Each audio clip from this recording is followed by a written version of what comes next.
이 2대2라면 오토함도 충분히 이길 수 있을 것 와, 같거든요. 태경! 와, 이거 자명 피하고 그 다음에 죽보미 선수까지 잡는 플레이. 아니! 팀들 그거를 오히려 역으로 이용하는 팀들이 계속해서 튀어나오는 겁니다. 이런 식으로 부활하고 싸우고 싸우는 거예요. 자, 이야 이 게임 몰드가 깔렸지만 고속해줘. 그리고 세드 로지가 버버 선수를 제대로 마크했거든요. 그리고 태규 선수가 죽지 않아요. 죽지 않습니다. 태규. 이쪽은 광주 슬래쇼와 인사이터입니다. 강기산 구도에서 자 아이템을 네, 서로 지금 아이템 못 썼거든요. 네. 서로 못 썼기 때문에 그냥 지금 싸움 봐보자. 일단은 뒤로 잘 빠져줬습니다. 네. 하지만 니키궁 이후에 에어본까지 인사이터. 미델라 조합 깔끔하게 써줬는데 올라왔죠 인사이터. 자, 근데 제대로 올라. 키아라가 살아남아 있다면 키아라 무빙 좋아요. 이거 무빙 좋아. 내려 찍을 수 있는 체력만 되면 제트 실패. 나이트 포크. 심판이. 자 아티팩트 이후에도 요거는 잡아내겠죠. 프로모션 3격 들어가서 시코. 이거 만약 아드리아나. 분열 폭발 아니었으면은 키아라가 또 따라 잡을 수도 있었어요. 때문에 이거 잡혀도 브레이크니까 들어온 건데 자 대구성 가디언즈 또 니델라 좀 너네야. 니델라 서로 또 니델라. 너네야. 근데 이거 파랑색. 근데 그런데 지워크를 체력 다 깔았어요. 너무 잘 들어갔고요. 플립 빠지고 먼저 시코 정리하고 이어서 2대3 구도에서 이렇게 한 명씩 잡아내면 대구성 가디언즈 예정된 승리죠. 이고요. 이 태규 선수의 낚시하는데요? 별건까지도 남아있는데 여기서 낚시하는데요? 자, 낚시하는데 제대로 걸렸어요. 이거 아, 기절이 눈앞에 있으면은 이게 또 가고 착각하기 싶어서. 쉽죠. 그렇죠. 자 이거 가드 오디세이는 피했고요. 도지 선수. 자 하지만 여기 더 가지 않습니다. 남아 있는데 문제는 니아는 이게 잠깐만, 레온과 니아 이거 불편한 동거 뭐예요? 불편한 동거 너무너무 불편합니다. 이거 먼저 걸리는 사람 누구야? 레온. 벽을 넘는데 니아는 벽을 못 넘어요. 하지만 들키지는 않았고요. 이러면 지금 레온이 손해예요? 니아는 2초 남았기 때문에 저 연구소 아예 팀 일단 둘이 나오는 거 어느 정도 체크가 됐어요. 자 이거 요아선수 잡히면 가져갔어요. 자 이러면 수리점 챙겼고 킬점 챙겼고 게다가 더 안 가는데요 오토함즈. 자 이거 좀 쏠쏠이 봤습니다 이득을. 원콤을 피할 수 있을 만한 그런 스킬들의 요소가 대전 오토함즈 쪽에서 꽤나 많아요. 대신에 이걸 반응하지 못했을 때는 조금 얘기가 달라지기는 해서 그걸 반응하지 못하게 원콤 놓는 것도 중요하고 지속 딜로 들어가게 되면은 근데 근데 에어건 2명? 에어건 2명? 잠시만요. 이거 구도가 조금 이상해요. 따로 키라마 선수 들어가야 되는 했는데. 그 타이밍에 정확히 좀 캐치를 해냈고 자 하지만 자 병선수 잡혔어도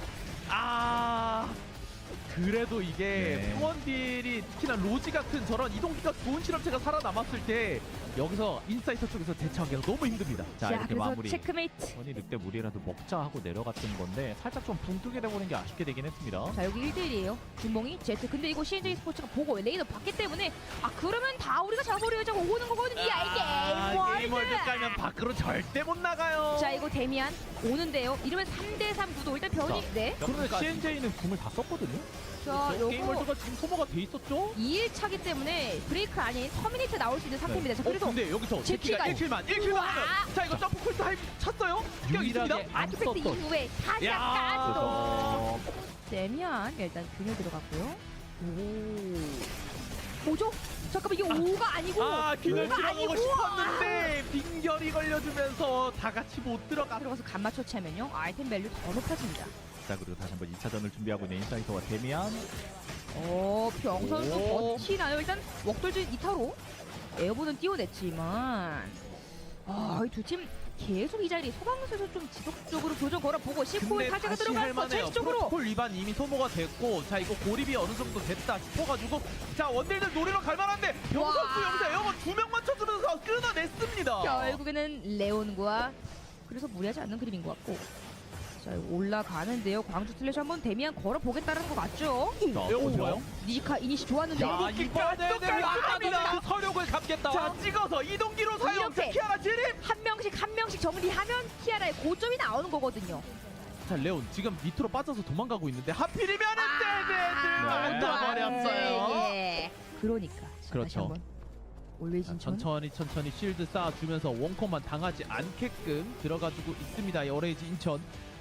자 그래도 한 방을 노려야 되는 대구수성 가디언즈. 자, NCB 선수가 지금 이 하트 브레이크. 자 이거 건물 쪽으로 들어가야 되거든요. 그래서 뒤로 살짝 빠지고 있었던 건데 먼저 싸움 걸어줍니다. 자, 그리고 기어캐 기운이 버텼어요. 자, 세나핀 기호팀 밟으면서 지옥도 못 따라갔고요. 경쾌 선수가 버티고 있습니다. 경쾌 선수가 안 잡히고 버티고 있는 그렇죠. 사이에 DGMR 이거는 이후에 자 실드 체크메이트 한 번 더 빼내고 들어가요. 도발 걸리면서 이거 지월크 오! 자 결국에는 갑니다. 세나핀의 마무리. 자 이어서 여기서 피스메이커 들어가면은 끝까지 마무리하기가 힘들죠. 자 도발 오, 들어갔지만요. 태국 가디언즈. 결국에는 경쾌 선수까지도 대구 선수 잡아내고 체크메이트 23점의 점수를 가져갑니다. 따로 있다가 일단 다운이 됐었고요. 인사이트와 골든라이트입니다. 자, 골든라이트 이거 빨리 크레딧 털어주고 싶긴 하거든요. 자 펜시 선수 들어가서 아싸 버스. 자 근데 시코 선수가 지금 HP가 좀 많이 빠져서 여기서 체크메이트가 빠지면 근데 이거 영만 빨간 연막. 와 그렇죠. 이거 서로 포커싱 능력 엄청 좋았습니다. 방금 골든라이트. 알론소 살아갈 수 있나요? 자, 바퀴 내리면서 생존보까지 올려줬고 이거는 방송국도 충분히 잡아볼 만하거든요. 오, 잡아내고 골든라이트가 이든을 좀 막을 수 있을까요? 자, 이거 순간적으로 니키 대신에 들어갔었던 인사이터. 알론소의 플레이. 가게를 내주지 않고 자 이거 그럼 백수 근데 백수의 이거 제키 제키가 살아남는 거는 아. 조금 변수가 큽니다. 오 제키 살아있는 건 커요. 그랬어요. 그래도 아, 인사이터. 알론소가 있다 보니까 붙잡아줄 수가 있네요.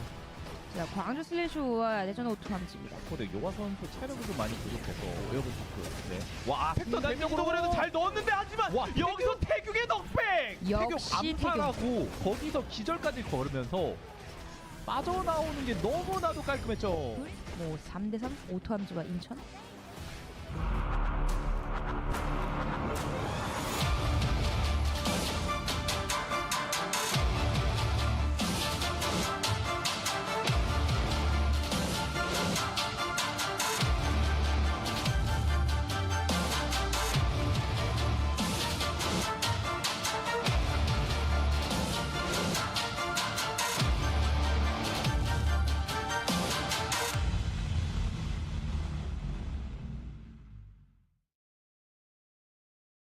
Good morning and welcome back, everybody, to the last day of Season 8 Eternal Return Masters Phase number 1. It is time for finals, folks. Hopefully all of you guys are super excited. That's the drop sign. I didn't really mean to have it up open at this early of a time, but well, there you go. You can have it this early if you really wanted to. I was gonna have it on towards the end of the stream, but that's all right. I'll leave the code up there. Mistakes, I'll just roll with it. It's all good. Hopefully, all of you guys are having a fantastic day so far. It is 3 hours into the day for me. I'm already having a grand old time. Super. How about you today? How are you doing? I've been up since ERCS, so I'm still going, but I'm very excited for the games today. I mean, it all comes down to this. It is the final day. All these teams fought tooth and nail to get here. We are finally down to our top 8 teams. Yeah, I think today is going to be a true testament for both you and I. I did get a little bit, but I'm still extremely exhausted. But it doesn't change the fact that I am super excited for the finals. It's going to be a super fun one. We've had some incredible tournaments so far. Or not incredible tournaments, but incredible tournament days so far. So yeah, I think this is going to be an absolutely incredible day. Let's take a look at what we have for ourselves. Today, for the schedule, we are just at day 6. The last of the last. Phase number 1. That's going to be up and loaded for you guys in just a couple of moments. Prize pool that people are going to be fighting for today. It actually does come into relevance a lot more today as well. 10 million Korean won up for grabs. That's going to be absolutely incredible. Point matrix still the same as always. And for the road to Daejeon, we are almost done with that phase number 1. Couple more steps all the way to the season finals, but we still have a long way to go before over there. Yeah, and here is our format for you guys. We are all the way to the very right here on the final stage. It is going to be a 65-point checkpoint series, so it is going to be slightly lower than the previous season that we did have, that 70 checkpoint series. It's going to be a little easier for these teams to get into that checkpoint, but 65 points is definitely still a long road for these teams to get to. I think you could average maybe 20 points a game and take it in 4 games, but I mean, at this level of play, it's going to be a little hard for these teams to try to close it out 4 games. Average, usually, for these checkpoint series is about 7 to 8. Sometimes we get into the 6 territory as well. Sometimes we get into that 5, but yeah, usually we hover around 7 to 8 games. For sure. Plus, the checkpoint overall has been lowered just by, even if it's a little bit, it has been lowered ever since the beginning of this new specific style of checkpoint. Of course, thanks to all the changes with the resurrections, with all the phases going on, we did have to make small adjustments, which is completely fine. We are all adjusted to it by now. Here is the knockout brackets. Unfortunately, with the unfortunate occurrences from yesterday, we do not have a Golden Run team once again. A very close run from Team Always Incheon, but just fell flat right at the last moment. But this is the road that we took to get here. DS Guardians from Knockout Stage 4 will be the lowest team coming up from knockout stages to the finals. So I hope they're going to be able to have a good day today. Yeah, it's kind of sad to see. You know, we saw Always Incheon all the way down the line with the light on, but it's now turned off because they ended up getting eliminated yesterday. But I mean, we have Team Guardians that came up from knockout stage, I think 3 there, so definitely a team to look out for. You know, they crawled their way all the way back up here as well, playing through 3 different knockout stages, and they are finally down to our top 8 here. Remember, it is that checkpoint format, so these teams will have to get into that 65-point threshold and then have to win a game right after. And there is going to be a separate prize pool as well. I don't know if you guys ended up seeing that at the very beginning, but there is a separate 1.5 million Korean won for the winner of the whole series. So if they end up winning in that checkpoint format, and then the prize pool is also split between their placement as well. The teams that are going to be fighting for that are the ones coming up from yesterday: Insider, Daejeon Auto Arms, DS Guardians, and Shadow Golden Light. They'll be joined by each individual group stages. First place, they played last Friday, and we're able to just watch all the way until now. It is going to be 8ㅅFinal, 8ㅅFinal, Songnam Rocks, as well as Busan Bespa. We have locked a bunch of really fun games that are going to be happening for you folks today. We have no idea how many games it's going to be, but I can tell you they're going to be fun. They are going to be really fun to watch. I mean, this is the best of the best now that we are down to our top 8 teams in Korea for the first phase here.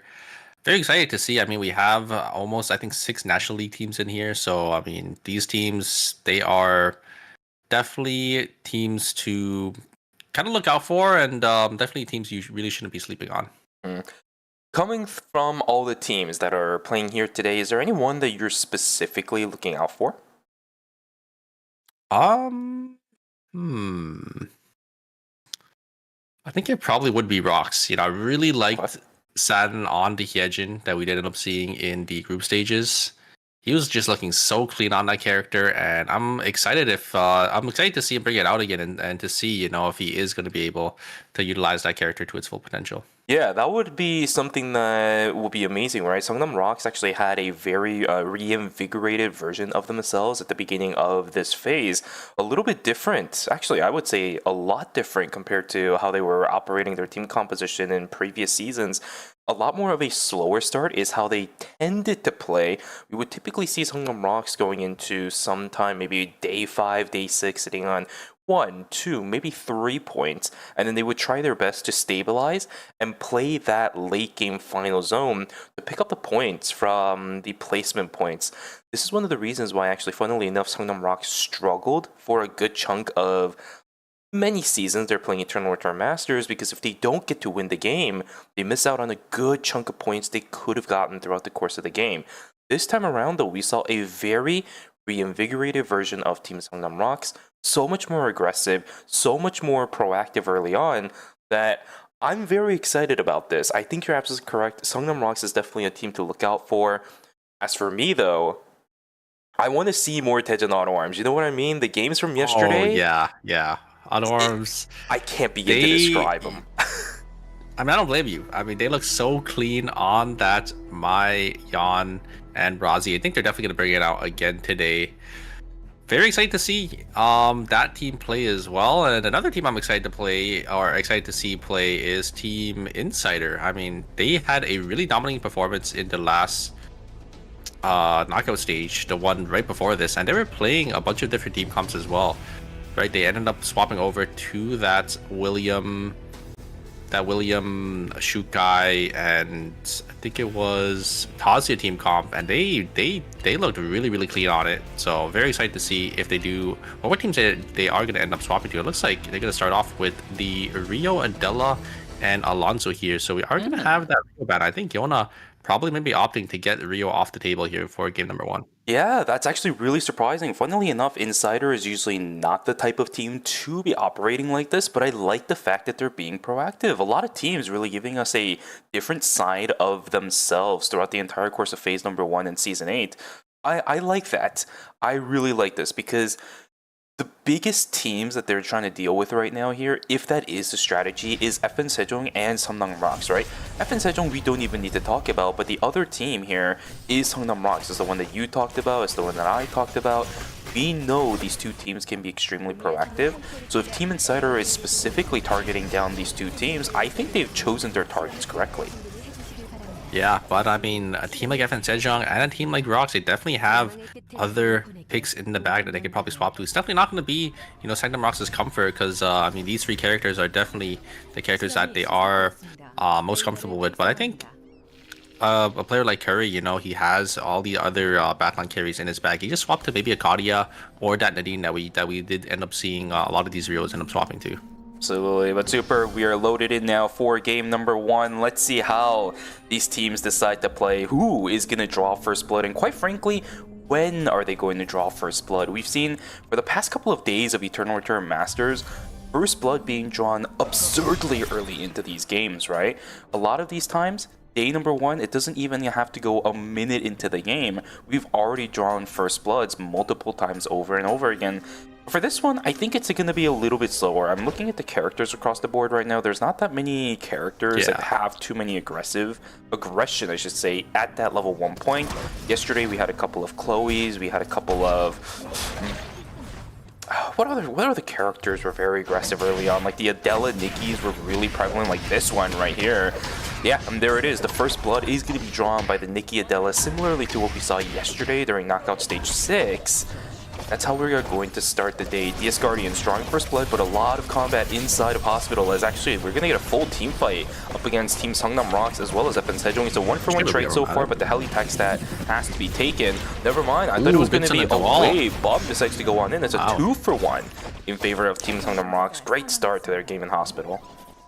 Yeah, the Cielo was used to try to keep Romantic alive to maybe out-trade the Rio, but the Rio was just pelting bullet after bullet. Just way too much damage coming out from the side of Curry there, so looks like they will be able to get a kill. FN Sejong, they ended up catching the Nikki here as looks like Troa was splitting up to try to get some extra farm, but not going to be able to get much here as FN Sejong will be able to answer. Stuff. We got 27 seconds to go until night number 1. I will say, very slow game in comparison to what we've been kind of exposed to throughout the course of this phase. I feel like it's because these teams know what these or where these teams are routing, because they've played against these teams so much, especially, you know, since I think almost 80% of these teams are the National League teams. So, you know, they just have practice into, you know, what these other these teams are playing with their team comp and where they're grouping up. So they're probably just able to recognize that. Oh, sad end. Unfortunately, not going to be able to get the kill onto One Circle there. Perfect helitack stat to keep One Circle alive. Just getting barely enough HP, and that bomb will be able to seal the deal. So there's FN Sejong picking up yet another kill. Romantic, though, going to get caught down here in Pond there, as there's going to be Guardian's going to be able to pick that one up. Already starting to see a lot of mind games between some of these players. Satan going to get taken down by Youngman. Spellzer coming a little bit too late for the support. Yeah, I guess as soon as it turns night number 1, we're starting to see picks individually from players. Thing is, every single team seems to also be split farming right now. Look at this, just some Phalanx. They have that Adina up on the northern side. Felix is going to go inside a cemetery as well. Just within our vicinity of the view of the minimap, there's nobody that's really grouped up with their entire team at the moment. Even Busan Vespa, they might be 2-man grouped up, but not that many players are hanging around. Bum, just going to join back. It's a 1-for-1 trade so far. Busan Vespa will be joined up with their Priya. A very delayed full group up, but yeah, let's see how this one goes. FN Sejong now joined up in the north side. Sad Hands trying his best to run away, but the Soul Stealer is there to follow through. Gunball comes online, but One Circle's really too good for that thing, kind of tripped him up. Yeah, great lockdown there coming out from FN Sejong, able to get this done onto that Rossi. Once they come out of the gun vault there, and it's just an easy 4-bomb coming out for One Circle. Going to be able to secure that kill. NTMB, though, going to be able to get a kill. And Busan Vespa, unfortunately, going to get an early wipe here, and that is going to be a break. So, unfortunately, Busan Vespa gonna have that extended respawn timer, so they're not gonna be up in time to contest for any of these objectives. Rock's gonna come down here. Great parry instantly coming out on those Adina abilities. A lot of damage being negated. There is a knockup coming out from NCMB, from Revolu, but it's not gonna be enough damage. There is the ultimate coming out to get them to safety, but a huge double pullback coming out from Sad. Isn't gonna be enough damage. Looks like Bowser is gonna go down to the Adina damage. I think the Ghost Light didn't end up catching him there at the very end, so that is going to be an early pickup, an early day 2 pickup coming out for the side of Team Phalanx, so a nice full kill. Yeah, both the burn from Ghostlight as well as the Sun Conjunct burn, a little bit too much for the early game portion of Yuki. He doesn't have that much health to kind of handle all those burns as of yet. Nice kill and a pick from Taken. There's a lot of people who are just completely split apart. They are really locking in toward the split farm style of gameplay for a lot of these teams, trying to get the early game snowball, and most of them are being punished for it. Really good plays from the teams that are actually grouped up right now. Insiders down to 2. Same thing for DS Guardians on top of it. Let's see which teams actually do get the advantage because of this. Songnam Rocks picking up a meteorite for themselves, going straight into the Fallen Pegasus. The Moon built up for the Adina and Chechen Phalanx. Loving the start for some of these games. It's all the teams that are grouped up getting these objective advantages, which is what you would normally expect to see in a game like this. Yeah, for Sejun, I think the Rio was already sitting on 2 meteorites, so they're actually going to have a lot more items here to name. I think that's going to be 2, maybe 4 scores being called in, so it's going to be a 4 item swing. It looks like Bomb did end up just calling a meteorite and I think a Taxel for themselves, so yeah, they're definitely on pace here. Insider going up into Archery. There is going to be Lumi being secured by the side of Shadow GLT here. Not too much happening though, as everyone's gonna slowly start to make their way to this kiosk, get those buy-ins. I think most teams have already bought. You can see the credit counts on the bottom side there. This is the time.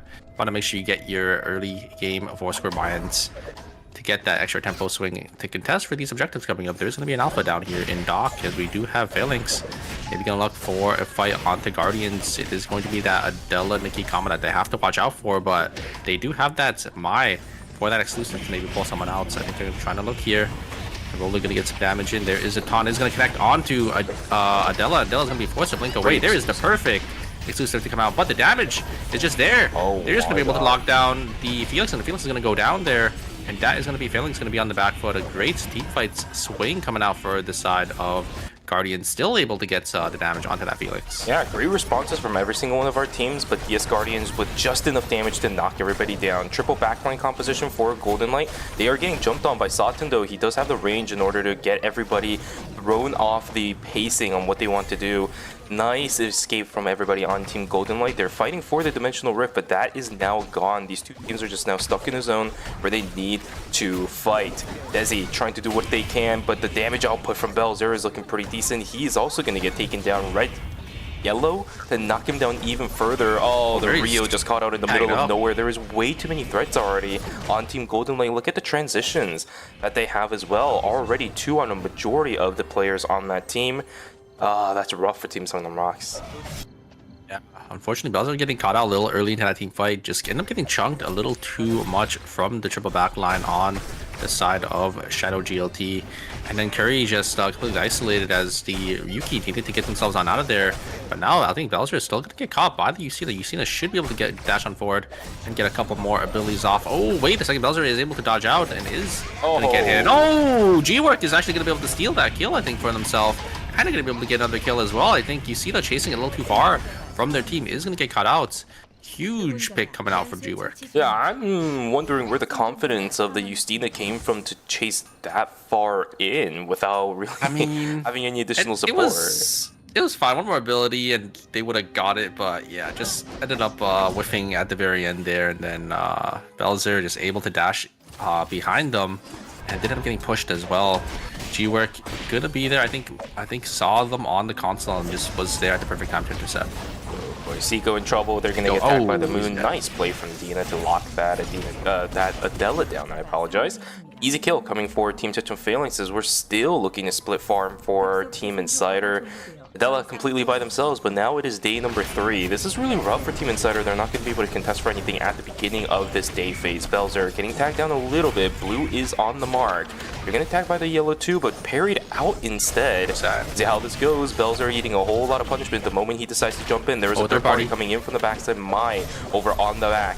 Problem is, Tia is also in a little bit of danger. Satan and Curry in a whole heap of trouble. Belzer just caught out in the middle of nowhere. They're going to be the sacrifice up against Team Tejan Auto Arms. I'll actually take that. You know, yeah, it could have been a lot worse. It definitely could have been a lot worse. I think just Yuki going down there is probably the best case scenario that they could have had. But oh, so the Busan Best are going to lose 2 members there.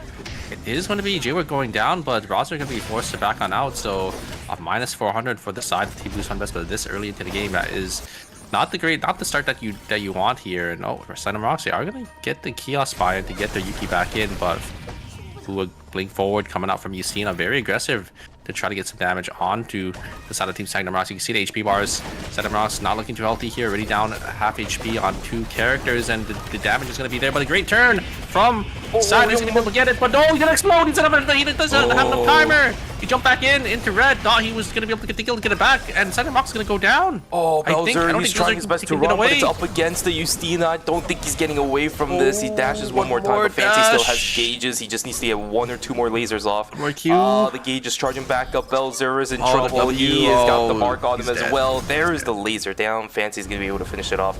Changnam Rocks taken down very early. Unfortunate. Satan completely forgot about the timer. He thought he was going to be able to kill Youngman earlier. Yeah, I mean, they just used a safety orb there, so he should have realized, you know, he didn't really have much time, but ended up going back in. I think the confidence to try to get that kill, if he got the knock there, he would have got the timer back, but just didn't end up getting the Tia, and that just cost him his life.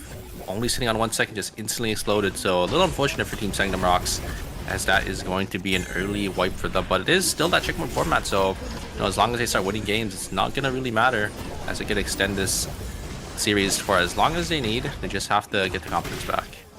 They have all the time in the world. As long as they're able to utilize it, it should be fine. Tejan Failing's positioning up against Busan Vespa, who has recovered now, all 3 members alive. By the way, the last fight that they went up against could have definitely been worse, but here we go. Let's see how this fight goes. Pungwa not really taking that much punishment. Dushiman, on the other hand, though, he is down to a quarter of his HP. The Theo is just completely untouched. Pungwa is dead, but the health differentials between the Theo as well as everybody on Tejan Failings is a little bit dangerous. This is where Theo becomes really, really critical because of the fact that the damage output is just so good. Rosner in a little bit of trouble himself. The Felix about to take damage. He actually does end up getting taken down. Now Min starts blinking in, but Dina is able to finish him out. Can he finish everything else? Though Rosner in a little bit of trouble himself. I don't know why he's staying to auto attack these, because now the third party comes in. Down goes Rosner. Busan Vespa recovers, knocks down 2, but that is all they get. Tejan Failings gets taken down as well, but Yedina still lives. They have a chance to come back into this fight. That cannot be said for Team Busan Vespa. Dina playing it so well. They're just able to dodge out all these Don Quixotes and just able to pump out so much damage. We saw the Priya go down so early into that team fight, and then it was the Theodore as well, able to get the catch on the backside there. Just so well played. Unfortunately, though, the third party is going to be there, so they're not going to be able to win that one out. Suwa going to get caught out by the side of Team Guardians, and that will be Busan Vespa going out in 7th place. Two teams wiped so early into the first game here of the final stage. These teams definitely need to bounce back in the next couple of games here, or they're going to be really far behind. They're going to give these teams opportunities to close out the series. Yeah, I hate to say it, but for Busan Vespa, it still could have been worse, because earlier when they were fighting inside a cemetery, I saw them getting tagged by a 3-man checkmate, but Rosner was able to just barely turn the fight around enough that he was able to get out. If they're still able to make plays like that, I don't think I'm too worried about it for Busan Vespa. After all, they did end up getting taken down by a third party. Rosner would have made the right call to back away in that exact situation. It's just a little bit unfortunate timing that we have seen multiple times throughout the course of this phase. As long as you're able to mitigate that in the next coming couple of games, I think it's going to be okay for Busan Vespa. Rosner's making good calls. We've seen really good plays from Min as well just now. Pungwa, yeah, a little bit of an oopsie getting taken down that early as a Priya, but he did his job for a majority of the fights. It's all fine and dandy. I think those players are okay with where they are right now. It's just game 1 after all. Yeah, Phalanx, unfortunately, still going to lose 2 members, so it's going to be a minus 400 for them. And they're not as strong anymore, so it looks like they're opting not to take the team fight into the side of Team Auto Arms. I mean, Team Auto Arms, they're I think they're looking pretty strong. They got looks like four golds on both their carries and 2 golds on their tank. So definitely looking well poised to maybe contest for Wick here, coming I think in Cemetery or Forest. So it is going to be Cemetery. So it looks like they're just going to set up for that and try to secure this big objective here. I don't know if any other teams are in the zone to really contest. We did see Team Phalanx in the area, and they might look. Ooh, I really like this play from Team Guardians. I don't think they're going to check these corners here. This is... Oh, wait, and the arrow missed. Oh, they don't send it onto the Estelle, though. I think they just know that they might not be able to burst the Estelle down in time because of that shield. If Bum just puts up that shield, it's going to be a little rough. Oh, it looks like Team Guardians, they're just going to completely book it here. I think they saw the items of the side of Team FN Sejong. That Rio sitting, or sorry, the Celine sitting on that chaser already. They're looking so strong. I really like the play there from FN Sejong. They saw the timer left on the camera and got instantly suspicious, right? That's the kind of game sense you really have to have if you want to stay alive. As soon as they saw the camera duration having almost close to its max, they immediately backed away. A fight is going to begin inside of Uptown. Nice taunt over onto Seiko, but the reactions just aren't there at the correct time. Nice play from Seiko to get away with the castling. Byung is also going to take a huge amount of punishing. Ghostlight actually popped onto that character. Oh, nice play from Dina. He's exclusive. just barely going to stay alive too. All Team 8ㅅFinal has to do is reset, but this gives time for Byung to get rezzed back up. We're back to a 3v3, but the kill credit still goes in favor of Team 8ㅅFinal. Nice play from there. Sadham's trying to do what he can. He knocks down one. The problem is the rest of his team is already dead. Can he turn something around? And CMB is still here to play. That means he has to back away. Peacemaker's still alive for that heart. They do get the blood. They got the wick. And the blood as well. I think Sadham's, I saw it in their inventory. So it's actually not too bad for Autumns if they can get the res. But Insider is right here. Intercept Sadham's. Sadham's going to be forced to book it. Seiko looking. Look at the timers from Sadham. Sitting on 5 seconds left. Oh, he's going to be out. I think he can get the res here in Chapel. Looks like they're going to be okay. Look at the top. Look at the top. Oh, wait. He just placed another kiosk down. So that's going to be a minus 40 gadget power for side Team Auto Arms. I think maybe using it to try to deter other people. Maybe placing it down just to bluff that there's maybe 2 teams here. I don't know. Yeah, could be a case, but regardless, I think it's a fat finger. Yeah, but it's still fine. They got the wick buff. Sadam still has the wick buff. They got that blood sample. Looks like it went over to that Mai on that blood weapon. I mean, Mai, one of those things that still does a decent amount of damage. So, I mean, it's definitely a decent investment because it looks like all the other slots of the items on both their Yan and the Razi are already full. So, just gonna try to get as much combat power as possible. This is a pattern that we did see for Team Daejeon Auto Arms yesterday during knockout stage number 6. He did opt to actually give the Mai that Bloody Ninetales quite often, so it's not something that we're all too unfamiliar with. I think they did it in every game. They were quite far ahead. But yeah, we did see this before. Not too surprised about this. Razi already sitting on the high noon as well, and on the end already sitting on full legendaries himself. That is pretty much all he needs because everything else just comes from his micro prowess. Team Insider duking it out now up against Team FN Sejong, but the positioning advantages seems to be on FN Sejong's side. Nearly half HP for Byung. He's just going to back away, but this gives even more space for FN Sejong to work with. It's going to be a little tough for them. It looks like Romantic has the angle in, but he's just slowly playing his range correctly here. Going to start to walk up now that the Queen is going to be off here. Seiko try to get the knockups, not going to connect. Gotta be a little careful as there is going to be a lot more teams in these zones. So I like FN Sejong just pushing Insider out of the forest zone there to maybe potentially get third party on the backside. But luckily for the Team Insider, they were able to sneak into beach. But GLT, they were going to look for a team fight here. Queen not going to be able to connect. Poke damage coming out. There's the full combo onto Oman. And they are going to get chunked down to 1 HP. The Peacemaker is going to come down. Everyone is going to try to get inside of it here. And oh no! Seiko wasn't able to knock down the Tia. And now it's going to come down to a 2v1 here. And I don't think this Alonso can get the Tia. Tia is going to just be able to heal or get the silence there. There is the damage. They get the knock, but they will end up going down. Seiko tried to look for an angle, but just wasn't able to finish the job there.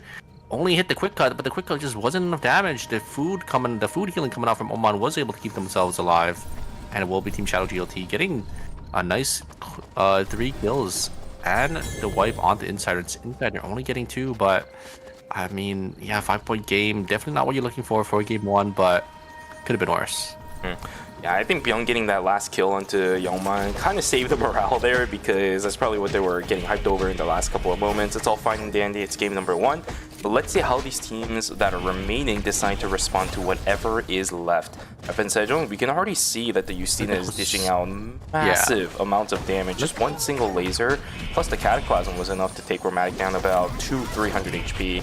Everybody on this team has to be careful. You could see the items on Shadow GLT. They're sitting on full golds and 3 blood or 1 blood apiece on every carry, so they're looking really strong, especially because you are playing this triple backline team. You need items on almost all of your characters, while the teams that are playing the front to back teams, you could just have no items on your tanks and still be pretty strong, but that means you're going to be playing down a couple items here. So Shadow GLT definitely ahead of the pack, and they're going to try looking to take the fight into the side of Team FN Sejong, but we know FN Sejong, one circle sitting on that chaser, he could provide as much damage as his team needs. Same thing with Dramatic as well, and Bomb just needs to be there to tank up some damage. Does have that SSM to keep themselves up for a little longer in these team fights here. So it looks like FN Sejong going to try to get some zone control, but gotta be a little careful because it is a triple backline team. They can slowly start to take you down with the poke from this Justina, and the Justina is getting a lot of damage here, a lot of value, and Oman is going to kick on board, going to try getting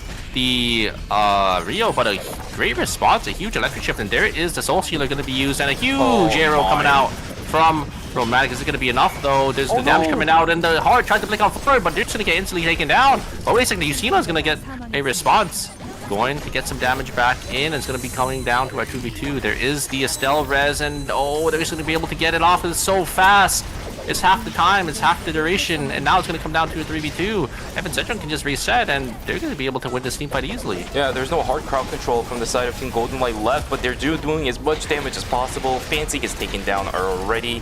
Youngman is left to his own devices, so that's going to be FN Sejong taking the temporary zone inside of Beach. Whereas on the flip side, Daejeon Auto Arms, they use double safety orbs. That's a mistake on their part. Revolu, I love this play. He is sitting inside of the zone right now to have that timer advantage. Cinema's going to jump in on towards Daejeon Failings, but he gets taken down so early. He has no time or whatever to speak of. Down goes Sad Hands. Taegu only has 10 seconds left of his timer. He's just waiting inside of the sand dust to see if he can pick up any remnant players, but Daejeon Failings hanging around the side too. Dina, can he get taken down by Taegu? No, he cannot. So little timer left for that player. It does refresh a little bit for Daejeon Failings, but so much time left before the zone is going to open back up. 3 seconds, 2 for Dina. Down he goes. Dushimen will fall down very soon as well. 4, 3, 2. 3, 2, 2, 2, 2, and okay, never mind. He doesn't even need timer. Down they go. DS Guardians versus FN Sejong for our final zone in game number 1. How poetic of a final zone can you get?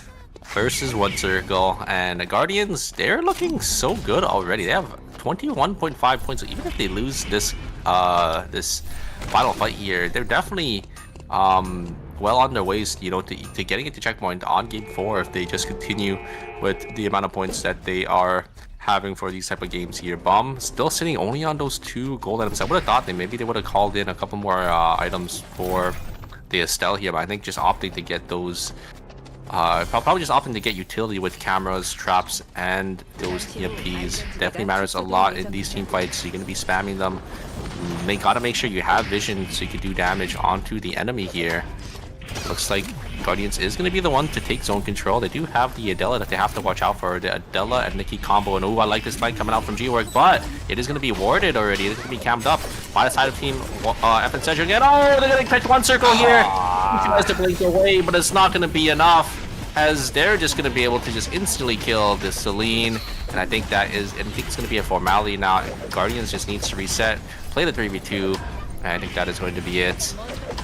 Huge find coming out from the side of Team Guardians. I love the play coming out from G-Work, just able to recognize jumping over the wall, setting up for a flank angle, getting into position with that Nikki Adela combo. It almost feels like Team FN Sejong was tunnel vision for a good chunk of that fight though, right? Because the Queen just wasn't reacted to at all. Sorry, not the Queen, but the flank wasn't really reacted to at all. Spirit Arrow is going to whiff, and that just completely seals the deal for Team FN Sejong. Sitting inside the zone for a Romantic. He's only got a second left. That is going to do it, folks. 27.5 point banger to start out the series for DS Guardians. That will do it. GG's to this team, and congratulations on that game 1 victory. Very domineering with a your perfect strategy on how to execute the composition. We've seen this team do it in the past. We see it again today. Yeah, huge find there coming out from the side of Team Guardians. Very, very well played. And yeah, you kind of have to wonder. I mean, I think they were just a little too far forward, which is why One Circle just wasn't able to get out. He also tried to use the blast wave, but I think ended up using it at the wrong time, or just slightly late, because the Nikki, I think, ended up using that period jumper to actually cancel on the blast wave pull. And yeah, once you end up getting caught there, it's just lights out for the Adela to just use their full combo, and you're just gonna die. Even through the Estelle ult, right? We saw Bomb trying to save One Circle there through that Estelle ult, but the damage is just way too much. Yeah, again, just tunnel vision, I guess, because for Team FN Sejong, I just don't think they responded enough with the information they actually had. A little bit awkward, but that is all A-okay. FN Sejong also having a pretty decent game for themselves. I think they were just doing what they do best, which is be semi-aggressive during the mid-game portion of the game, and then just try to play for the final zone, which is all fine and dandy. They got the 7 placement points they wanted. Might have not gotten any additional kills to boot, plus the additional placements for first. I don't think it's a bad game for them at all. It's going to be a bit of an awkward start for a good chunk of these teams. We already know teams like Busan Vespa fell down pretty early as well, and I forget the other one that fell down pretty early, but regardless... Team Sangnam Rocks. Sangnam Rocks, you're absolutely correct. Yeah, with a couple of other teams having a bit of a shaky start, I don't think it's going to be that big of a deal, but for Team DS Guardians, this is absolutely huge. They have absolutely created a chasm between them and every other team right now with that victory. 27.5 off of a game where a lot of other teams were having a really, really rough start. Yes, Guardians could ride the wave and take it all the way until the end. Hey, they're set up right now for a 4-game series. They just gotta have 2 more 20-point bangers and then win the last really game. But that, huh? I don't think these other teams are gonna allow them to get there. I mean, 65 points is quite the mountain to climb still for these teams to end up hitting, especially in 3 games. But we have the leaderboard for you guys here. Guardians almost double the amount of points from first and second place, 27.5 points for the side of Team Guardians. Phalanx in second with 13, and Shadow GLT and FN Sejong tied in third and fourth with 12.5 apiece. Unfortunately, FN Sejong, despite them being that second place team, just didn't have any kills to their name, so just not going to be able to get that many points in game number 1. But again, this is the classic style of FN Sejong. They'll occasionally have games where completely dominate the lobby, but it's not the real way they tend to play the game. Said this before, but they really like to play the map, which is something that I really like for Team FN Sejong. They did it again this time, just got a little bit unlucky in that final fight, so it's all okay for that team. Sejong Phalanx as well as Team Shadow Golden Light, on the other hand, though, very proactive throughout the entire course of the game. And of course, with fighting, there always comes risks. So the result for a lot of these teams outside of Team DS Guardians, it's not bad, but you could definitely improve on it for a game. 100%. I'm really curious to see what these players are going to be swapping to now that Rio is banned. Mainly interested to see what Curry swaps do. I think Insider, they're probably going to go back to the bread and butter with that Sua, Nikki, Adela, but I'm not exactly sure. I'm surprised they didn't really start with that team comp. I feel like that's their standard team comp. Maybe they just decided to pick that Rio to try to get it banned out for the next upcoming game. Yeah, that is a thing that Team Insider did after all. The Rio is going to be gone. I think that's the only ban that's coming out of game number 1 as well. That means, obviously, for Team Sangnam Rocks, they're going to have to change Curry over onto something else. And for FN Sejong, they're not going to mind. Let's be real here. They're going to have to change Romantic out onto something else, but who cares? Yeah, I mean, I think they're probably going to swap the team up entirely, because I think Rio is one of those backline carries that can't easily be replaced, right? She has that long bow form, she has that short bow form. She's a really versatile backline carry, especially when she is strong and demanded as well, right? We see a lot of teams picking up the character, especially with the changes, because she's able to kite so much better. And yeah, I don't think there's any other character that could really fit all of what she does. There are some substitutes though. We might see Romantic on maybe that Nadine. I don't know if they're gonna swap, or I don't know if they're gonna stay with the Estelle and Celine, but we will see very shortly here, as we will be able to jump in and see what these teams are going to be picking for game 2. Romantic covering the Adriana. will we see the Adrian Ekion combo that we have been seeing throughout the whole tournament here, or are they gonna just swap back to something that they're comfortable with? I kind of just want to see them play what they are comfortable with. I don't think game one really went anything wrong for Daejeon Auto Arms. It's just that in finals, you really have something else that you need to do. Bomb. He is bringing out an old favorite of his, Ekion, locked and loaded. Romantic, on the other hand, will be the one on the Adriana. One circle on the Carla. This is a pick I haven't seen for a very long time. It's going to be responded in kind by Daejeon Auto Arms, also running that Ekion and Adriana, but responded with the Tsubame instead. So this is going to be a fun game. I'm seeing a few double picks here and there. Nikki also being double picked on top of it. Do we see a Mai double pick? No, we do not. But this is a game and a half to watch.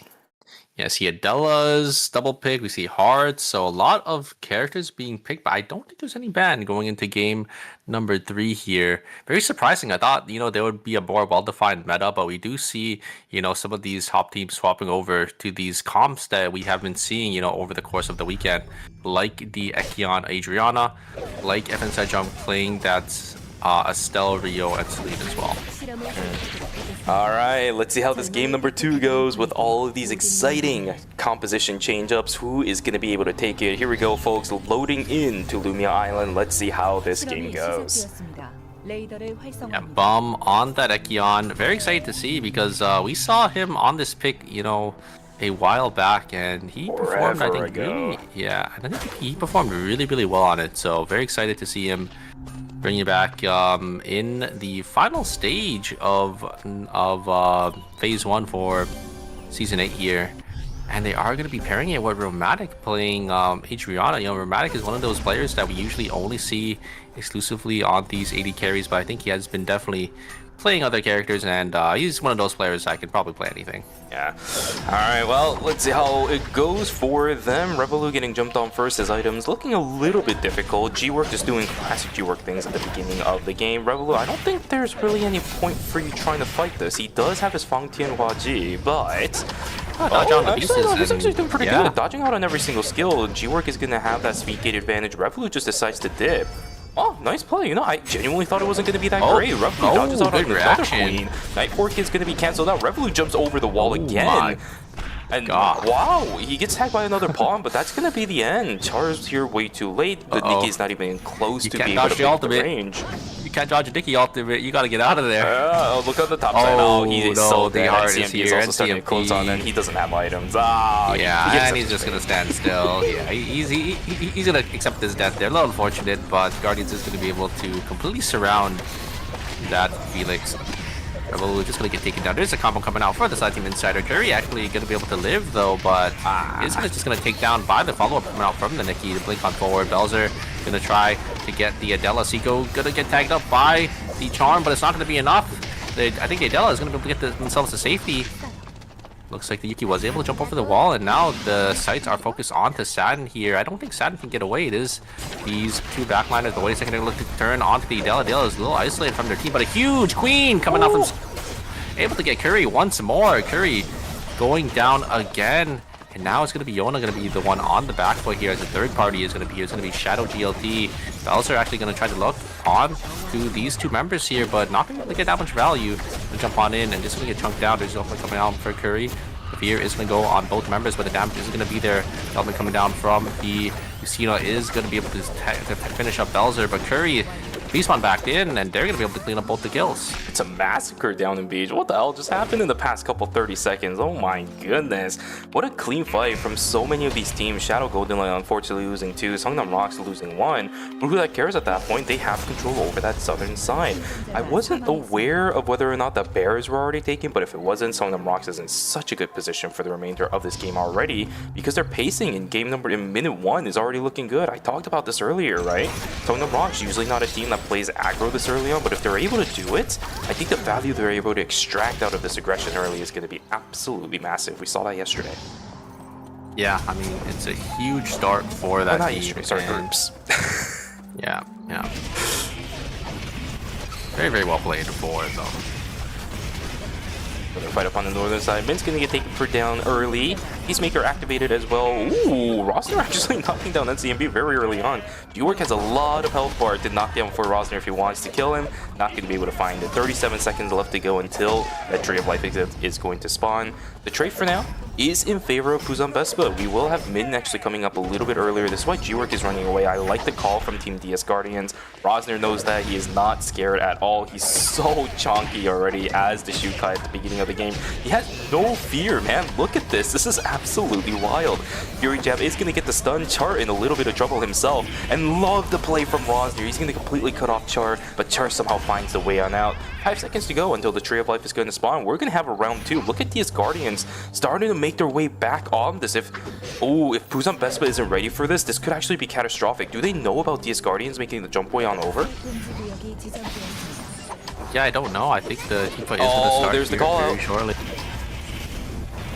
In a little bit of trouble, is going to get pulled away from the fight. G-Work, though, on the backside is going to be forced to use the checkmate. NCMB in a little bit of trouble himself. Does he have access to the Peacemaker? Yes, he does.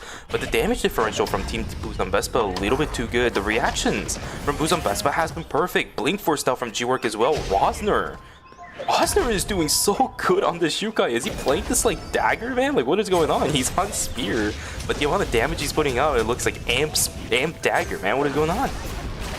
Yeah, he is putting on a showing on this character. I'm surprised because Rosner, you know, on the tank, on the Shukai, I mean, it's definitely not a character that we usually see him on.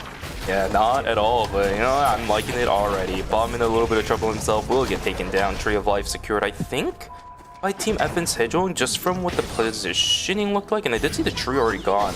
2 for 0 in favor of the team on the south side, but yeah, I'm not sure who actually ended up taking the tree. Another fight inside of Fire Station, NCMD in a little bit of trouble, but Yun is completely isolated. But where are they? He is healing up really nicely for himself. Chara is now the one that's completely split away. G-Work on the flank, Seiko's on the flank as well. They can't get the kill over onto Seiko, that means Chara will fall. DS Guardian struggling a little bit in game number 2. Yeah, I mean, a little unfortunate there, but I mean, now these teams are slowly gonna start to just wait up for, obviously, their buy-ins here. It looks like all these teams are just gonna slowly start to get their call-ins. The force for cons are definitely gonna be important. They're gonna get that looting as well. Looks like that's, I think it is gonna be team... I think that is team AutoWorks is actually gonna be able to start that one up. Yep. No real biggie. Everybody just in position to get what they can. Even map spread amongst a lot of the teams as well. There's no focus really towards the hard west side of the map, right? Archery range, school, not really occupied by anybody, but there aren't too many objectives inside of that area anyway, so it's all fine. 5 seconds to go until Apples will begin, and Dimensional Rifts will begin as well. I don't think, by the way, we saw a Dimensional Rift fight in game number 1. It might change a little bit for this, but Bomb will overflow. Does end up missing out on a couple of his skills, so he has to use his weapon skill to overflow resets and get those cooldown reductions going for him. Youngman does end up using the Blink, but the full Rainbow goes down just over onto Bomb. There's another team standing around, so Namrock's about to get the third party in one circle, trying to use the exposure shot to get everybody away from there, but not gonna happen. Bum will have to sacrifice himself. Good call from him. Will run completely on the other side of Romantic. Down he goes, and it's a 2 for 0 clean third party coming in from Team Songnam Rocks. They're also in zone for an alpha. If they're able to capitalize on it, might be pretty cool, but Shadow Golden Light is already there to capitalize. They do get that that crossbow going for the Justina. There's nothing really left for Songnam Rocks other than kills in this area now. San was able to get a combo onto Youngman, but not gonna get enough damage there. He's gonna be able to chunk down Tia down to half HP, but has to be a little careful. They are playing that triple backline, but here is the ultimate. Is gonna be able to bait them out here, and Bowser's actually gonna be able to blink on forward, get a lot of damage. There's Fear gonna be able to hit onto the heart. A lot of damage being exchanged, and the monkey wire forward from Nadine will be able to secure up that Tia. But the damage is gonna be exchanged back. Sand is gonna go down. Belzer's gonna be able to let the clean cut. Ooh, it's not gonna connect. There's a great blink in response coming out from the Cena. Gonna be able to get them to safety there.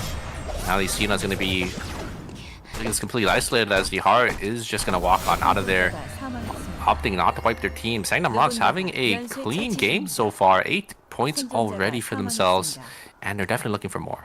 Aggro Songnam Rocks. I love seeing this, man. The fact that they're so far ahead of everybody else when it comes to kill counts and things like that, you can see how much of a change Songnam Rocks has been showing with their recent reinvigorated selves, right? Same roster, same players, mostly same characters, but they are just feel looking like- like a completely different team. Super. I also feel like this Nadine is definitely providing more for them because they are being so much more aggressive. You know, Nadine is able to dive on in, and there's the damage coming up from Bells. They're actually able to get so much damage onto one circle there, I think with some extra help from Satin, but both tanks, they did end up diving in, but were able to get themselves on out of there just barely with their lives. So much HP being drained from both of them. Bum not gonna rest up though. They're gonna just walk in. Bells are gonna be full HP, so they can maybe look for a team fight here. Definitely gonna have an HP advantage. Bum getting hit by 2 charms here.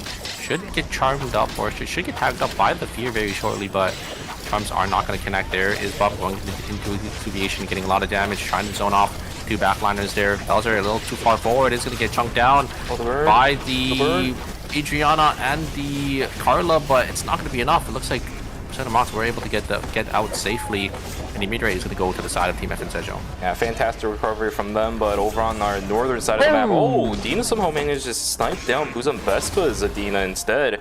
Nice play from him, but the problem is the rest of his team is dead. That's going to be a minus 400 coming from this team at a worst time. Great trade again from Dina, but it just came a little bit too late. Dina versus Dina matchup, yeah, it's not going to be a little bit good when the rest of your team is dead. You can kill the other one. It's all good and dandy, but yeah, don't really have anybody to fall back on. Seiko jumping in on towards the Adina. The problem is exclusive is available there, and now Seiko's just completely caught out in the middle of nowhere. Wait a Crucial second. mistake Dina? for Team Insider. Dina just so safe. Dushimen with a huge exclusive to save his team. Yeah, I think their combo was just completely off there. We saw Byung using the ultimate on the Felix, but Seiko going for the other 2. It was Nimai and the Adina, so just no Queen combo coming out for the side of Team Insider. That is not a mistake you wanna see, you know, this late into the series, but it is still okay, right? It is just an early day 3 death. It will be minus 200, but you know, they do have enough credits to get all the teammates back into this game. And Bomb is completely able to jump into the backline there, able to deal so much damage onto this Justina. So Team GoldenEye going to be on the back foot here. Omang going to try to peel them away with the tee up, but it looks like they're going to get caught by Brox. Brox is going to try full sending it, but is just going to get chunked down by the AoE damage from that Justina. It looks like all of Team GoldenEye will be able to get themselves to safety. GoldenEye is so good at running away and peeling for themselves. That is a great play coming out from them. Kitchen Failings trying to fight it back on over to Buzan Vespa. This is going to be round 2 between these 2 teams. Damage exchange is looking really good. Doing a massive amount of damage on the backside. Revelry trying to play as aggressive as possible. Wait, but there's no one really to tag. Double Moon Dorito coming in. Down goes one. Boomba gets sniped down. What a huge play from Dina. He's able to jump in with a Moon Dorito, tag both Min as well as Boomba. From there, the fight is immediately over. Nice last portion of the fight taken from Dina, and he is stepping up today. Usually the matchup between Pungwa and Dina's Adina goes in favor of Pungwa. That has been how it's been historically, but today Adina is just being massively outplayed by Dina instead of Pungwa. This is a huge day for Dina. A great way to start out in phase number 1 for our finals. Okay, well, did the Dina stun just hit both of them, so the bear stun didn't matter? Because I think they ended up both getting tagged by the bear. I think the Nadine ended up hitting the bear by accident because they were trying to kite away, right, auto attack away, and they tagged up the bear, and the bear ended up getting the stun. So I don't know if that's ended up. I don't know if that is what ended up costing them team fight, or if it was Boomwa that did end up getting, or sorry, Dina the one that ended up getting that double Dorito stun. But yeah, disastrous team fight coming out for the side of Buzan Vespa. It's going to be minus 400, and they're desperate now. They're going to grab the tree here in Cemetery. Burn some timer, but you know, burning timer isn't too bad. No, Team FNCEJO. Ooh, they're going to take a U-turn away to not land on the side of Team Buzan Vespa there. They're still looking pretty strong, so it looks like they're going to try to take the team fight on the bottom side. They definitely see the items on Buzan Vespa. You can see Romantic sitting on full gold and a blood weapon. It's going to be the blood shoes for themselves. Might be that Rose Steps coming in for that extra amplification when they end up using their ultimate. Yeah. Okay. Still, more fights are starting to begin. DS Guardians maybe duking it out up against the Donato Arms. They just opt not to. Same thing for Buzan Vespa. They're slowly trying to peel away. For FNCEJO, they kind of have to fight into this because there's no other way for them to get out. Everything is red behind them. Bum taking a huge amount of damage will bait out the walk it off from Rosner, taking down to about a third of their HP, but they're the ones with the Adina. A lot more sustain available for Team Busan Vespa. FN Sejong just gonna get out of there. I think they achieved their goal. Don't want to push it, especially in a tight corridor like that up against Nadina. We'll just go into Fire Station and try to find a way. Yeah, it's so hard to push into a corridor, especially when Busan Vespa has a character like the Adina that it can just send the Moon Dorito, send the Sun Conjunctor, and oh, here comes Engage coming out for the side of Team Auto Arms. Getting a little too far forward though, he's gonna get chunked down by the members of FN Sejong, but nothing really gonna cut him out of that as both teams are just gonna slowly back on out of there. Ekion, a really agile character that can get in and out of those team fights whenever he wants. Really nice plays, I think, from Team FN Sejong. They're never really overreaching right now, especially in tight quarters like that, up against an Adina as well as an Adriana. Even if you look like you have the advantage, it can immediately be turned because of how mid-range their entire composition is, right? Outside of Romantic, everybody on this team is so mid-range that one single good flame from an Adriana can really turn things around in a situation like this. This is a really good lineup for Team FN Sejong. Boomgwa, though, is so safe. Look at the amount of healing available for this team. There's so much burn from Team FN Sejong. Can they get away from this? No, they cannot. No fire escape available for Romantic. He's going to get taken down. Satan is feeling himself today. 5 Omens with the assassination over onto Romantic. Down goes that, but he's getting caught out himself. Oh my goodness, we'll have to invest every single mobility skill in his arsenal to get out of there. But this is still crucial. Look at this. It's going to be Research Center closed as well. VLS going to be taken by that team to get themselves to safety, while everybody else looking for the fight onto the Wicca line. Bomb is just caught out in the middle of nowhere. He gets taken down as well. What is going on with FN Sejong? They are just faltering all of a sudden. Yeah, the problem with FN Sejong is they don't have any of those characters that have Soul Sealer, and they're fighting these characters that they're trying to look for an engage in, but they just Soul Seal away. The Ekion is not going to have enough mobility to close the distance when that fully charged Soul Seal is used. And here he comes engage onto Sat, and here is the full combo. The Sewer knockup is going to connect, and that I think is going to be it. Team Insider is going to be able to get Sat. They're going to be able to get execution bonus. Then going to jump on forward, does get the stun onto the Nadine, and they're going to be able to get Nadine as well. And Belzer is going to be the last member alive of the side of Team Sagnam Rocks. They're going to have to get themselves to safety, try to get the res. I don't know if they have enough credits. We could see here very shortly they do, but the time is starting to tick down. They only have 40 seconds left. I think they can just drop a kiosk though and get the res. FN Sejong, they were able to get the res on the bottom side here and actually going to be able to get a member of Phalanx and get the credits, so they should be able to get their all their team members back into this game. Belzer going to get caught though. And oh, the BLS system is coming in as well. The Queen is going to connect, and that's going to be it for the side of Team Sagnam Rocks as they go out in 8th place once again. This time they have a lot more kills and a lot more points to their name, but they're just not able to find their footing in the series so far. Ultimate is going to come down for the side of Team Shadow GLT, but the Forest Wheel is going to be there to keep Taeyong alive, and Team Auto Arms is going to completely dominate this team fight. There's a dash on forward coming out for the Adriana. Cinema is going to be able to get that kill as well. What is going on with Phase 1, by the way, with a lot of these teams just kind of sending the VLS and not responding in kind? They just don't use the vision that you get out of it in the last like 2 to 3 seconds. They just jump straight into a team. It still happens even in the final, Super. But with all of that, we come down to 7 teams. Just only one is wiped. It's going to be Songnam Rocks. A little bit unfortunate for them, but Shadow Golden Light is also in a little bit of shambles. It is day number 5. They do have the credits to get the res, but now they're going to have to look for Lumi in a map infested with other teams. Yeah, look at how many teams here are in Cemetery. And oh, Roz are going to jump on board. The team is going to be there to respond.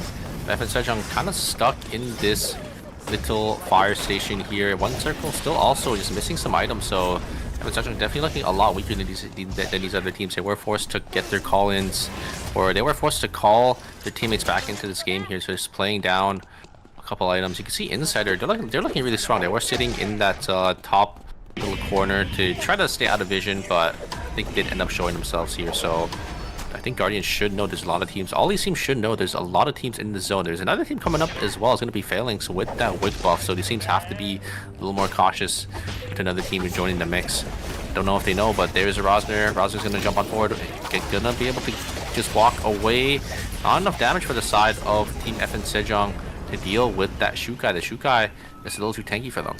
This is brutal. Look at the minimap too, by the way. Holy moly. The players don't know it, but we do. The fire station is not the zone you want to be in, especially if you're trying to look for any kind of positioning. Look at how many colors are inside of the zone. Nearly every square inch is covered in fire station by player outlines. 5 teams down here, and there's 2 teams, and there's 6 teams, because there's the Shadow GLT is also ratting very close in oh yeah, I think they're gonna get caught though. I think the heart is gonna go down here, and oh, they're caught between 2 teams. I do like Evan Sejong walking up into alley, but it looks like Team Auto is gonna be there to intercept and fight them for this zone. So it's gonna be 1 team at least leaving the zone. There's gonna be a 4-team warehouse found. So no, I think Evan Sejong probably gonna look at the items, and they're probably gonna go back. They can't be here, Evan Sejong.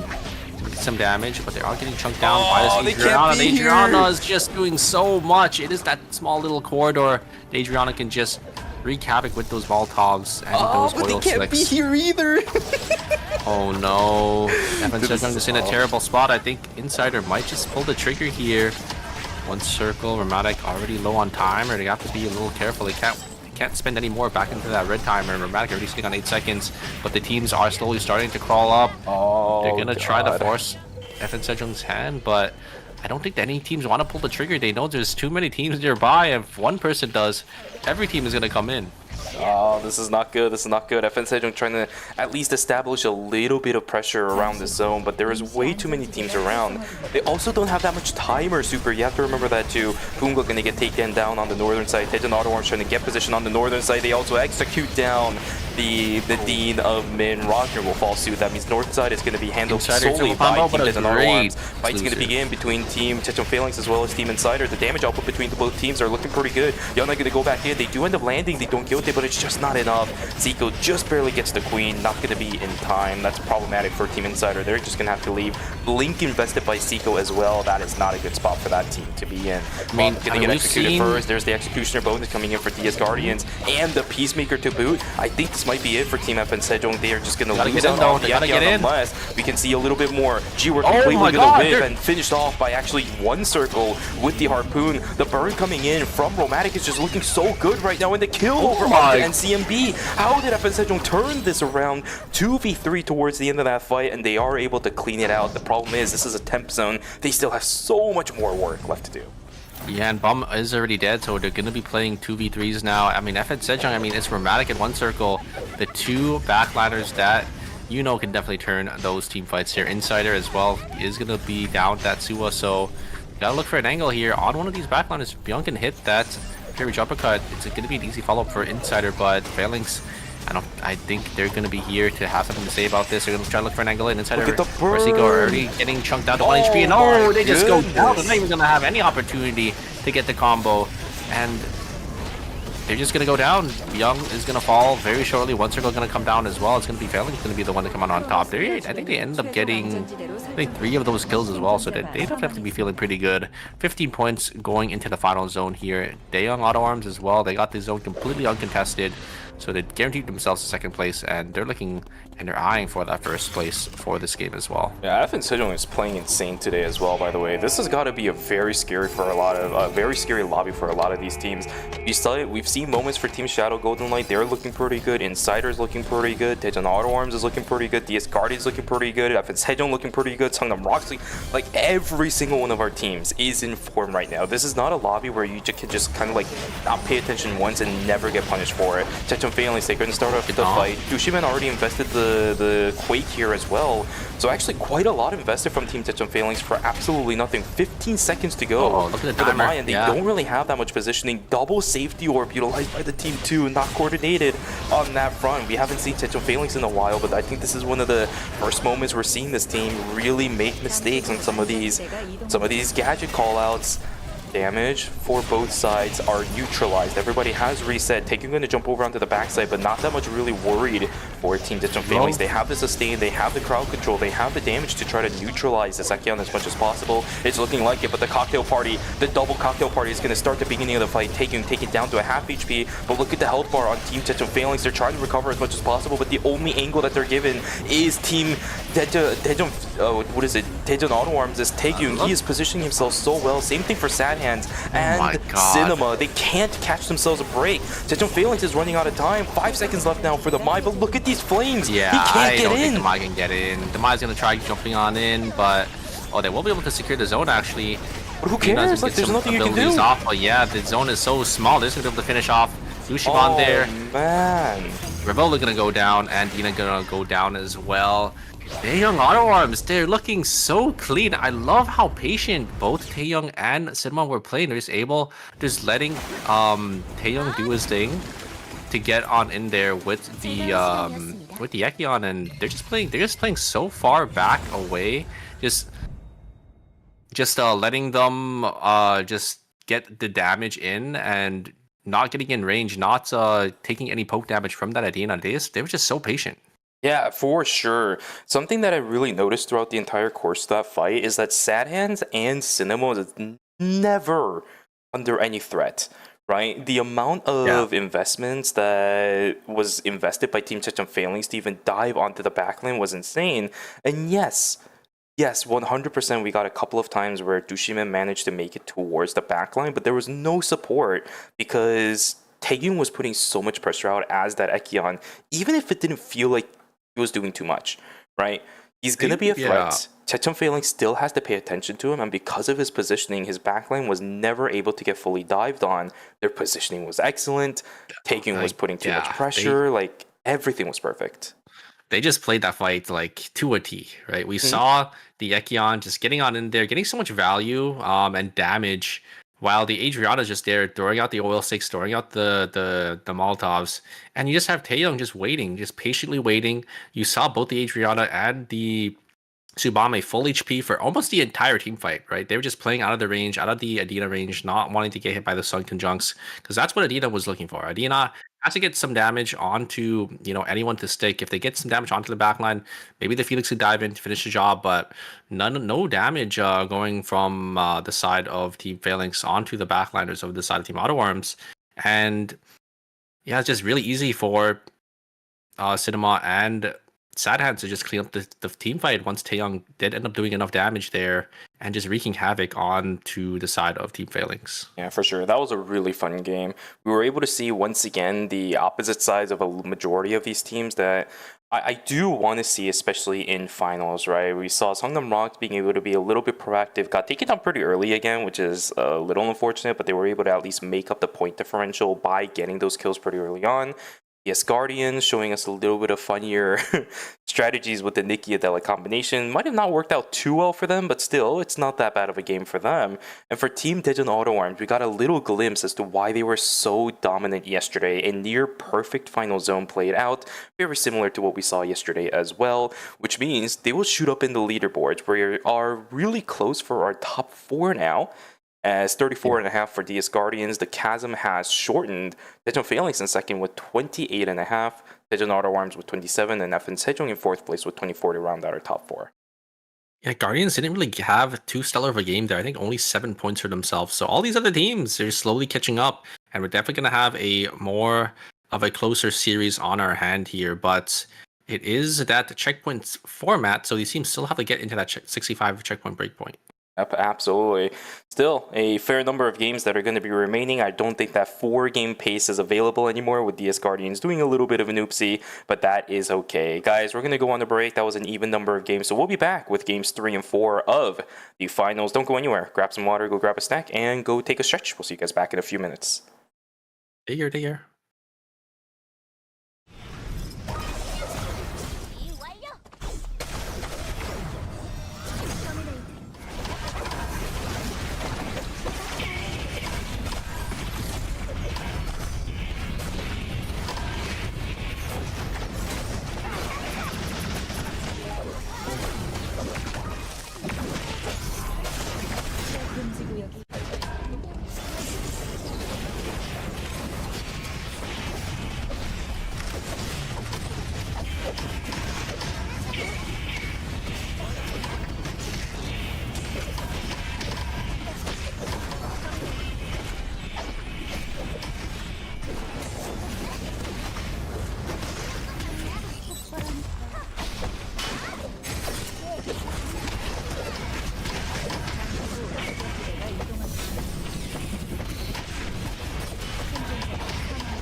You're ready to get in the game now. The last thing you want is to wait. WD Black, performance storage, purpose-built for gaming. SSD speed that obliterates load times. Performance to transform your game. Expanded capacity to store more. Customizable RGB. WD Black. Because the game never waits. WD Black. Drive your game.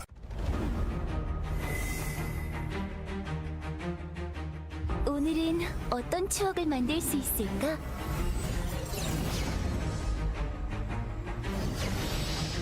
언젠가 오늘을 추억할 수 있으면 좋겠어. 추억이 또 하나 늘어났어.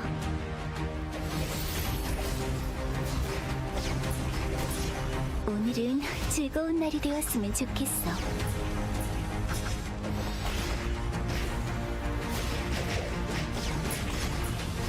나이에 비해 조금 과격한 것 같다고? 어떤 의미니?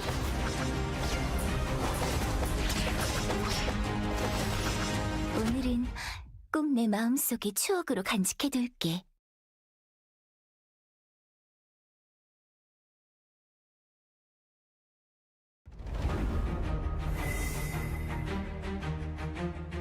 제 차례인가요?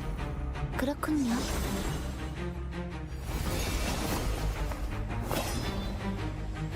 부드럽고 날카롭게.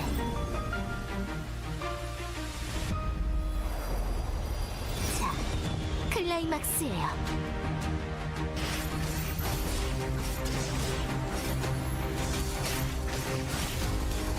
여왕의 스텝을 보여드리죠.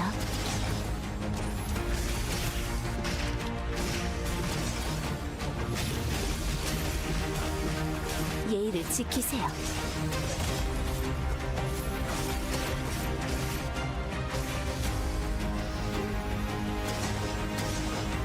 수고하셨어요. 거기까지였지만요.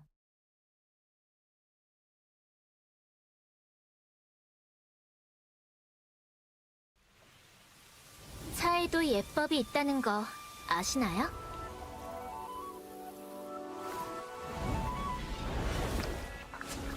재행무상. 만물은 시시각각 변하는 법이죠. 차는 아직 따뜻한데 이 고요가 오래 갈 거란 생각은 안 들어요. 조용한 순간일수록 가장 먼저 깨어나야 하니까요.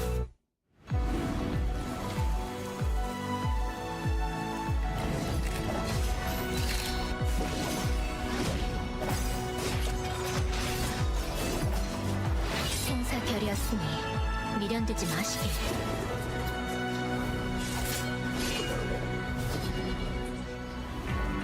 내 문은 칼끝에 깃든 뜻, 협은 내 걸음이 향하는 방향.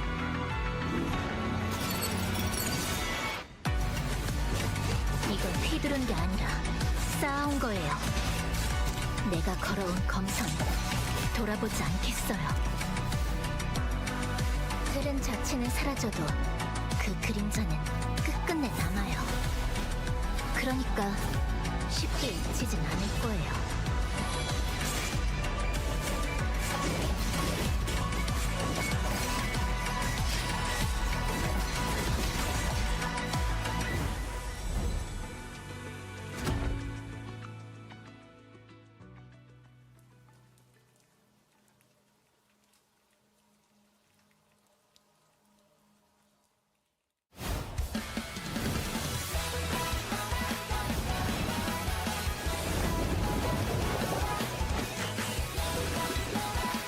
리나, 준비 운동은 해야지.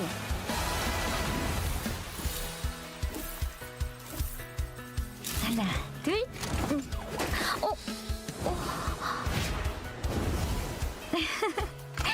괜찮아. 이따 새 거 사자.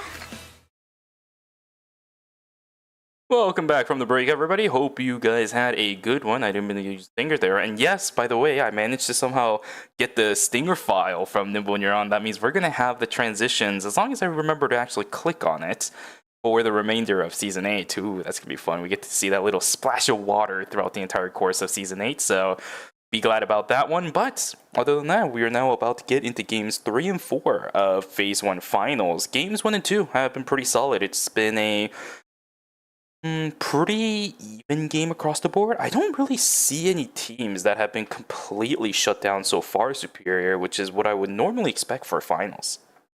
Yeah, it's been pretty close, I think, between all these teams. I think all these teams are definitely on their A game. I think the only team maybe that's looking a little rough shape is probably Sangnam Rocks. They did end up going 8th place 2 times in a row, but I think even in that last game, they definitely showed life. I think they had 8 or 9 kills for themselves. So definitely a team to still look out for. I think all these teams in the finals here are definitely teams that are really strong, right? And definitely, I mean, there is a reason why they are in the finals here. But we are going to jump straight into game number 3 here. No bans going to be on the table. Very excited to see what these teams are going to end up swapping to. Is instead they're going to go back to that Rio comp to maybe get a ban again, or are they going to just play what they're comfortable with? Maybe we'll see the William comp coming out as well, coming in from Knockout Stage 6. So that is a team comp that they did end up performing really well on, and yes, they are going to be locking in last second. It will be that William Shukai and Seiko on that Tazia. It looks like Insider is going to be the only team left playing that Tazia pick. I mean, we saw so many Tazias in the previous knockout stages, but unfortunately, I don't think they ended up making it to the finals here. Yeah, this is a lot of X Factors coming in now for Team Insider, but I'm a little bit scared, right? X Factors have a higher chance of winning in lower stages of knockout stages, obviously because you're going up against slightly lower tier teams than the ones you're going to be playing in the finals. Teams here have experience with the best of the best, cream of the crop Tazia players. If Seiko isn't able to stand up to that, and quite frankly, he's going up against also one of the best Tazias in the world as well, right? One Circle. If he misplays this Tazia is going to have absolutely no value. Yona on the William is also a very high X factor that requires a lot of things to go right in his favor. If Team Insider can't create those environments, if you start seeing Byung kind of like die in the past couple of days as he has on this Shukai, where he just waltzes into a fight, can't really tank anything with just the health bar that he has, I think Team Insider is going to struggle, but we need to see this team execute correctly. We've seen them do it before, but it's been a little shaky. Have they polished it up? That is the question. Let's see how it goes for game number 3, as we are now locked and loaded for it, folks. I think you said it perfectly. I do think that Tazia is one of those characters that does really well, in those lobbies that doesn't really respect her. But when they're playing into a team like FN Sejong that has been playing this front to back for so long, longer than I could even imagine, it's gonna be a little hard, right? They're gonna be able to peel back and dodge out on these Tazia glass shards, and if they're just able to not get hit by the full combo of that Tazia, the Tazia's gonna be up in their face, and it's just gonna be easy for them to just kill that Tazia. But it is Seiko, a player that has shown quite the performance throughout the whole phase of season 8 here, and even last season as well. He was the X factor on his team on that Adela, and him coming out on this Tazia can definitely provide some light for the side Team Insider. Yeah, regardless of what we all say every single time when we're doing these casts, it's all about the execution. If the execution looks good for a team that we kind of played down just because of whether it's historical plays or maybe it's the composition that just doesn't seem right, then it doesn't matter, right? And flip side as well, we can give a lot of team praises, but if they can't execute the team composition correctly, then it's a little bit of an iffy situation at the end. Nice play from Revolu. He will get traded out by Seiko. Nice tag with the crystals as well. Maybe a 1-for-1 inside of Fire Station, which is a-okay, but the big thing for Team Detonato, for Team Insider, I apologize, is that you get positioning inside of that zone. It does get pretty valuable during day number 1 just because you have the campfire, you're going to have the wolves up as well during that 1 minute mark. Pretty solid position to be in for this team. Oh, here's the Here combo. we go. They do get the combo in. G-Work and Tor. Dude, DS Guardians has always consistently picked up kills with this combination at the beginning of the game. This is looking real good for that team. I mean, even without the Queen coming out from G-Work, all he needs is that knockup, and once the pieces are down, it's just way too much damage for you to really live through. So very nicely played by Guardians. Does end up getting the combo onto that Adriana. G-Work, I think, just trying to bait that Adriana in. I think Cinema just ended up falling for it, as I think he was able to be there in time to get that Peerage uppercut. And here comes Engage coming out from Dushiman. Is going to be able to slightly zone off Oman, as his team will be able to grab those chickens down there in Warehouse. We have Seiko versus NCMB here. Unfortunately, Glass Shards aren't going to connect. The stun doesn't connect as well. I don't think the Stasia can get this heart here, but NCMB is actually going to be waiting for their teammate. G-Work is going to be able to get the full combo on to the Tazi here. Seiko going to try to jump away. Is going to be able to get away from that checkmate, but Totem isn't being bested as well. The Queen is going to be mistimed from G-Work, and it looks like they're going to be able to get a nice kill and maybe try getting G-Work as well. G-Work still playing with fire here. Actually is going to try jumping back on in, and Seiko just going to go off, going to opt to grab those boards instead. Yeah, again, it's looking a little bit shaky. Seiko missing quite a lot of those spotters. It's not what I want to see, but at least it was covered by Yana. Good plays coming through from Team Insider. They are going to make value of that north side of the map. Same thing for Team DS Guardians, is they're actually going to yoink away a kill on the bottom side. Yeah. G-Work just hops in, says hello, picked up a kill, and decides to leave. He is just doing the split farm. The fact that he got a kill there is actually insane. I mean, he was up in Temple side, but now he's all the way down here and up down, so just teleporting to a random zone, probably looking for some farm here. It looks like it is going to be NCMB getting caught out as well. I think Guardians coming down, maybe looking for some farm here in Uptown, but it's already gone. Oman going to get caught out. Guardians, looks like G-Work going to try to get some damage in. Not going to be able to get that kill. It is going to be Team Sagnam Rocks going to be able to secure all of those for themselves. Busan Vespa going to try jumping on forward. Going to try looking for San here. Looks like Busan Vespa actually swapped their team comp entirely as well. San is going to get taken down on this Mai. And Curry on the top side as well. Unfortunate for the side of Team Sagnam Rocks. They're going to lose 2 members, and they're not going to be ready for the next objective coming up very shortly here. I think that Felix is just going to look for a TP to maybe look for a free zone. There is the Exodus coming out from the Priya. Not really too much value coming from that. A huge double knockup coming out from the Felix. And that it is going to be Revolu going to be able to pick up those 2 kills. Hina going to be able to get some healing on that Felix to keep them alive. And Team Busan Vespa are going to be on the back foot here. Min going to get caught out by the side of the heart from Shadow GLP. And it's gonna be up to that Priya to get themselves on out of there. Oman getting caught out on the top side here by Busan Vespa. But wait a second, there is a Yusina here and a huge explosion shot, but the wrong target from the Yusina, but it's not gonna matter. A blink over the wall, gonna be able to get that auto attack and finish off the job, as G-Work is gonna go down as well. Yeah, but Fancy still had to invest the blink. A couple of health bars just so very low is what decides so many of these fights. DS Guardians will still at least lose out on the Adela. They do get advantage inside of Poteldo for Team Shadow Golden Light. I forget who picked up the Tree of Life though. It was the Justina. I do see a transition for their helmet from the looks of it. I'll have to assume it's the Sultan Zadorn, not entirely sure there. Zatan hanging around here. He is now the one on the tank, by the way, as well. Belzer on the Felix. This is also a pick, by the way, that Belzer was pretty well known for back before he started playing so much more of that Yuki. Let's see if he is able to perform on this. Curry on the Nadine. They are doing a good amount of damage, trying to use a Tempest Hydrate. They do end up getting it exclusive, will also keep them safe for a little bit, but eventually does go down. Sorry, that was actually Revolu traded out. Belzer ended up going down first. Curry trying to do what he can, but Dita is on the chase. Same thing for Dushiman as well. He gets the catwalk, he gets the straw, down goes the Nadine. It's a 2-for-1 trade in favor of Checham Phalanx. Belzer falling down first. Sun didn't believe. I think if he was there for the team fight there, I think they should have been able to turn it there. The damage coming up from Dina was just a little too much, as Dina was just getting chunked down, but not having that Mai with you for that extra CC or that extra, damage coming out from those abilities is just gonna be Failing's gonna be the one to come out on top in that team fight. It hurts a lot when we're watching fights like this and it's just decided by close margins, but your entire team just isn't there to be part of the fight. You know that difference is going to make something happen, right? But it's just not the case. Really unfortunate. 2 seconds to go until the first set of nighttime objectives are going to begin to spawn. FN Sejong up on the north side of the map, ready to intercept these bears. They do end up getting something, which is absolutely massive, but not entirely sure what that was. But I think that was just the energy power, I think so too. Yeah, because it was a blue beam, yeah. Yeah. It is pretty nice though. They do end up getting that pack, and then they can also just jump straight into the rift as well. So then you can be able to contest for basically 2 objectives. You don't really count. I mean, I would consider those mutant packs as an objective as well, because you get a lot of value, you get those credits, and you have a chance to get those transitions as well. It looks like it's going to be Rocks versus FN Sejong, and Guardians versus Insider. Insider going to be able to get the one here. Looks like Seiko is able to find an angle onto the backline. SCP is going to go down, and Yona, the damage coming out from Willem is just going to be a little too much for the side team Guardians to handle. Looks like Seiko is going to be the X factor on that Tazia, but oh, there's the 3-man ultimate coming out from the Estelle. It's actually going to be able to hit all 3 members outside of Team Rocks. The slow is just going to be able to hit everyone, and FN Sejong going to be able to get the 1-up here. 1 circle on the Celine, going to be able to get a lot of AoE damage as well. Very nicely done by this Tide of Team FN Sejong. Went out this rift here. A huge tempo swing, but NCMB getting caught on the other side here.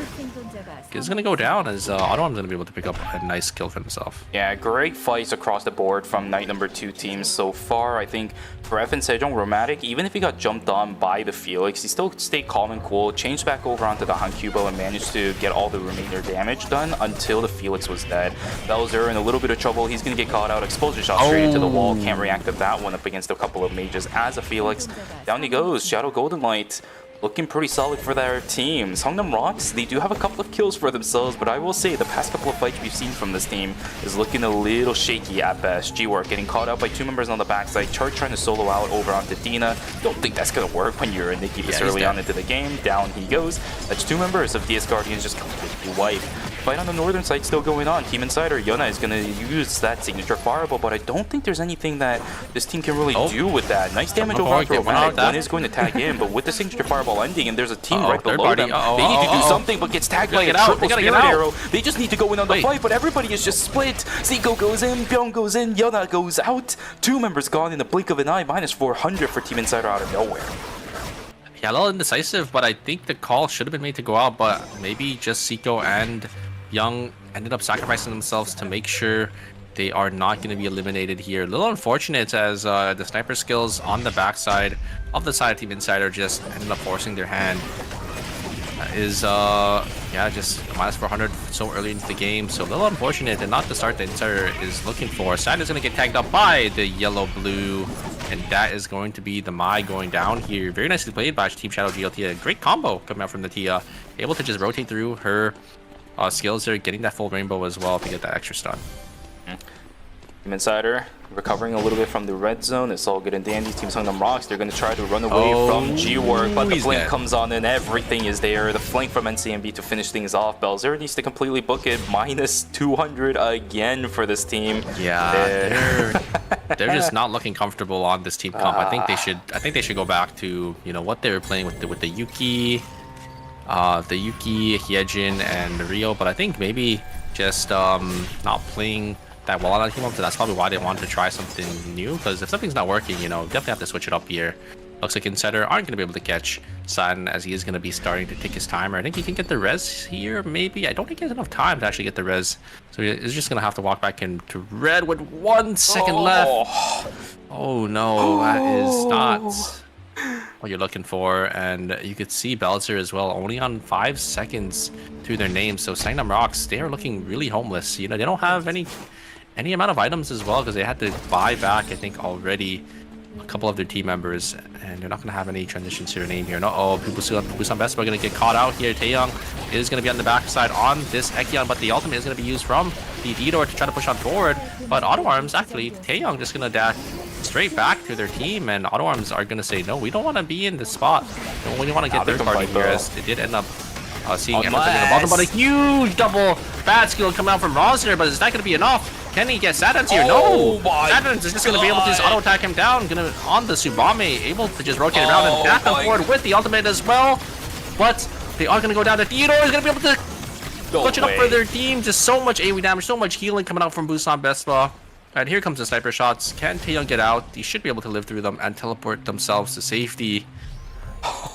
Rosner just able to just get the double bat skill on the two carries. I thought it was gonna be a clean team fight there, but Satan's able to turn it, but it's just not gonna be enough. The Theodore and the Priya just having enough damage to just clean up that team fight. That was such a fun fight to watch. Rosner turning it, and it seemed like, what is it, Sadhans was gonna turn it for a bit too, but Min on the Theo, we've seen him fight brawls after brawls yesterday during knockout stage number 6. He is still holding his own as well. Was it yesterday? No, I think it might have been in group stages that he was able to hold his own, because quite frankly, he's a team that came up from group stages. But we've seen a lot of Theos being the last DPS alive with the front line gone, still being able to pull things off. Nice exclusive from Satin to pull Bell Zero, because that would have been the yellow-blue.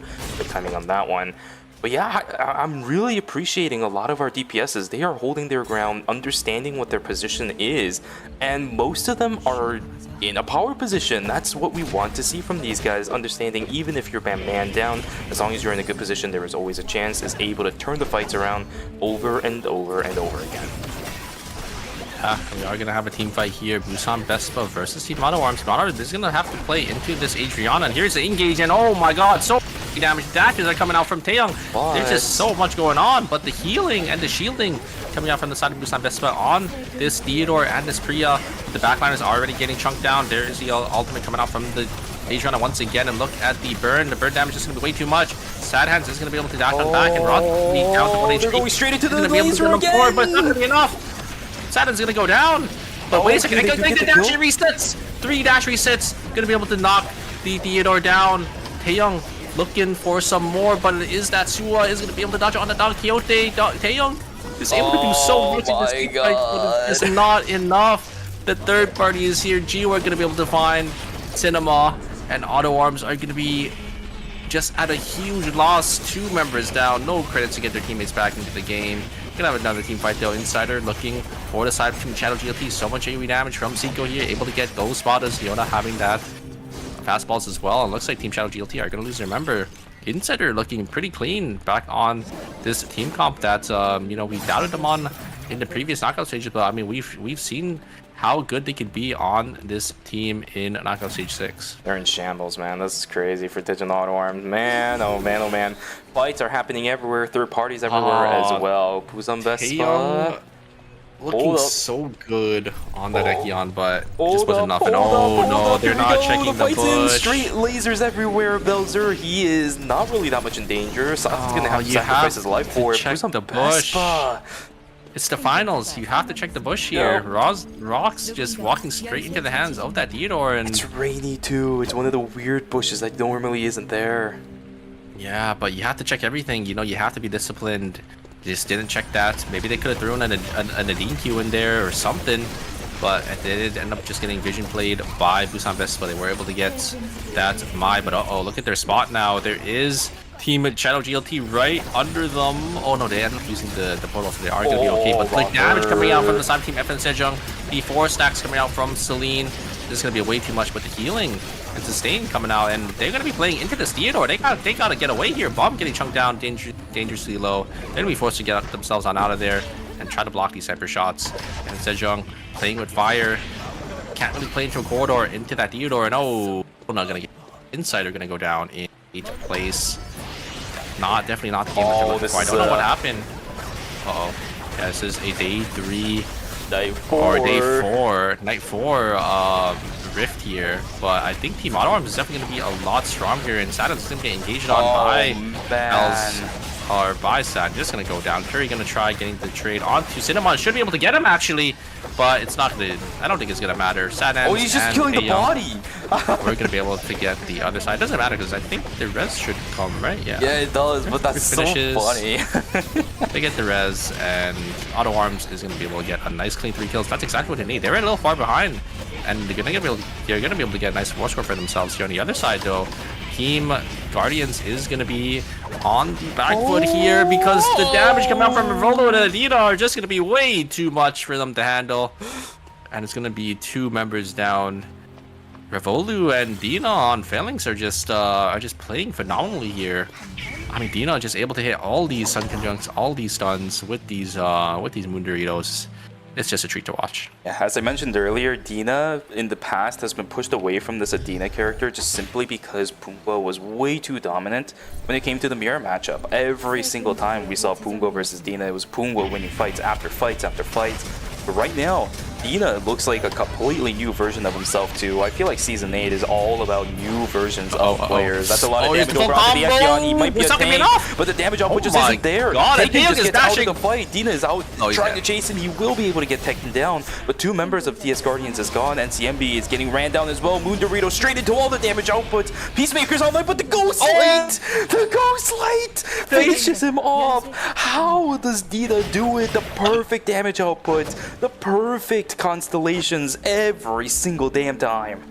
Out of their ultimate as well. That is a little unfortunate, but it is going to be a 3 kills going to the side of Team Phalanx there.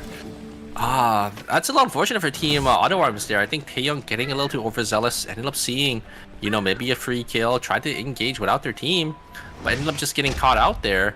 And oh, they're gonna try stopping Lumi. I think they should be able to get it here. Cinema will be able to get that, and I think the safety orbs are probably gonna come down to make sure they don't burn too much timer. There it is. Sad Hand's gonna be able to utilize that. But yeah, Taeyong jumping a little too far away. Their teammates weren't able to really follow up, and they did end up just getting caught out by the side of Team Phalanx. That third party was there at the perfect time, and oh, they're keeping straight into the hands of another team here. Taeyong is gonna be able to jump on forward to try to distract the members of Team Shadow GLT, but there is going to be another team, so it looks like they're going to be able to get themselves to safety. It looks like Zone is going to be closing here now, though, as Taeyong already chunked down to half HP. They need to reset and let this Echion rest up, but Taeyong's still looking for an angle in. The timers are starting to tick. They don't have any time left. They got to use the safety orbs to get themselves maybe down to to Fire Station here. It looks like that is exactly what they're going to do. Shadow GLT, though, going to come into the zone. FN Sejong now going to be on the back foot here. Shadow GLT looking pretty strong. They do have the Alpha and Omega buff, so any poke that they do is definitely going to be amplified. So you got to be a little careful. Oh, Phalanx, they have that Wick buff. Look at how strong they are. Rebel sitting on 2 bloods. They're going to use the safety up to try to get themselves safety, but a huge double taunt there coming from Mai, and a great follow-up from the Felix to finish the job. And Auto Arms now going to be down 2 members. Taeyong going to be the last member alive. It is an Echion, so maybe Taeyong can get a couple more placements for the team, because you know, one of the most slipperiest characters in the game that should just be able to dash themselves on out. Looks like they are going to get caught out. Nice. But Phalanx is going to be there. They are just going to find an angle, but Rebel is a little too far forward. It's going to get chunked down, but it is going to be able to dash around and get healed up by the Mai here. But the Mai now a little too far forward for themselves. All the Phalanx are going to be able to get themselves to safety, and it's going to be a full fight reset. Yeah, really lucky that Dina was there with the Star Conjunct in order to heal everybody up. Everybody in this game, for some reason, is just having fun running into Theo shields. I don't get it, if I'm going to be real with you.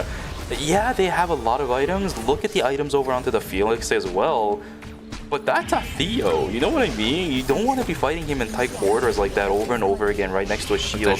They're just taking so much damage from the Remnant auto attacks. Nice dash away from Fancy. He's going to be able to dash away against the Spirit Arrow. But there's a couple of teams up here. I don't know if FN Sejong knows if the team behind them. I think they did have a camera placed down, so they should. It looks like they are. There is going to be a clean 3v3 though. FN Sejong going to take complete zone control as One Circle is going to start placing those bombs down. But it's going to be a little tough, because if One Circle gets back into this corner here, both these teams can start to collapse. They're going to slowly hold the zone down, though. One Circle is going to get the blast wave. And oh no! Fancy just going to go down. A huge blast wave coming out from One Circle, able to push them in. And a great follow-up there coming out. Look at the fight. For Chromatic and Bomb. Just going to stun up Oh, looks like FN Sejong, they're going to take the bottom side here. I think they might think there's another team, but it's just Taeyong, a solo Ekion. And Taeyong's going to go and wreak havoc onto the side of Team FN Sejong. Look, the HP plus, they're going to chunk low, and Busan Vespa are going to be here to finish the job. Taeyong needing the Grim Reapers to seal FN Sejong out of this game. The kingmaker that is Taeyong. I've seen him ruin teams in checkpoint before, but we're starting off strong from the looks of it. Youngman dashing on in, they don't really have that much time to play with. Nice play from Revolut to get the kill over onto Desi, and that's going to be it for Shadow Golden Light. Youngman will also fall down. We have a Checham Phalanx and Busan Vespa final zone in Police Station. When was the last time we saw this?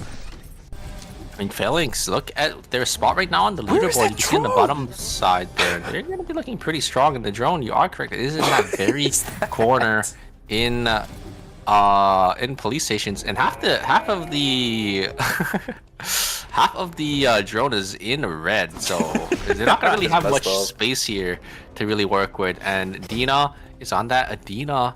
And they're going to be forced to push into this, but they do have the Theodore as well. Yeah, so depending on where this drone goes, it's definitely going to be a game changer for either team. Great but I like this. Revolu is on the flank here. They don't know he's up in the zone. I think they're going to wait for the drone to close in, and then the flank is going to come out. Ooh, a little too early. I think they definitely spot him out here, but here comes the engage. Mai's going to try looking for a taunt, but Roger's completely isolated now. This one is their sights on the Suwa. The Suwa's going to be able to blink out. A huge bat skill. No, it's not there. Going to be able to get themselves to safety. And trying to get some damage back, but the Theodore wall is just there. Just so much damage. They weren't able to get the Suwa there. A great bat skill to keep themselves safe, and now the side of Team Phalanx are going to slowly start to heal up, but I like the play from Busan Vespa. They're using those explosion drones to make sure that Phalanx can't rest. What is this? But the drone is coming down. It's coming down. It's going into the hands of Team Phalanx here, and now Busan Vespa going to be forced into this Adina. Adina going to try looking for an angle and going to try to get some stuns. Nothing really going to come out. They're going to walk in for this open space. Roster going to try getting that on kill. It's going to get hit by the wall, but a huge bat skill coming in, but they're going to lock down the Suwa. The Suwa's going to go down. Great blink. Oh, but wait a second. Pull back from the Mai is going to keep the Felix a little safe, and that is going to be it. A clean fight coming out from Phalanx. They did end up having that drone advantage. I think that is definitely what helped them out, but it's a great team fighting all around. Yeah, come on. What a play from Team Checham Phalanx across the entire game. Huge play from all of these players individually. Individual prowess absolutely insane. Communication was absolutely insane as well. What a great game from Checham Phalanx. It looks so stable for this team too. Dina making some incredible plays. Same thing for Revolut as well on the Felix. And at the same time, the Mai making some incredible saves with the exclusive here. Oh, no, it wasn't the Mai, was it? No, it was the Mai. It was the Mai. Making some really great saves with the exclusive over onto the Felix on top of it. Looked a little bit finicky fighting into some thin corridors up against Theo, but in the final fight, because they had the drone advantage, everybody else just had to push in on them. Really brutal for the opposite end as well. That's just an unlucky... What was that drone? That was terrible. Yeah, the drone was placed on the corner of police station, and I think it just moved downwards. So, yeah. I mean, it was just in complete control of the side of Team Phalanx there to utilize to their advantage.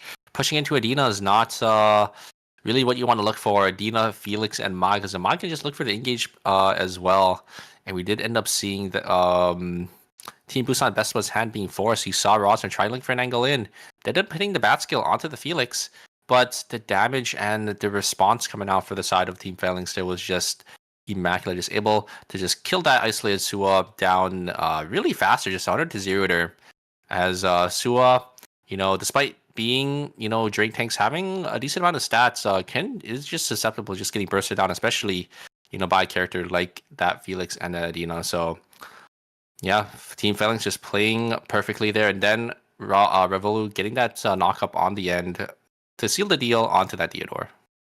Incredible improvements from everybody on Checham Phalanx in the game where they really needed it, right? They needed to come back here. And funnily enough, I say come back here, but they were in second place already from this game. So they're going to start skyrocketing quite a lot when it comes to points. There will be another canyon between themselves and even second place after game number 3. I'm just wondering what the physical numbers are going to be.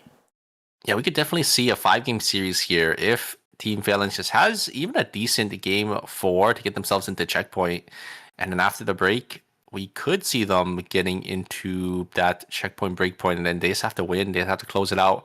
But I mean, you know how good these other teams are. I don't think that is probably going to happen, but who knows? I mean, we have seen Team FN Sejong, I think, closing out the series in 4 games. Maybe we'll see Phalanx closing out in 5.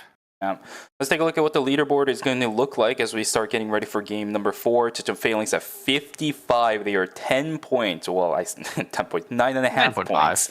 Yeah, okay, whatever. Away from that checkpoint mark. They just need one more decent game in order to get there. We may have ourselves a team in checkpoint by game number 4.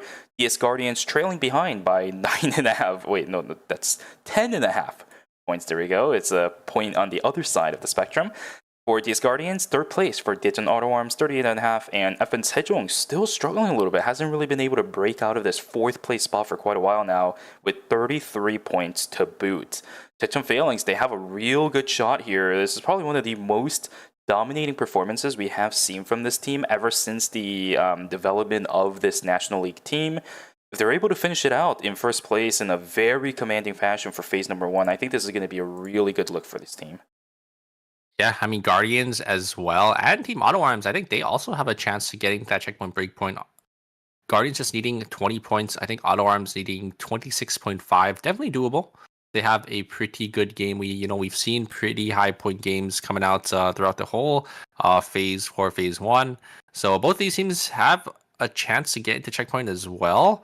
While Saddam Rocks, it was Phalanx, has a really good chance of getting in. Even if they don't win out the game, if they just have a decent game, they should be able to get themselves into checkpoint as well. So we could possibly see a 2-team checkpoints going into game number 5, just because Guardians and Auto Arms are in that position to, if they have that pop-off win, they can definitely get themselves into checkpoint as well. That would indeed be pretty fun. Interestingly enough, most of the teams that have been able to win games so far today have done it with at least 20 points so far, if I remember correctly. Might have been an outlier in game 1.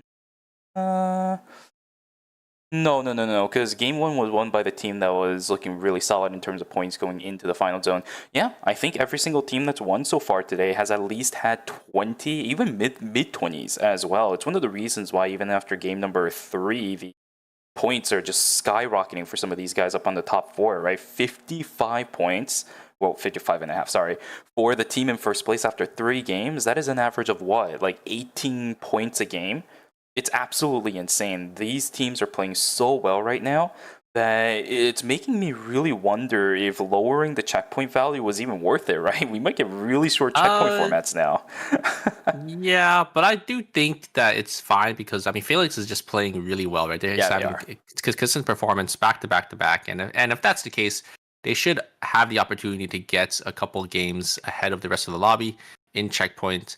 I don't think we're ever going to see a 4-game series again like we did see before, but a 5-game series is definitely still possible. And I think that is okay if a team is having that dominant performance in the lobby. So I think that is probably what we're going to see here. I think Phalanx has a really good shot into getting into that checkpoint for game 5, maybe even 2 teams, honestly. So yeah, we'd have to see how it does end up working out here. Are these teams going to slowly get into that politic type of gaming that we usually see in checkpoints? We haven't really seen it too much coming out anymore after all the changes, all the final zone changes in season 7, season 8 as well. Now we have the safety orb, it's going to be a little harder to look for those third parties. And I think just because of how much the game has evolved on the Korean side as well, these teams can just play a random team comp and these teams won't know which team is which.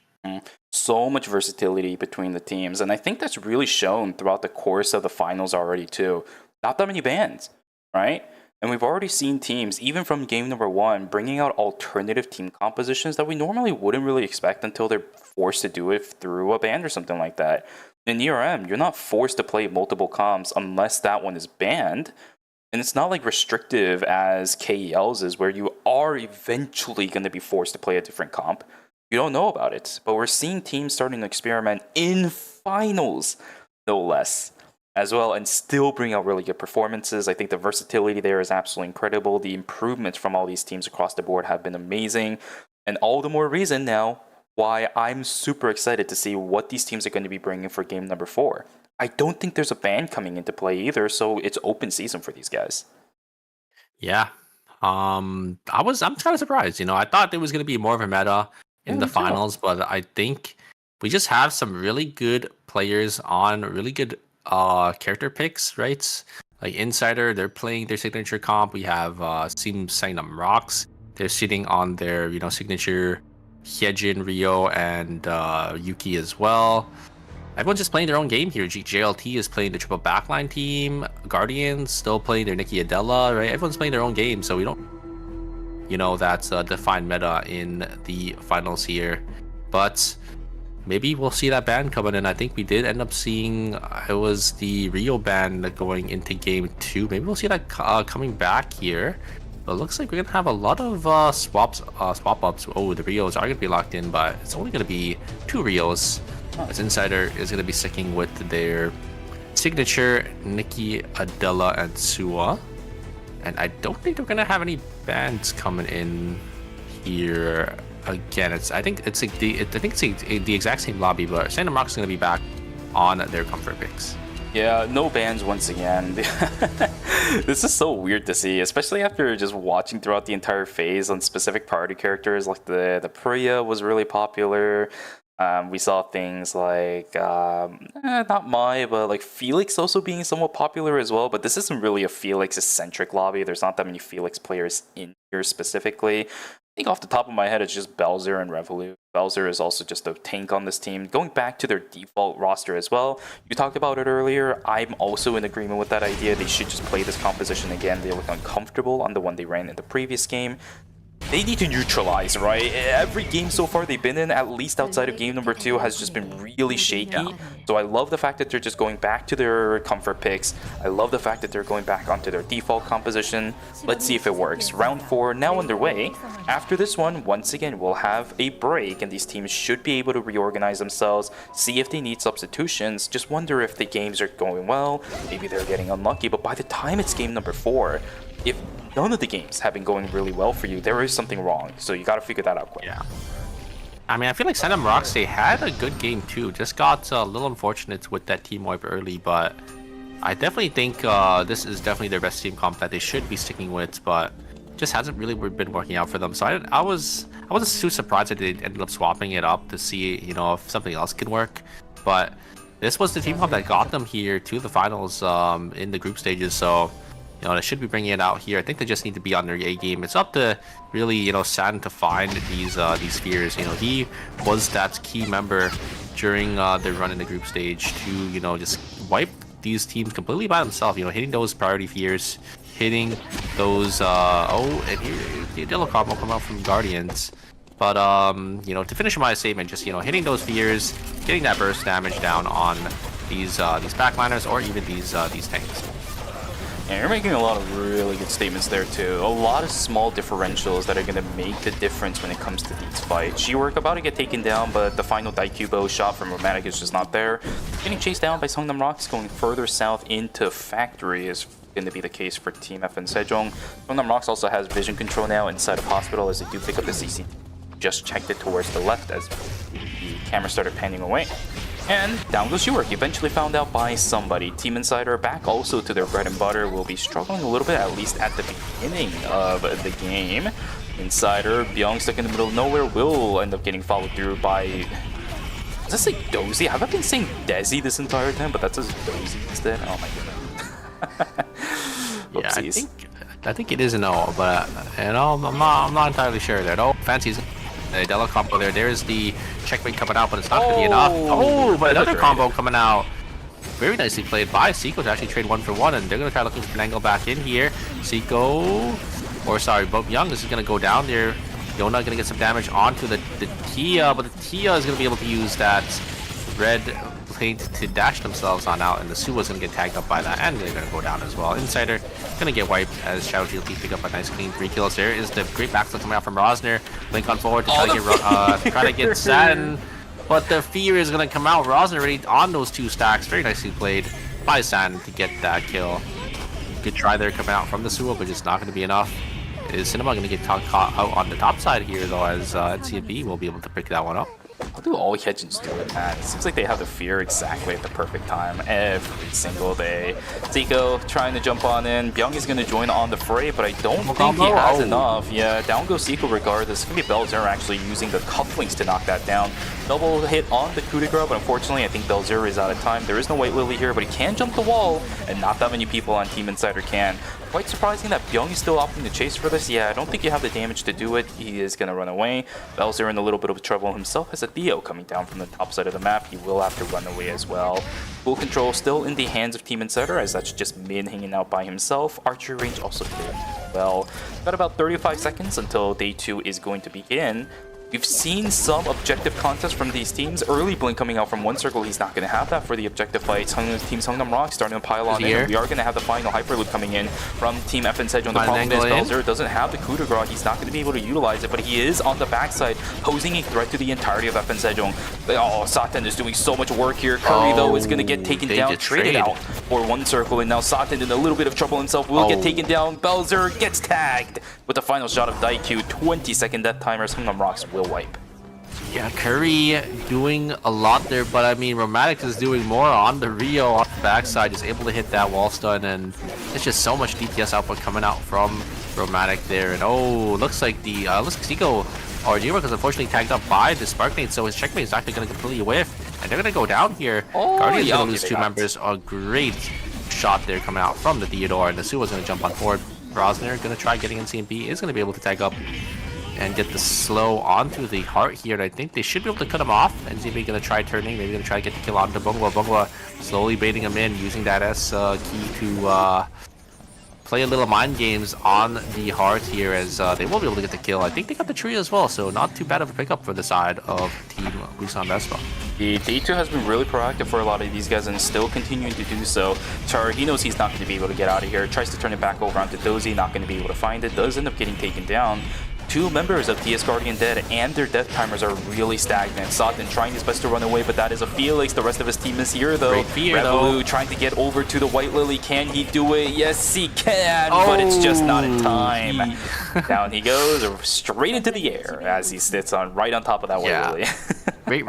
Great recognition for Belzer to stand on the White Lily, because, I mean, Revolo was able to get the ult click, but that takes time. You know, you have to reposition your mouse to hit that ult click on that White Lily, because most people just tap the White Lily. But if someone's standing on top of it, you have to click that. You have to click the text box instead. And I think Revolu was prepared for it, but you know, definitely slightly delayed, I think, his click, and did end up just getting caught out there. Looks like we have Phalanx gonna take the team fight, though, again. Maybe into Team Seongnam Rocks on the bottom side of the map. There is the Rift going to be shown in Dock, and Alpha going to be shown in Uptown. So I don't know what Team Phalanx is going to decide to pick here, as they do have some options. Nope. Alright, for Golden Light positioning up on the northern side, for DS Guardians positioning on the bottom. 15 seconds for night number 2 to begin. There is an Alpha inside of Uptown. That is what both of the team in Uptown are looking for. Insider still positioning around this Alpha for themselves as well. Will get contested by Shadow Golden Light. Not sure where all the rifts are. There is one in Alley. Golden Light is actually free to take that if they don't want to contest for this. But this is a team composition that's going to have a little bit of a rough time inside of the rift. They're going to have to fight for it in this thing corridor instead. The combo is going to go straight over onto the Justina. Will end up getting taken down. Dozy is the next target that they're going to go for, but this is a hard. She does have the Peacemaker if she wants to stall things out.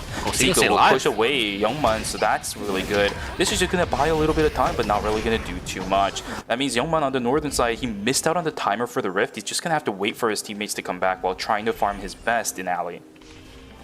Yeah, Zico was actually able to stay alive at the very end there. I thought maybe Oman was gonna be able to finish him off, but did end up making sure they got themselves out to safety. So a clean team fight coming out for the side of Team Insider. Nice 2 clean kills. Oman gonna look for an angle onto the Priya here.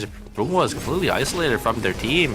It's just gonna get tagged up by the colors, but isn't it gonna go down? And here's the turn around from the Theodore. Theodore's gonna be able to get Sparknade and gonna be able to get a lot of damage off. Heart is gonna teleport on in, but is just gonna go down instantly, and it's gonna be 2 kills going to the side of Team Busan Vespa. Suwa gonna try looking for the Yusina here, but the White Lily is gonna be there to get themselves to safety. Rosner is still chasing, actually.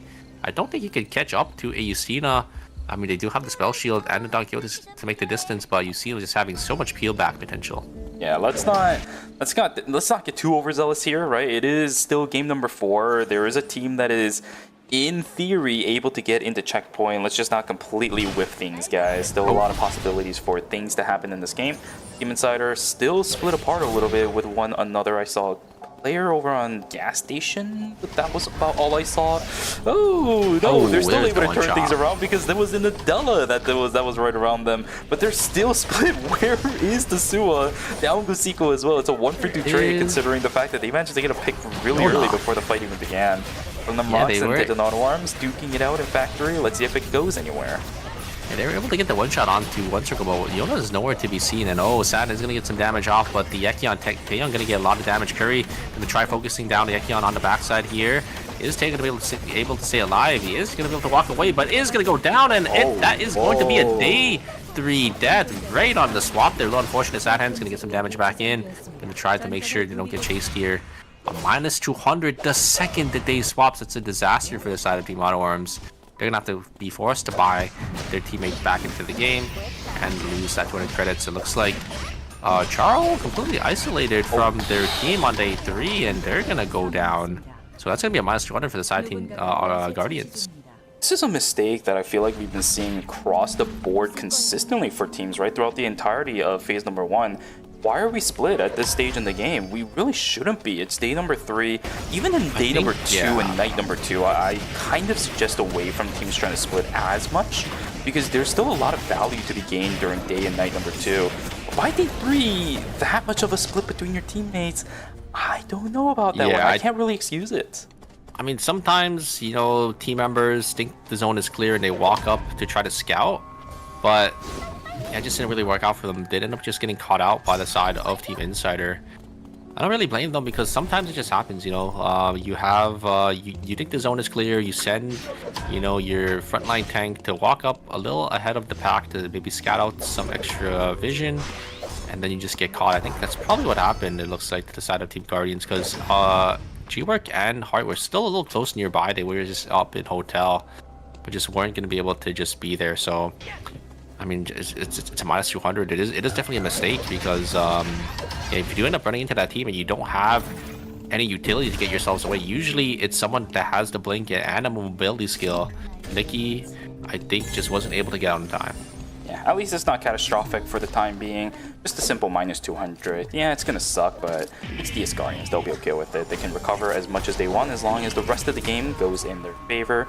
Sitting on 2 kills, or not 2 kills, but 2 kill score for themselves. Not that bad of a situation to be in, but there are still 8 teams alive, which means placement points are up for grabs in an important game like this. FN Sejong trying to position around Team Golden Light. Full Rainbow is going to whip over onto Romantic, but he had to invest the electric shift for that. That's a lot of damage, and triple tag over with the Spirit Arrow and the third party coming in from DS Guardians. This is what I was talking about. For a position for DS Guardians, they're going to get the third party over into FN Sejong as well. One Circle isn't careful about this. He's going to get taken down as well. Pure Rage Uppercut just to secure the kill. And now they're chasing down the Estelle. Bum trying his best to get away, and he will as he just disappears into the depths of school. But what a perfect place for DS Guardians to be. I called it. They just needed a game and a position to be in. They found themselves one right in archery range.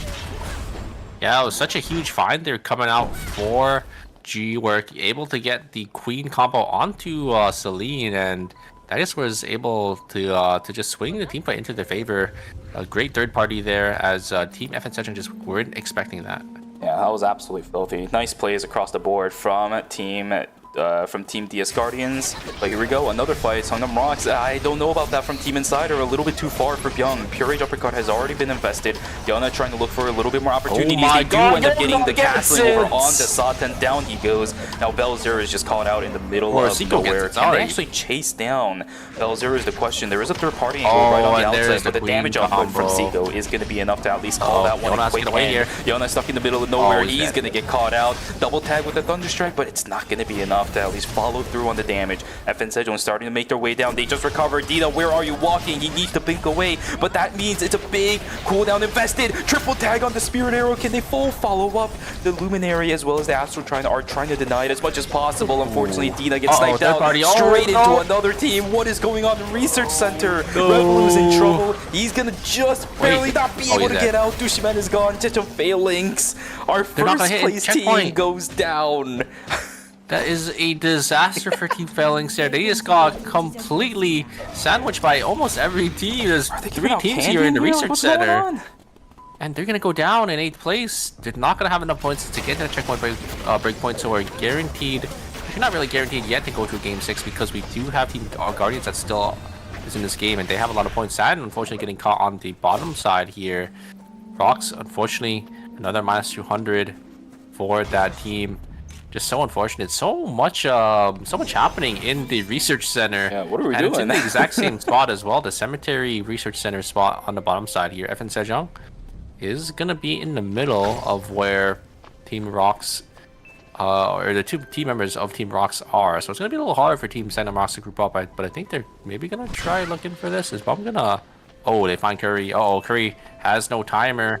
Oh, staying in the bush. I think Bum knows. I think Bum saw. Yeah, he definitely knows. He definitely knows. Oh, and that's gonna be -200 for the side of Team FN Sejong. They don't have the credit. Sorry, 4 Rocks. And they don't have the money. You can see their items as well. They're looking so poor. They don't have any credits to their name, any items. It's looking really bad for Team Phantom Rocks. I thought this was going to be the game where they try to stabilize going back onto their bread and butter composition, but it's just unlucky circumstances across the board. And it's not just for them too, right? There's a lot of teams right now that are struggling with just these unlucky third parties coming in from the flank. They can't really deal with it because some of these fights are lasting forever. All the utility is going through. Byung, where are you going, my guy? Garden reverse denied as well. He is just completely isolated. Byung is dead. He can't get away from this fight unless one circle can do something about it. The one stack is going to miss, but the blast weave is there. Yeah. No response from the other side. What was that? Yeah, they can't really follow up on that. Insider, you know, Siko and Yona were getting kind of zoned off by the Estelle. I think the ultimate was a little too far forward. I mean, it was just really easy for one circle to just blink back into their team and use that blast wave as well to create so much distance from that Nikki when they got Purge uppercutted. And just an easy kill on the isolated Nikki, as the Nikki is just so far away from their teammates. So if it's going to be able to pick up that kill and get the wick as well. So they're going to be looking really, really strong here.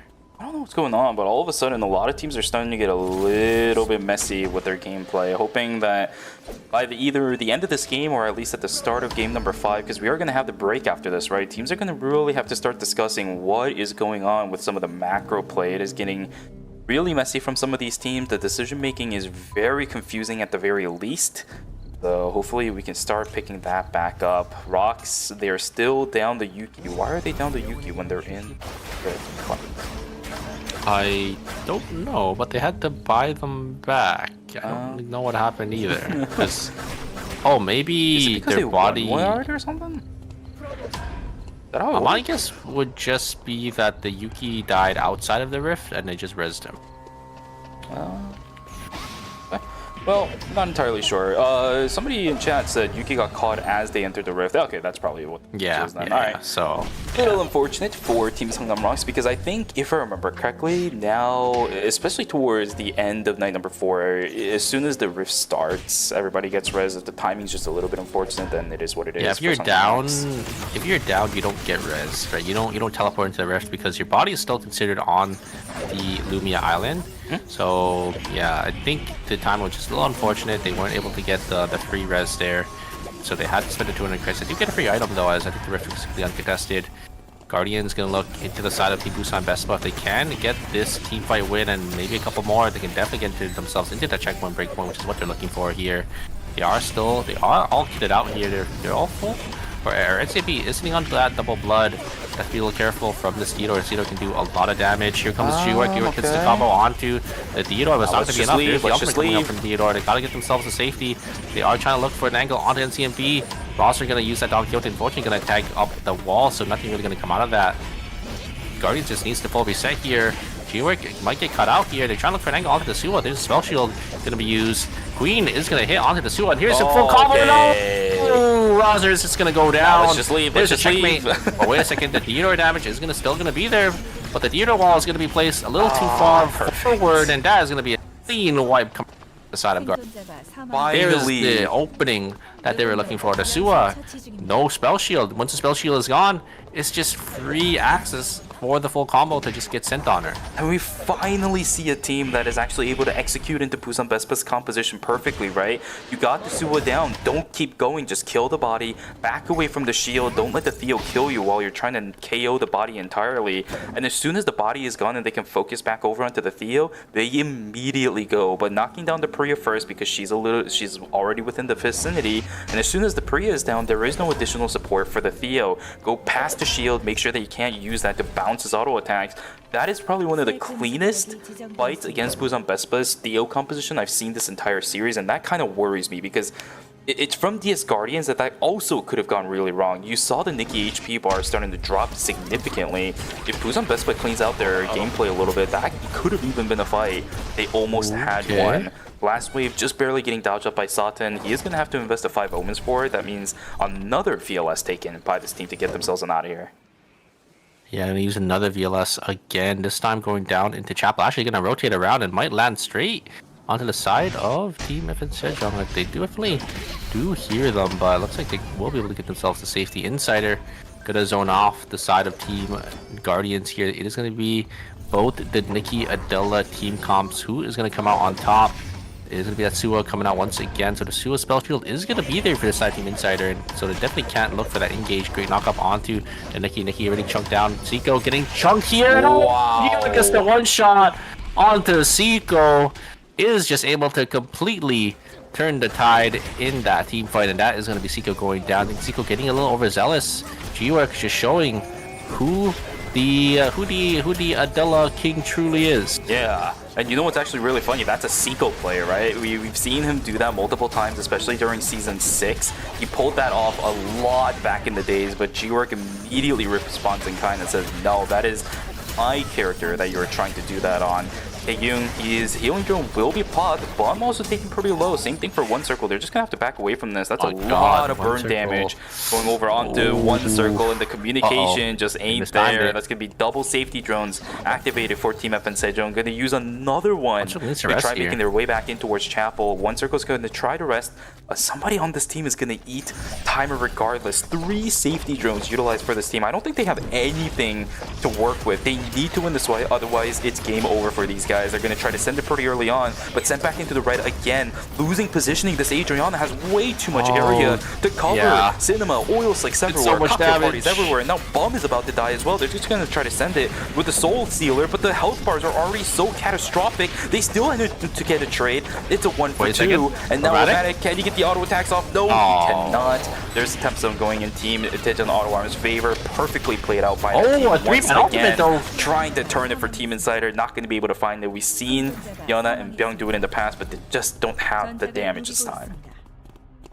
Yeah, a little unfortunate for the side of Team FN Sejong there. I mean, they just got zoned off, right? You're pushing into the Adriana. Adriana's just able to throw those Molotovs, able to throw those oil slicks down, and the backliners are just getting chunked down before they're even able to walk up and take that team fight. Look at the item difference between these two teams here. Team Sagnam Rocks have a mountain to climb, but maybe Saturn can do it. He's on that 5 golds here. Gonna get some damage in. They're gonna slowly start to peel back from this. Yuki Belzer is gonna get focused out, and he's gonna go down. Saturn gonna try to get some damage back in, but it's not gonna be enough. And that is gonna be a clean 3-0 for the side of Team Guardians. They are sitting on 18 points, so they're actually gonna be missing 1 here. Oh no, they get the extra 2 placement points, so they're gonna be guaranteed to actually get to the checkpoint going into game number 5. Yeah, that's gonna be fantastic for DS Guardians. The question is, can they actually deny Team Tejon Auto Arms for making it in? Yeah, they absolutely can. Tejon Auto Arms needs about 29.5 points. So yeah, DS Guardians, funnily enough, in comparison to Team Chechen Failings, is gonna be the only one to be in checkpoint. This is one of the reasons why I said, let's not call anything just yet before this game started, because for Chechen Failings, anything can happen, right? You never know what's gonna actually result in a game like this until the game itself is over. DS Guardians reacting really well. Now G-Work trying to do a loop-de-loop once again, over we onto saw the this backside. They have a camera over there. Team Daejeon Auto Arms, are they going to respond to this better than FN Sejong did in the last one? Let's see. Taekyung taking a heap of damage. That's a lot over on towards the Ekyon, but he's still taking enough. Never mind, the quick cut's going to be enough to clean him out. Checkpoint is going to also do a lot of damage as well, and the Queen lands again! Oh my goodness, from G-Work, they are just completely denying Team Daejeon Auto Arms from even having a chance back into the series. Oh my goodness, what a play from everybody in Daejeon DS Guardians. G-Work just playing out of his mind here on this Adela. He's just playing so well. He's able to find the flank angle, able to get on there. They one-shot Taeyong. G-Work jumps back in to finish off the job. Puts the Rook down, uses the ultimate, and then takes it last second when the two backliners didn't think he would take it and just chunks them down, and then hits the Queen at the very end as well to seal the deal. G-Work just completely eviscerates Team Auto Arms. Yeah, what a play. I think the quick cut towards the end there was just the amount of damage they needed in order to be able to kill Taegyung. As you mentioned, the Queen landing outside of that as well, just completely knocking down. By the way, Tsubame, again, right? Tsubame getting caught up by Queens has happened multiple times throughout the course of phase number 1, which is usually a very, very difficult task to pull off. But G-Work, he feinted it, right? He ended up using a feint, started walking back, but immediately put the Queen down right in place where but Sad Hands was going to walk. What an absolute cinema from... He just played it so well, right? Like, he baited them in. He used the Rook last second on the checkmate because I don't think they were expecting him to come back into them. And then they just got chunked half of their HP, walked away, hit the Queen as well. Like, just everything from G-Work in that fight just... Yeah, I mean, he just completely outplayed Team Auto Arms there. For sure. Plays looking amazing across the board today. DS Guardians, after that one, are going to be the only team sitting inside the checkpoint as well. They're going to be real happy about this. If we do end up seeing DS Guardians rounding it out in game number 5, which is definitely possible, right? There are no bans going into game number 5. This is going to be a very quick series. It might not be a 4-game series, but I think this would be one of the fastest checkpoint format wins in DS Guardian and G-Work's history. So if they're able to do it, that could set a record for them and a really good standard for G-Work. It's been a long time since we've seen this dominant of a performance from a team like this. Yeah, they've won, I think, a game already. So this is the second game that they ended up winning. And I mean, they're on their way to winning the next one as well. So these teams definitely have a target to look out for to stop this team from getting that final win. I mean, yeah, I mean, if they win it here in 5 games, I think this would definitely be the second shortest series. We did have Team FN Sejong winning it in 4 games, but I don't think any other team has won it in 5 yet. We did have a 6-game series, I think, in one of the seasons as well, but 5 games has not been checked off yet. Yeah, it's just that whenever G-Work ends up winning checkpoint formats like this, his usually takes quite a bit. It typically tends to be FN Sejong gets in first, and then DS Guardians or whichever team has been in the past has to kind of catch up to that point. By that time, it gets to games 7 and 8. So if, once again, DS Guardians is able to finish it out in the next game, it'll be probably one of the fastest checkpoints that G-Work has been a part of himself. That is going to be a really nice kind of title and achievement to hold to himself because of the way that his team has always won out in these checkpoint formats. Let's take a look at what the score sheet looks like, though. How much of a breathing room does DS Guardians have? About 7 for 8ㅅ Phalanx to make their way up, and about 16 for Daejeon Auto Arms to make their way up too. Definitely possible for both teams. Yeah, and even Team FN Sejong as well. If they just have a nice win, this 19.5 point buffer, this team can also definitely get into that checkpoint breakpoint. So a lot of teams definitely eyeing out to try to shut down Team Guardians going into game number 5 here. Phalanx, unfortunately, they were the teams only 10 points away, but they just had a disastrous game for not able to get themselves into checkpoint. Only 2.5 points in that game, so still need 7 more points to get in. Really awkward situation for 8ㅅ Phalanx. They need to start pulling it back, but that's also assuming that game number 5 isn't the last one. Guys, an even number of games has passed. That was game number 4. That means we're going to go on a break, so make sure you guys go grab some water, go grab a snack, and go take a stretch, because this could theoretically be the last time you can do it for tonight, as DS Guardians looking for the finisher inside of the series. We'll be back with games 5 and potentially a game number 6. Don't go anywhere. Take care.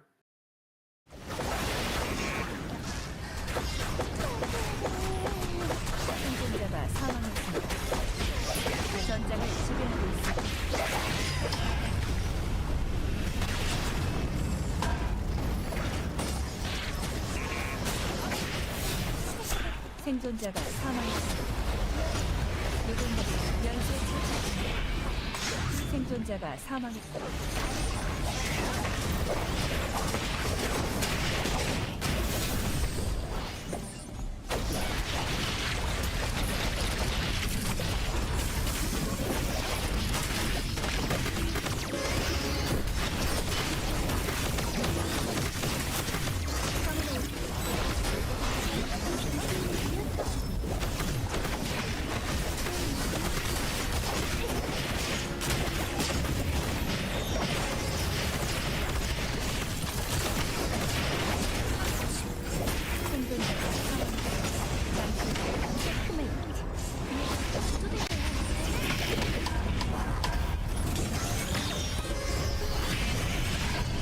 생존자가 사망했습니다.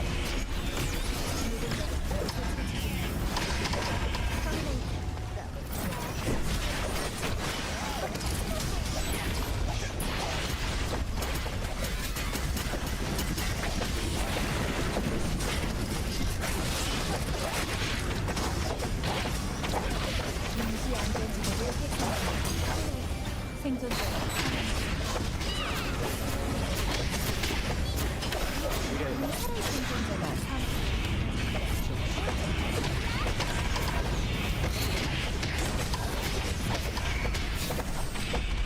잠시 후 안전지대가 축소될 예정입니다.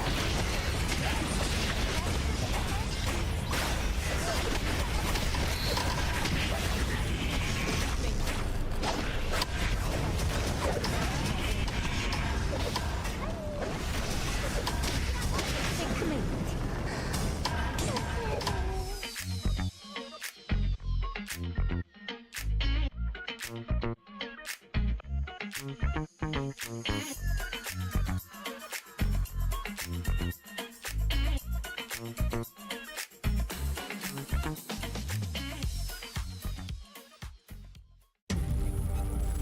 You're ready to get in the game now.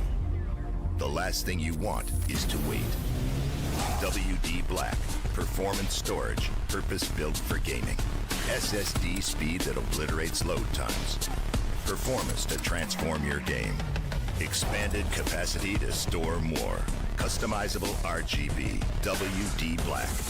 Because the game never waits. WD Black. Drive your game.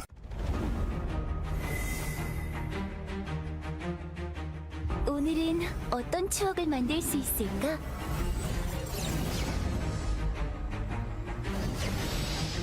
언젠가 오늘을 추억할 수 있으면 좋겠어. 추억이 또 하나 늘어났어.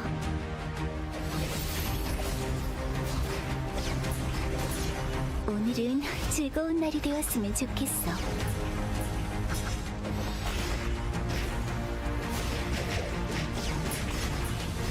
나이에 비해 조금 과격한 것 같다고? 어떤 의미니?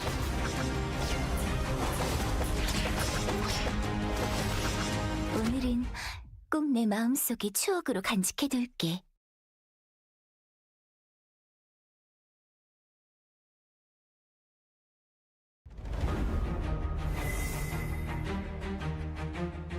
제 차례인가요?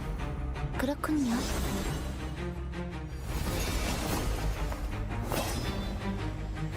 부드럽고 날카롭게.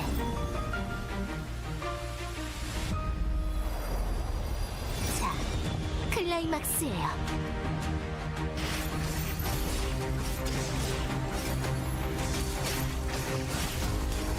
여왕의 스텝을 보여드리죠.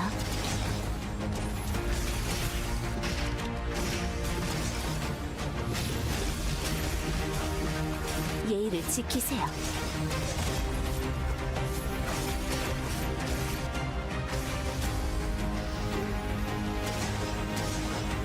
수고하셨어요. 거기까지였지만요.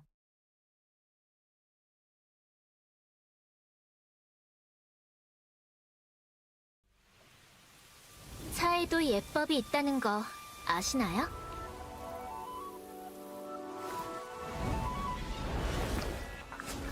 재행무상. 만물은 시시각각 변하는 법이죠.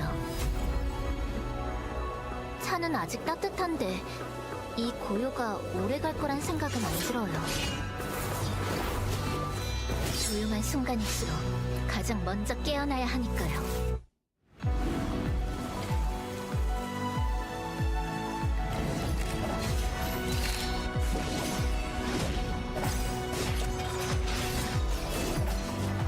생사결이었으니 미련되지 마시길.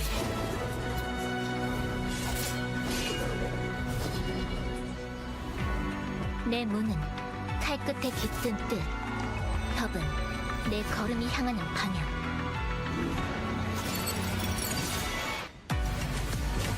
이건 휘두른 게 아니라 쌓아온 거예요. 내가 걸어온 검선 돌아보지 않겠어요. 틀은 자체는 사라져도 그 그림자는 끝끝내 남아요. 그러니까 쉽게 잊히진 않을 거예요.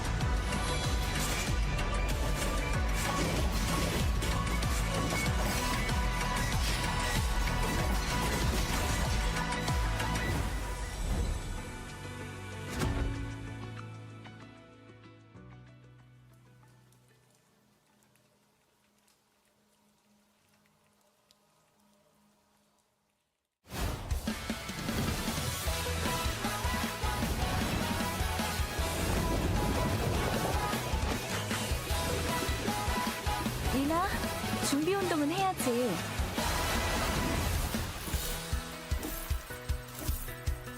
하나, 둘.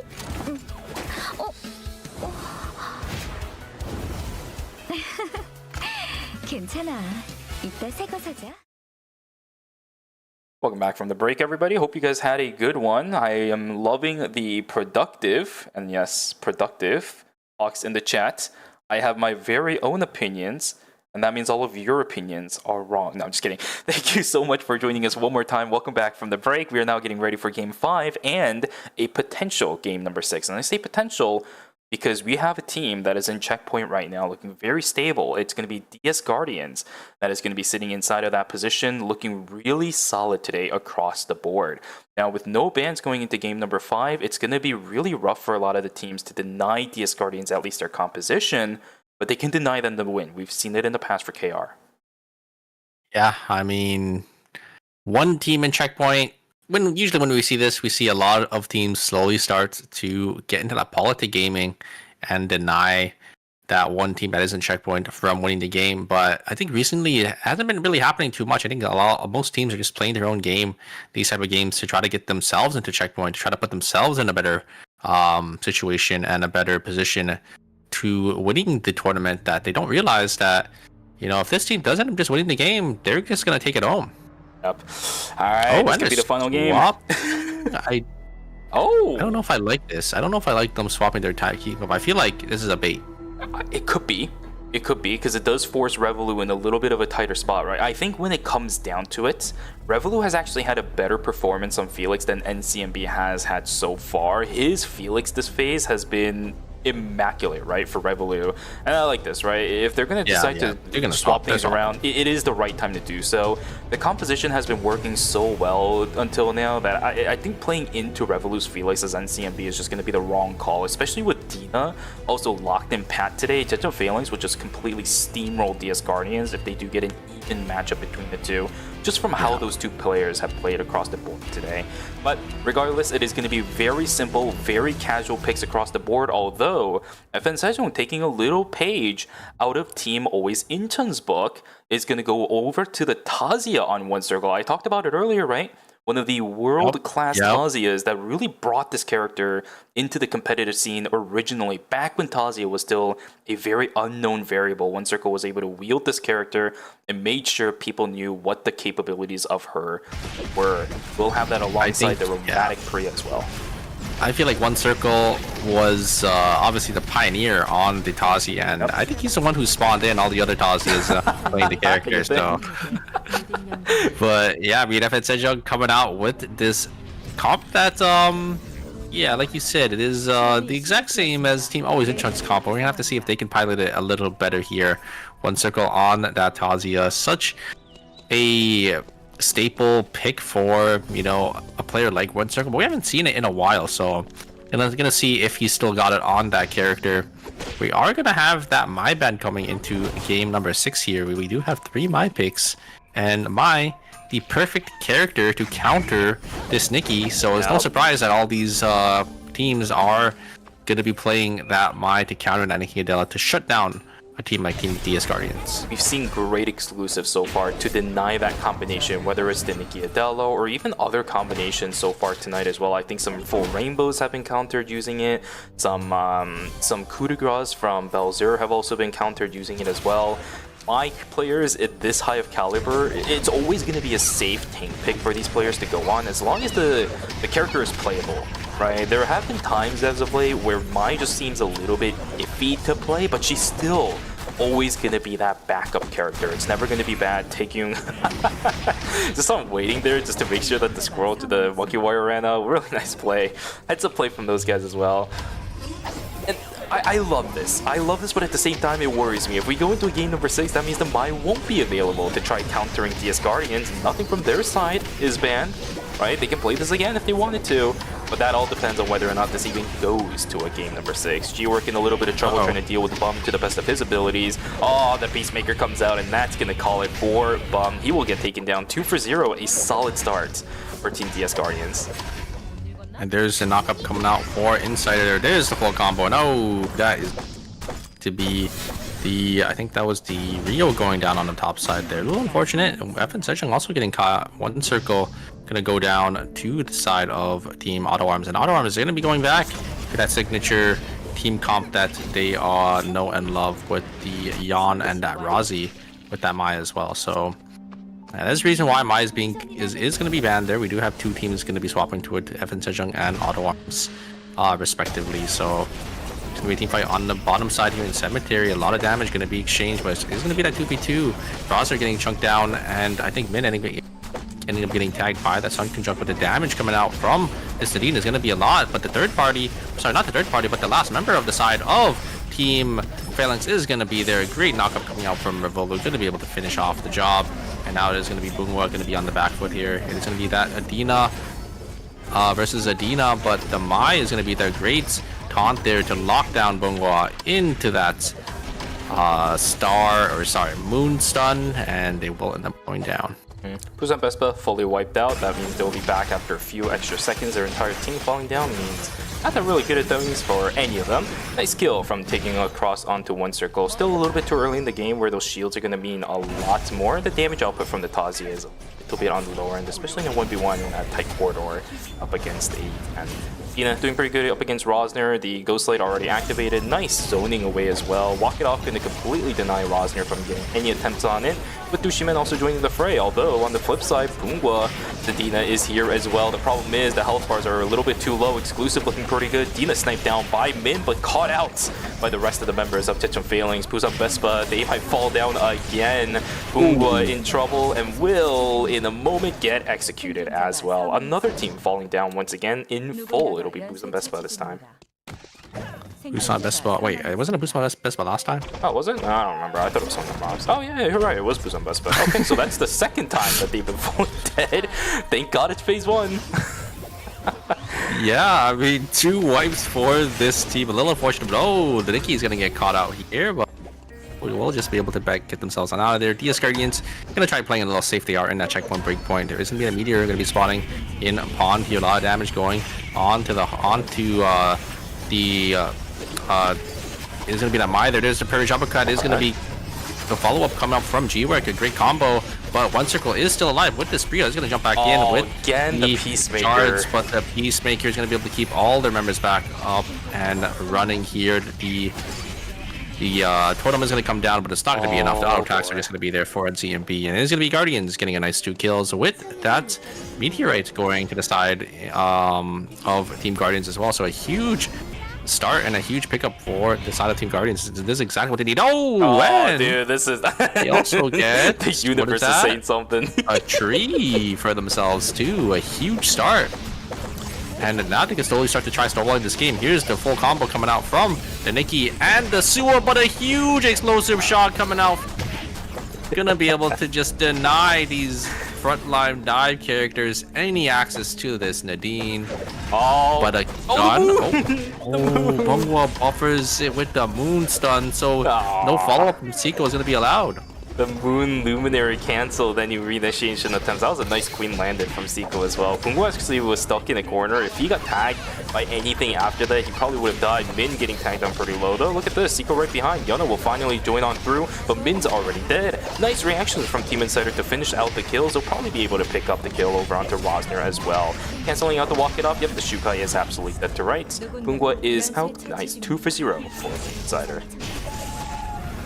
Yeah, very nicely played from the side of Team Insider. Actually able to turn it there this time around. G-work.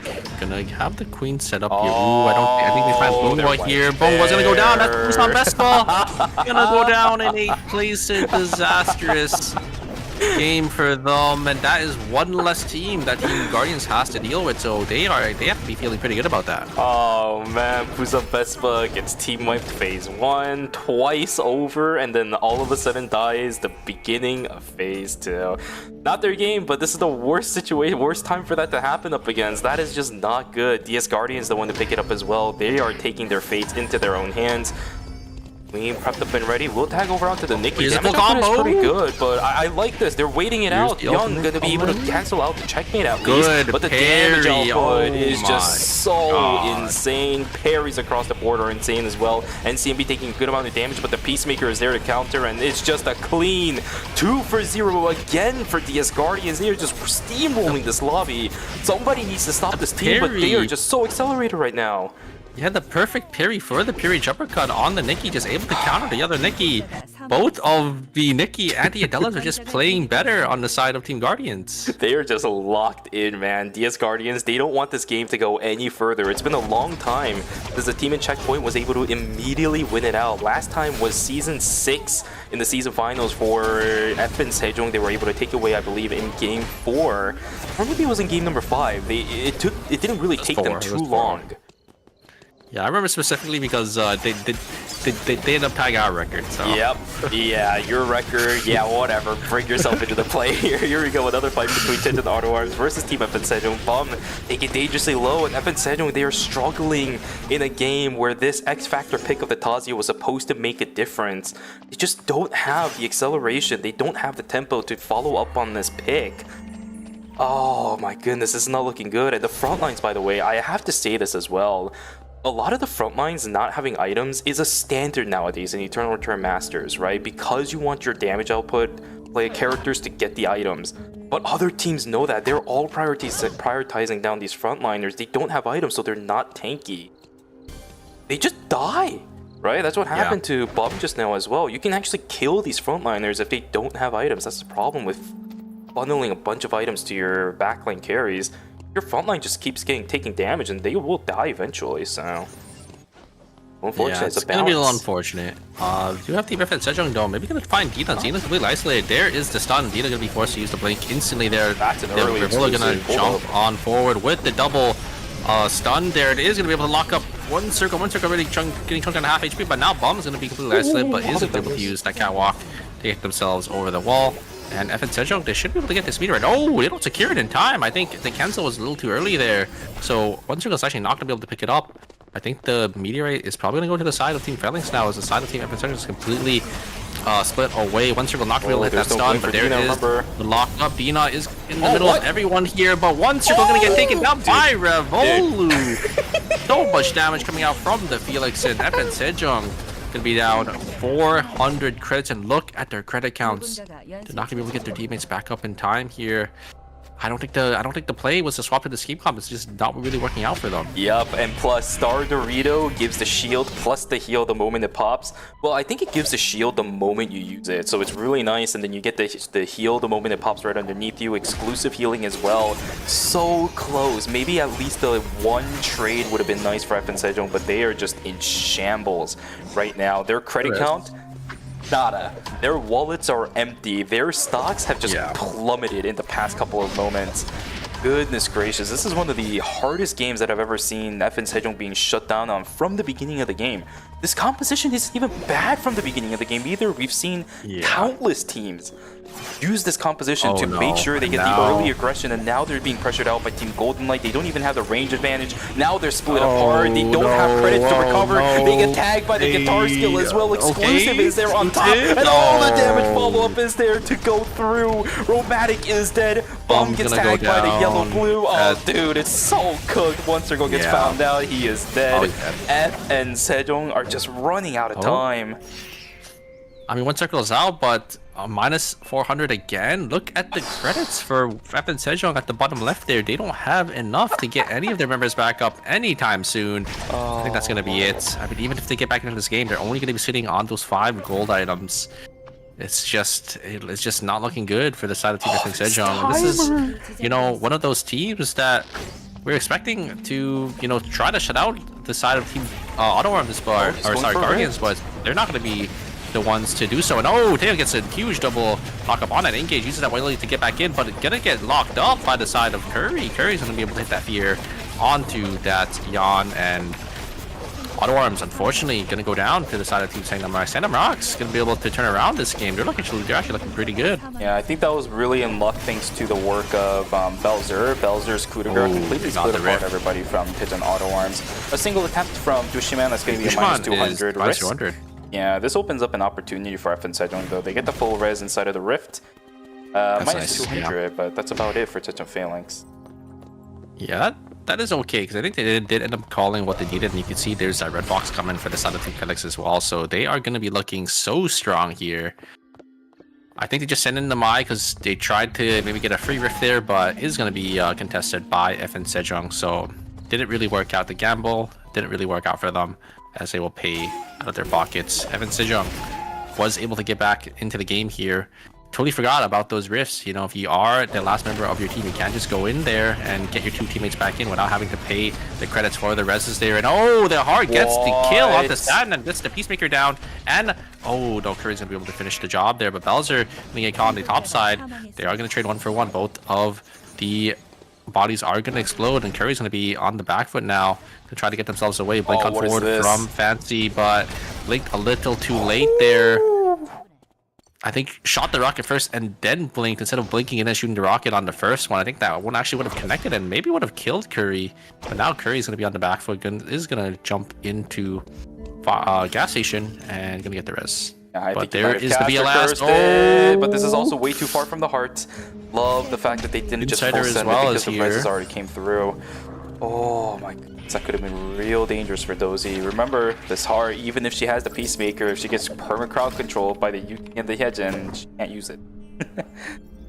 Yeah, looks like Rox knows there's another team that did end up VLSing in. I think it is Team Insider. So they are just going to VLS on out of there. Gotta make sure they're not in that sandwich situation. Well, always gotta watch your back.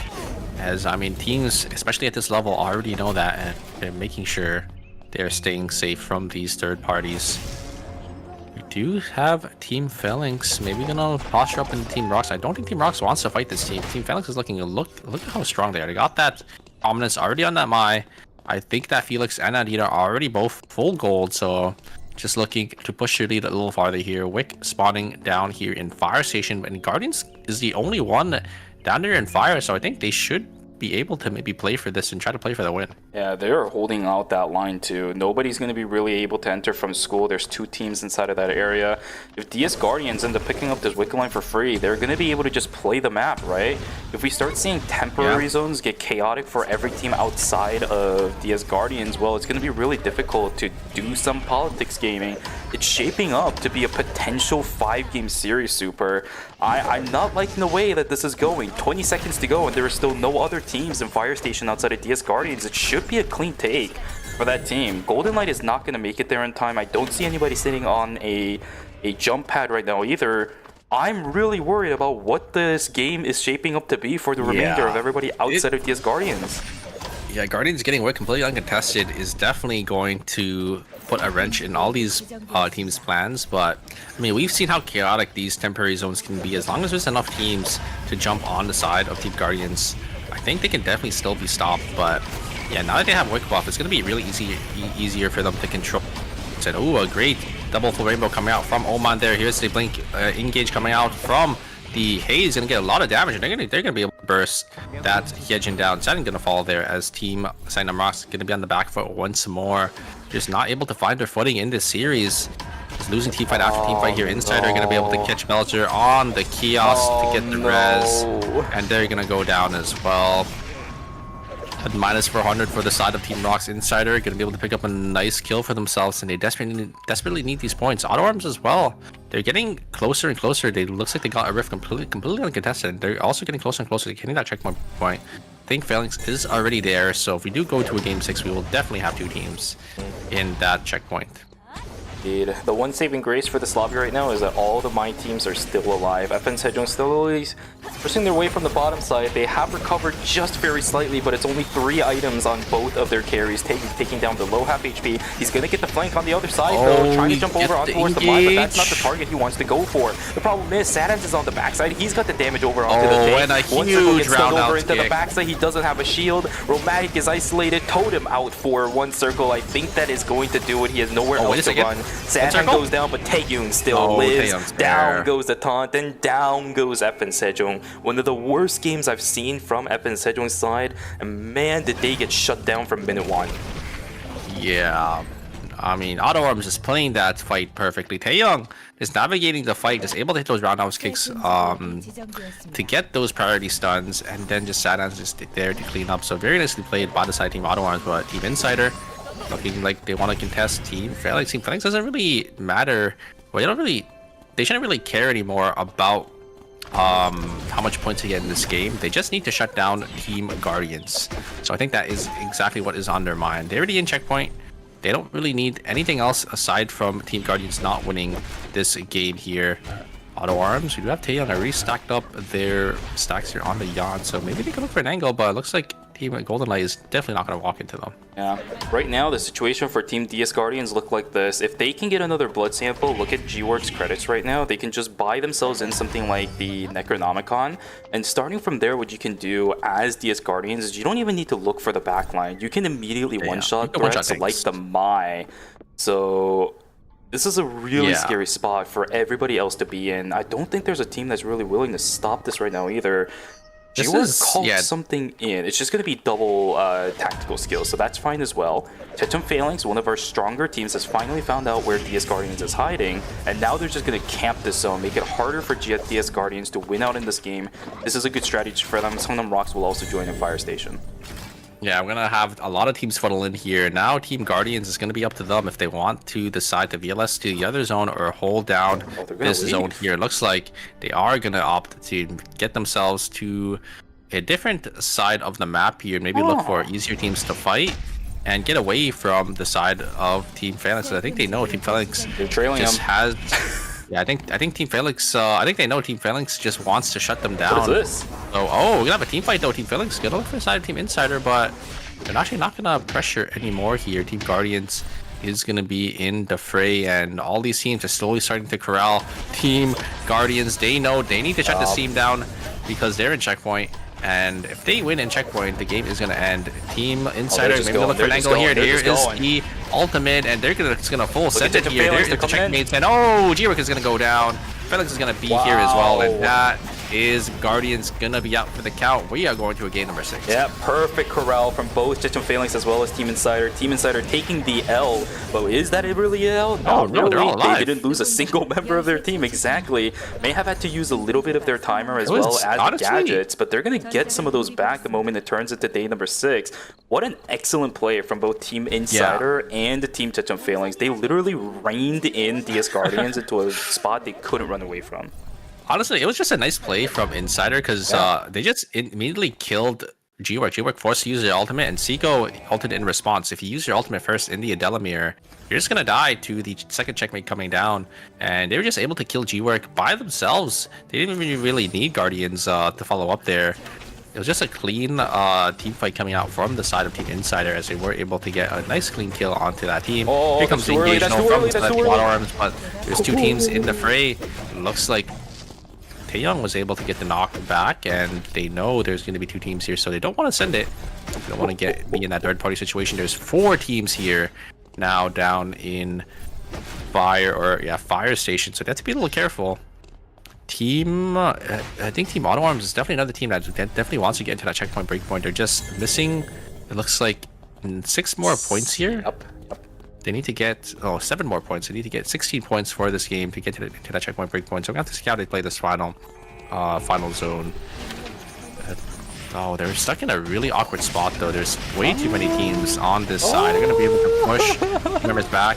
As Team Rock's gonna full send it onto the side of Team Phalanx. They're gonna be able to catch onto the Maya, and here comes Engage coming back from Team Auto Arms. They're gonna full send it onto the side of Rocks this time. They're gonna be able to maybe kill. There's the Rozzy ult. They're gonna be able to get the Yuki, and the Yuki coup de grace is not gonna come out, so gonna be a nice clean kill from the side of Team Auto Arms. Yeah, they didn't really invest anything for this either. They need to win this temporary zone if they want a chance of even making it into that checkpoint area. If they do, this will be insane. 3 teams in checkpoint after this game will be absolutely amazing. 7 seconds of timer left for Curry. He will get wiped out. The Adina will be able to clean that out.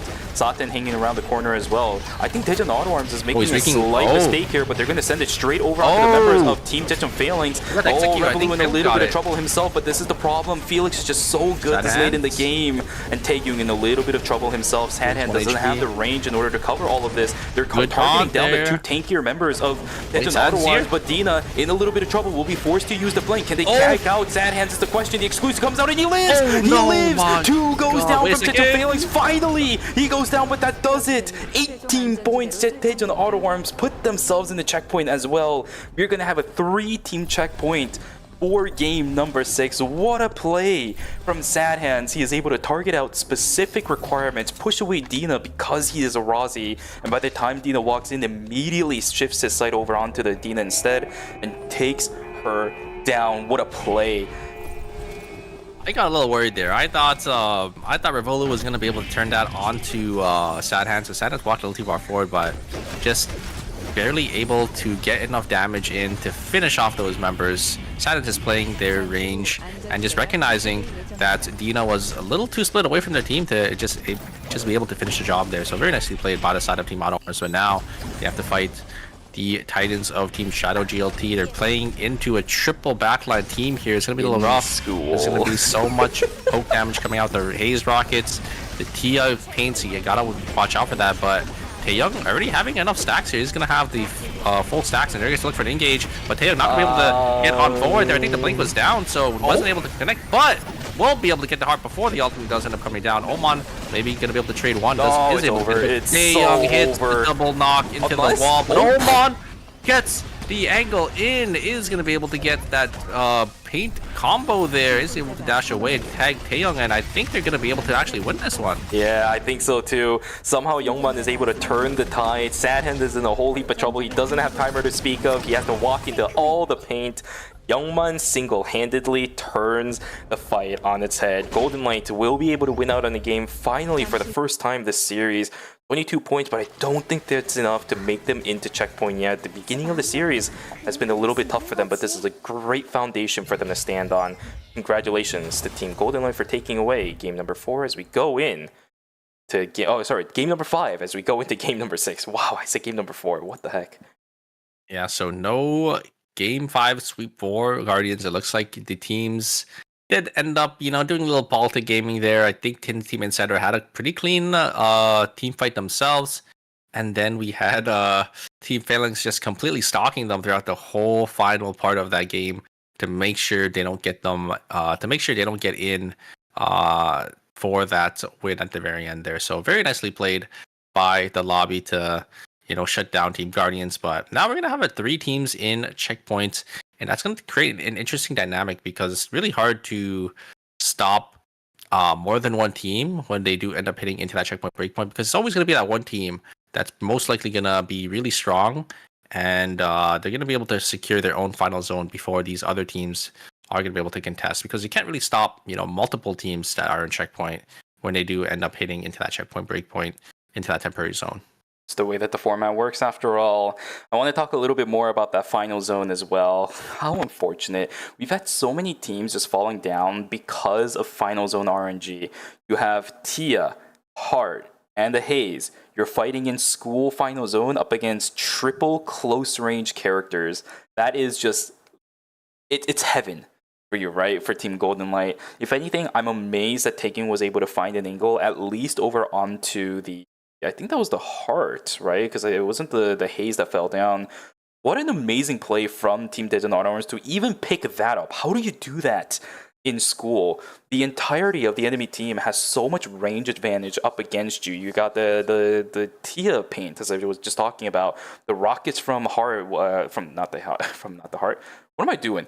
The paint from Tia is really good at zoning away both of your frontliners, as well as even the Razi. The Haze rockets were actually zoning away Sad Hands at the beginning of the fight as well, and then you have the heart to do any additional damage. You saw Taekyung being taken down to half HP at the beginning of it from those auto attacks back into the gym.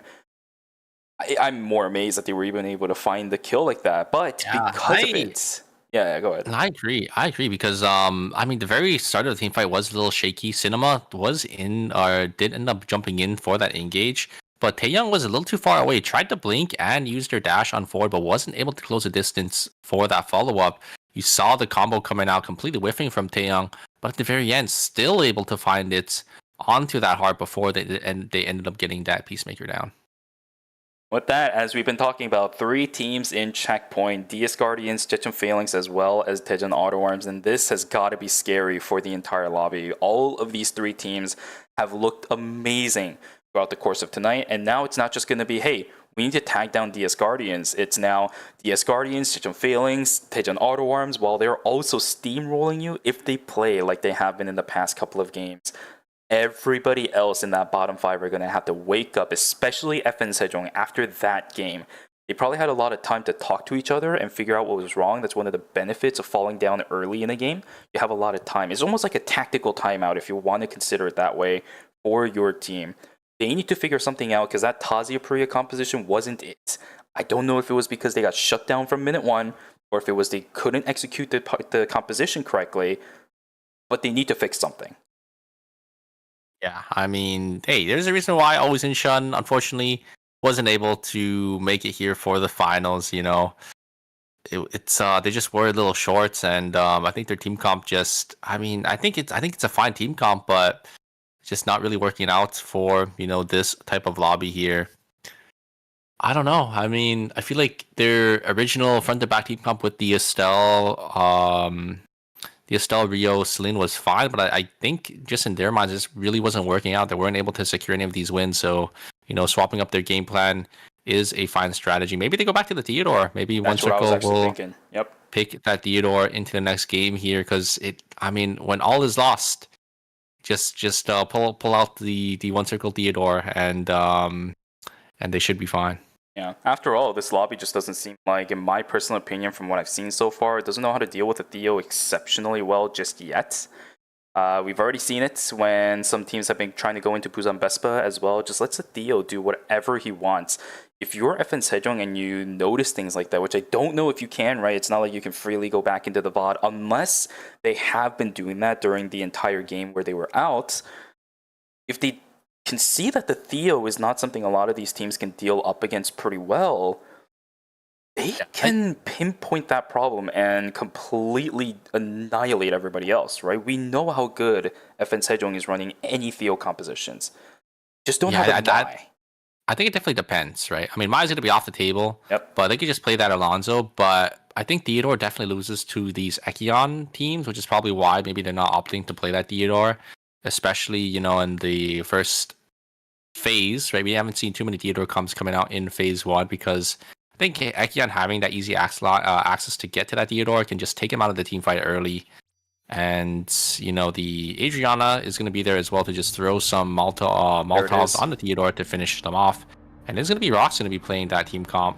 I wonder if FN Sejong is going to lock in that Theodore then, because I think this Ekion team is going to put a dagger in their plans. Yeah, I think they're just going to play their front to back that they've been playing consistently throughout phase 1 here. There's going to be that Rio, Celine, and Estelle. They're hovering. It looks like they're going to do a last minute swap here. What are they going to be swapping to, though?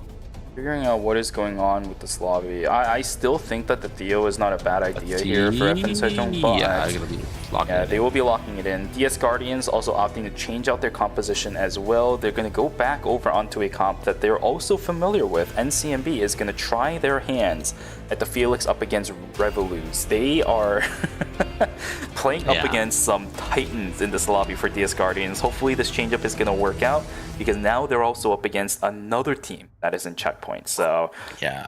you're up. Auto Arms is also playing their Ekion team comp, and we have two mirror team comps actually. It's going to be Rox and Ekion, and Auto Arms is going to be playing Ekion, Adriana, and Subame. I mean, we've seen throughout the whole phase, Ekion and Adriana, these two characters pair really well with each other, and I think they're all running the same skin as well. All running the same skins, all running the same augments. The only difference between those two teams is where each individual characters are placed. This is kind of bad then, because you don't know if you're fighting Auto Arms or Rox, and one of them is in checkpoint. So this is actually really bad for the lobby, because they can't tell if they're fighting Auto Arms or Rox.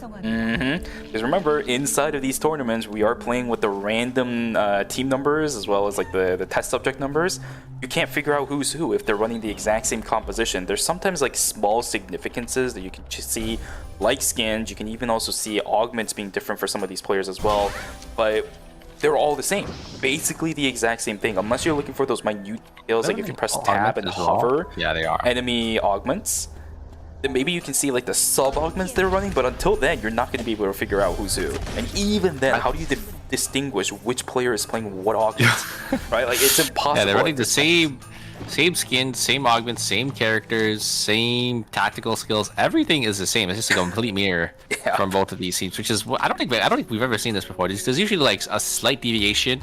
We see two same team comps, but yeah, Auto Arms and Rox looks like they really think this team comp is the go-to, especially Team Auto Arms, as they are in that checkpoint. I'm surprised they're not sticking with that my team comp for the final game in checkpoint here, but I think maybe they think this is the one that they needed to close out the series.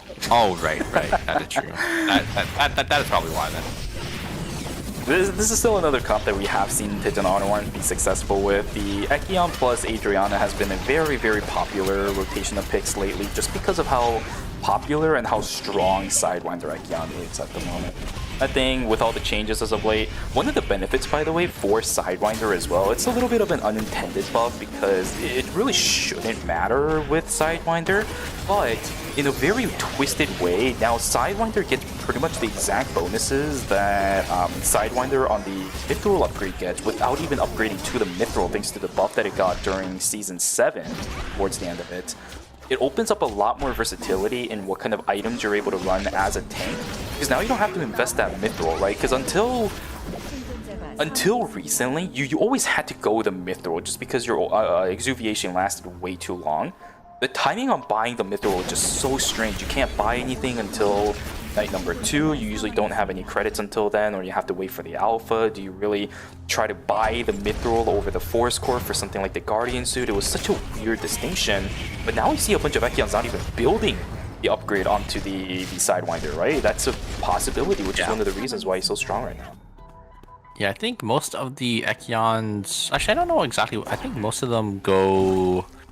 I think it's SSM, but I'm not exactly sure if that is the thing. I've seen both here. Yeah, or they usually just give the Force Core over to their carry, because Ekion, I mean, they don't really need the items. They just need some extra HP to get that extra shield value on that force field. Guardian suit.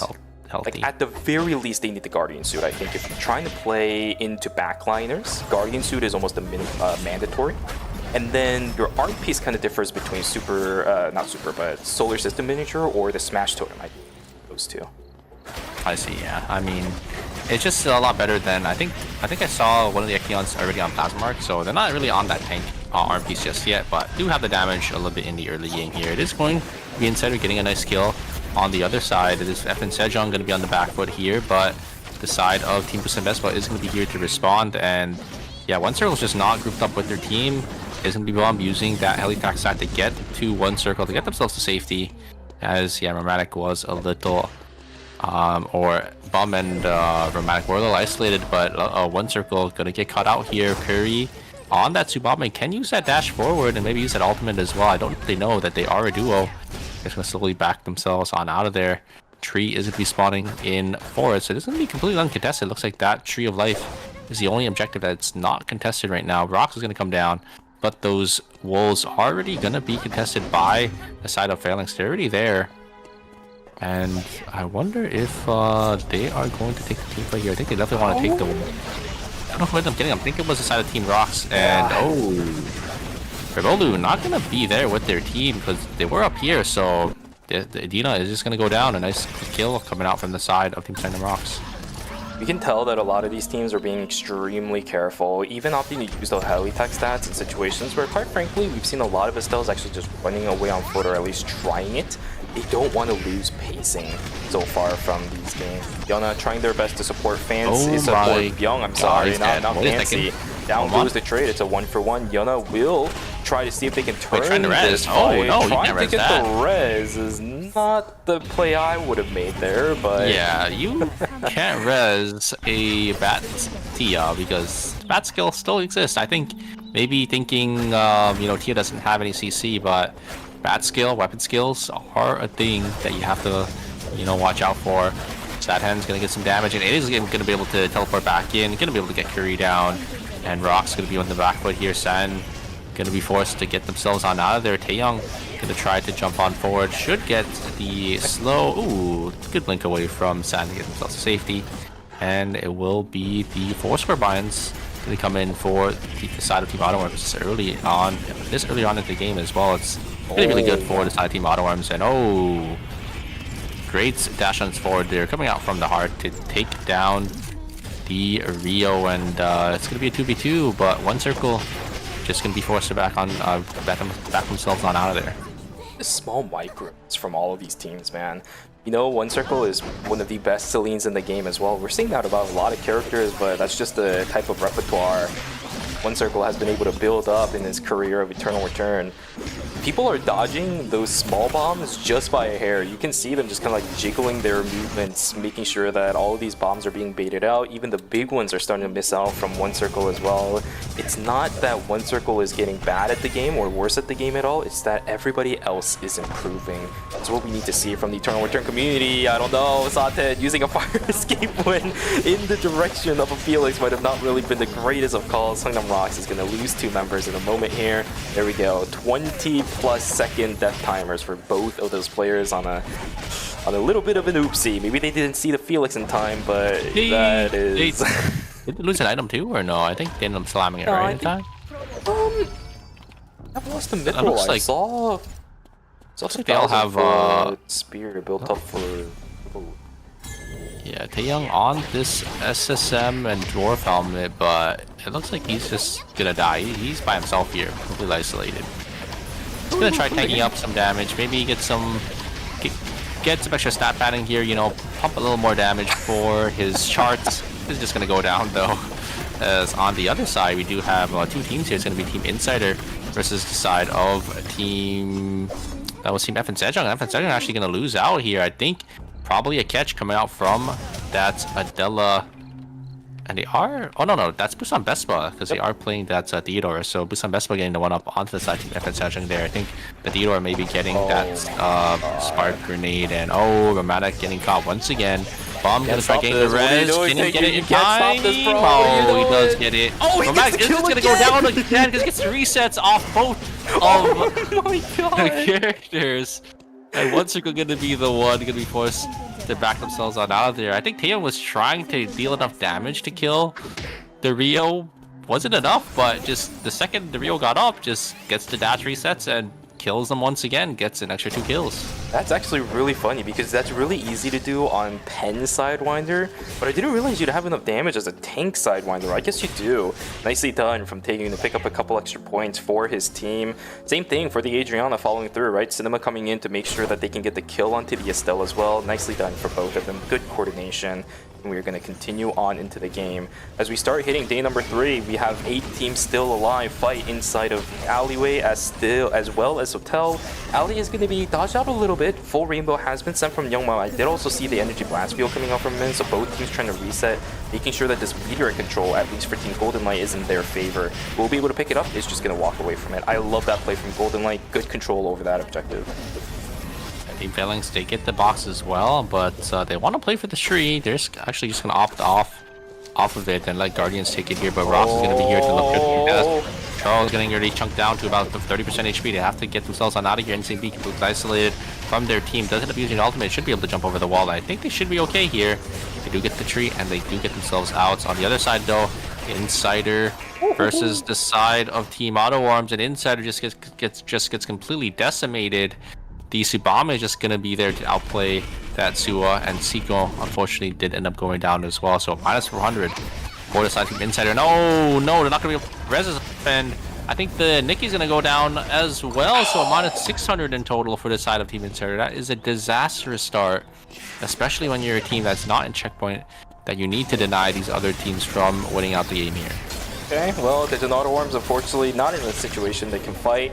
Is going to get caught out. Sad Hands taken down. That's minus 200. Will Taeyong also get taken down as well. Who's on Vespa? Again, it's these Theo comps, man. Spark Nade lands. He can't get away from this. The slows are just permanent. The roots are there.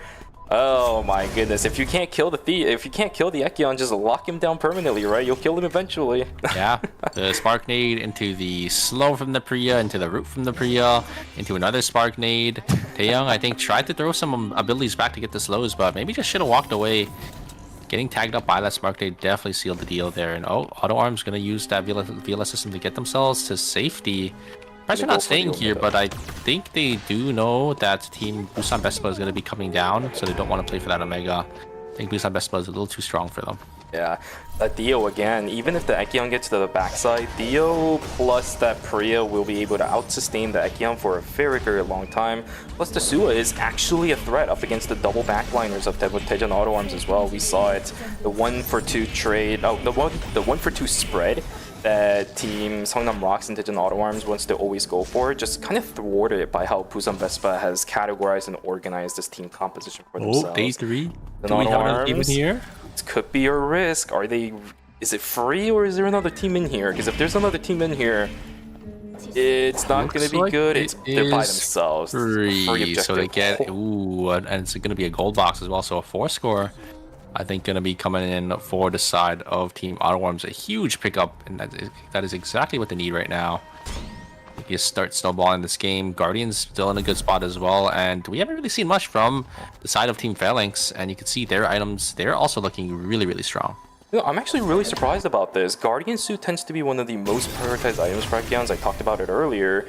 We actually have both of our Ekions not opting to prioritize that at all. It's going to be the Solar System miniature for the beginning, and the Hermes built up now for taking. I think maybe just opting for that CDR in the early game. Yeah. I mean, SSM is one of those tank pieces that just make you so much more tanky, because Ekion's one of those characters that just gets you that just stays so far in, so you could usually get the full value of this miniature, which is an extra like 600 HP when you are stacking that extra HP, additional HP off of your item. So I'm not too surprised. It looks like Auto Arms, looks like Taeyong was able to slam his chest piece now. I don't know if that is the Guardian suit, but probably is, because I think that is an item that you usually see from these Ekions, but there is a lot of different tank chest pieces that are really good now that you could definitely run.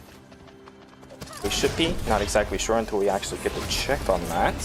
Up in Sejong looking for positioning up against Chechon Phalanx in forest. They're just going to back away from it. CCTV, I think, is still in favor of Chechon Phalanx. If I had to take a guess, yes, Guardians now positioning themselves for this meteorite. Rosner sitting up in front. The Don Quixote did miss, but he's still sitting up in the front. A lot of punishment over to G-Work. They're looking for the freeze as much as possible, but the bounce Macabre just completely goes wide, and CMP in charge. A lot of damage here. Is TMP. Can they get the kill over onto the Dio? Yes, they can, and then Nadine is still alive.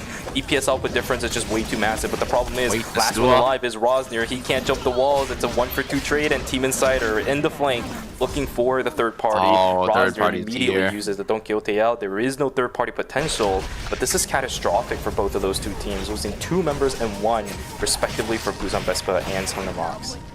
Sorry, it's for Revolu these ends up Guardians. finding the side of Team Sangnam Rocks. Looks like it is only going to be Curry, the last member alive, and look at the credit counts. Is going to be forced to use ultimate to get themselves some extra distance. Team Guardians are going to be forced to use the teleporter to get themselves to safety. They will be able to teleport down at the forest. Wickline will be spawning in school very shortly here. I don't think there's any team actually positioned. Oh, no, it's going to be Team FN Sejong. Going to be the one to look for that Wickline. Team Phalanx here. Catching out NCMB and NCMB a little too forward. It is going to get caught out by the Felix. There is a knockup coming out from Revolu, but wait a second, here comes an engage. We're actually looking to turn it here. Hewick might find an angle onto Dina. There is the full combo. Dina can really keep themselves alive. And there's the ultimate, but the healing coming out from Dina is just going to be way too much. And now Team Guardian is going to be the ones on the back foot there. There is the bullseye. He's going to connect, but these stars constellations coming down from the Dina, just going to be able to just heal them past of this dive here. And the sustain from the Estelle ult included was able to keep the Dina alive throughout that whole dive. The thing, though, I think, is that at least G-Work kept this team alive. That's the really big part here. NCMB just not even scared about this. He's going in by himself. This team doesn't really have any cooldowns. Now they have to deal with Taking sitting on the backside. Monkey Wire has also been invested.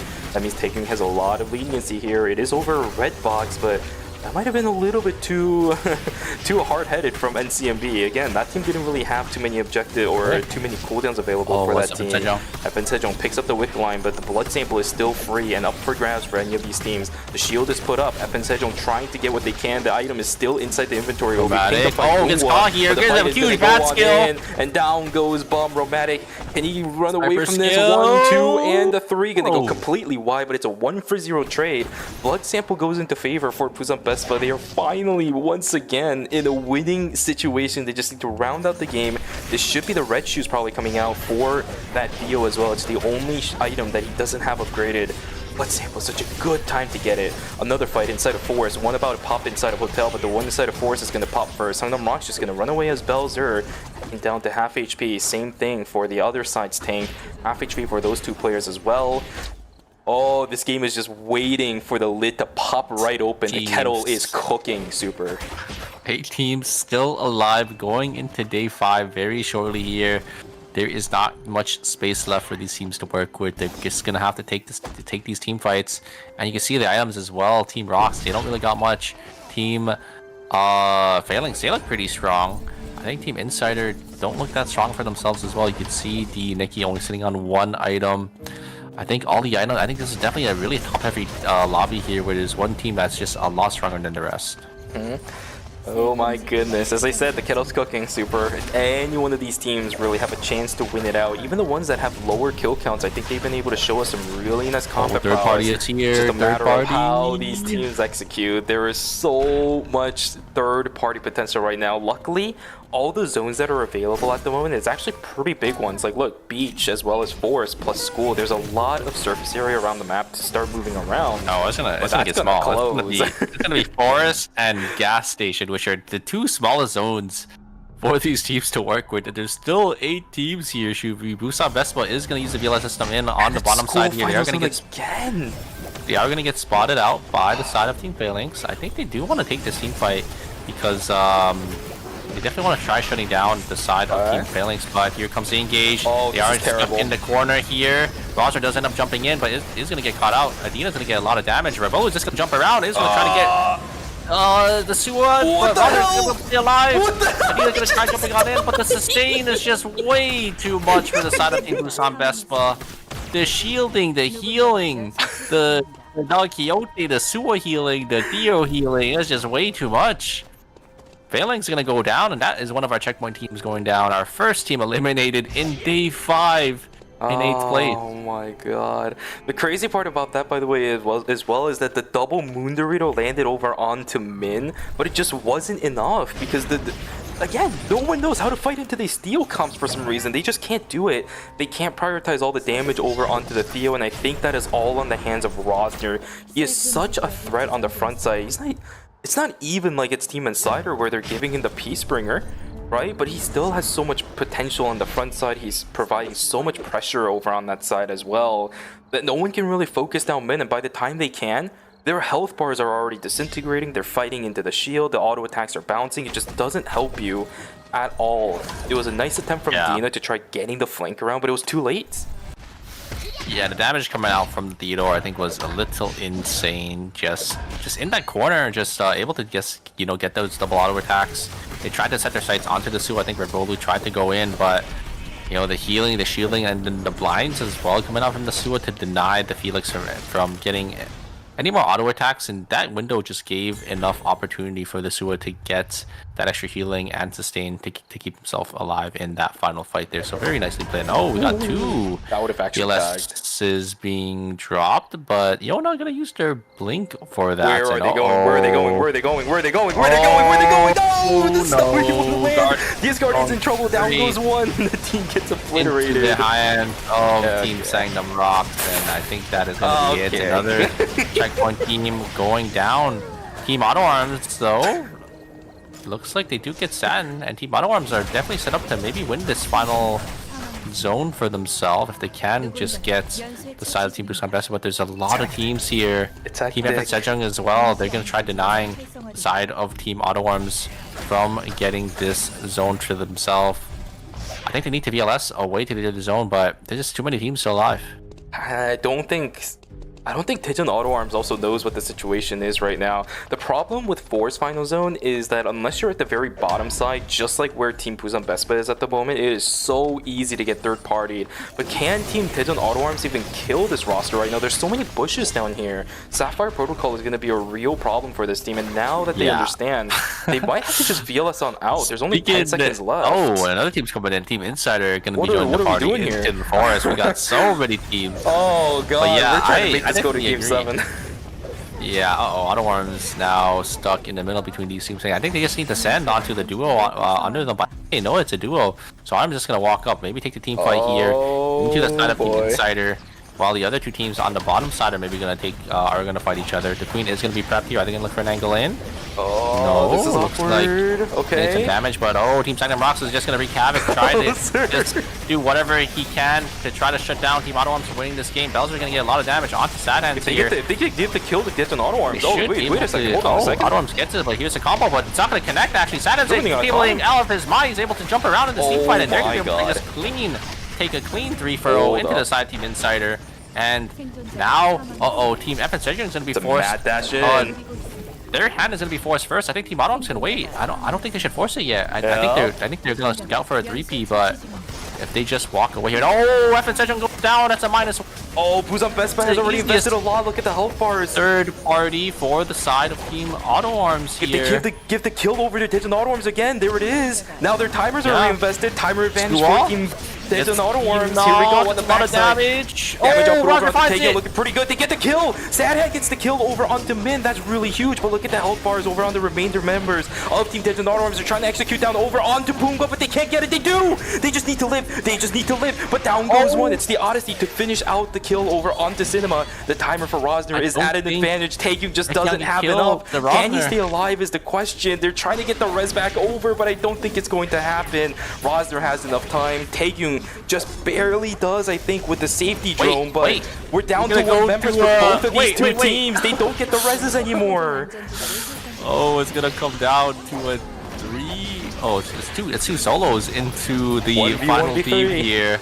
Wait a second. Taeyong is actually winning this out here, but here's the healing coming out from the Sua. There's a lot of sustain, but wait a second. Good dashes away. Is able to hit the he is playing this so well. There's a spell shield again, and another dodge out on the Don Quixote. He is playing this out of his mind, and he's also playing down an item as well because Rosner is sitting on 5 gold while he's on 4. He doesn't have his the force field, but I think that is going to be it. The Sem is going to proc, and the heal. The heal drone is going to proc as well, and they don't have time. The Golden Light's going to be looking wait a second. Rosner gonna get the safety orb, but I think they just both gonna explode here. Taeyong gonna try to teleport out. He's gonna go down. Rosner didn't get it to kill, but he's gonna go down very shortly here. A huge game coming out from the side of Team Busan Bespa. But is that going to be enough? I think they are going to be. Oh no, I don't think they're in checkpoint here. Oh, they're at 60.5 after this one. What a weird game for us to finish game number 6 on. We will have a game number 7 as, my goodness, what an absolute mess, a chaos of a temporary zone inside of Forest. We knew it was going to happen the moment all those teams showed up. I mean, Taeyong was playing it so well, but I mean, Sua having the Sua, just one of those characters that, you know, if you burst a tank, you just can't really die, you know, as long as you hit, you know, a couple Don Quixotes there with the, you know, spell shields, you just heal for a little too much. Taeyong almost got him though, right? Taeyong just dodging out on those Don Quixotes perfectly every single time. It's just so well played from him. And it's exactly how you know you kind of need to play into, you know, a character like Sua. I think if he had that extra item, because he was playing down, you know, that 1 gold item, maybe he could have got Rosner there. But yeah, I mean, Sua having that sustain and those shields is just going to be able to keep them up there. Unfortunately, nothing really happened at the very end. You know, both the teams lost their 2 members. It went down to the 1v1, and then it was just a free win for. No team was able to res. As the teams got the extra timer from those safety drones, just enough to keep them alive before the next swap.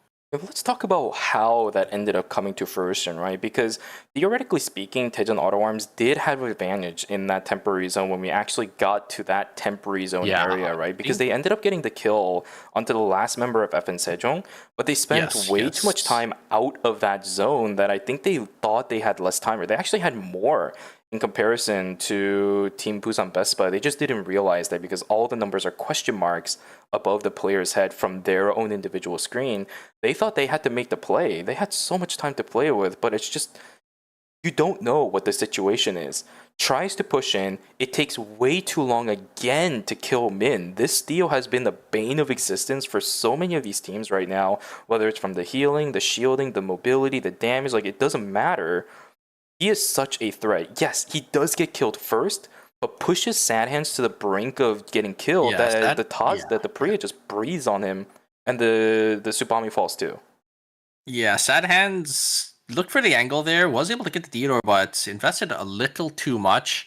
And then you saw Rosner hitting that beautiful knockup, that beautiful Don Quixote onto Cinema there, and that chunked the Adriana down enough where Rosner was just finish the job. And then we got that situation where it came down to our 1v1 between our 2 frontliners, you know, our tank versus our drain tank, and none of them were going down there. So yeah, that is kind of how the fight evolved. But here's a leaderboard for you guys. We're gonna have 4 teams gonna be on checkpoint: Auto Arms, Guardians, Phalanx, and this time Shadow GLT gonna be joining the fray here, as they will get into that checkpoint breakpoint. Busan Vespa had a pretty good game, but they're still 4.5 points away. FN Sejong as well, 11 or 10.5 points. I mean, these are 2 teams that can definitely still win, so they could definitely still extend the series out here. I'll be honest with you, if I was Team Golden Light right now, I wouldn't really be feeling anything. If anything, I might also be feeling slightly dejected because you're getting pushed into a checkpoint like that. It almost feels like it's a pity checkpoint. It really isn't, because everybody else was fighting to the brink of death in the other zone that they weren't in. Regardless, must feel a little bit weird. Guys, that was an even number of games. I didn't think we'd get to this point, but here we are. Anyways, we're going to go to another break, so make sure you guys go grab some water, seriously this time, because these games have been really hyped. Go grab a snack, go take a stretch. This genuinely might be the last time we do it for tonight. We'll be back with you for Game 7 and a potential Game 8. Don't go anywhere. Take care.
전장을 누비고 있습니다. 체크메이트.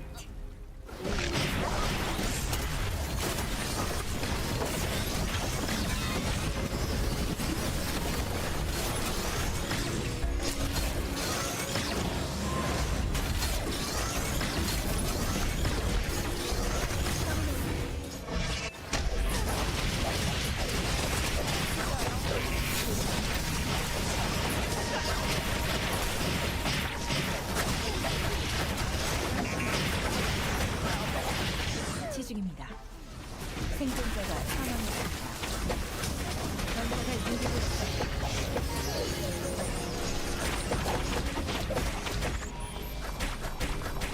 생존자가 사망했습니다.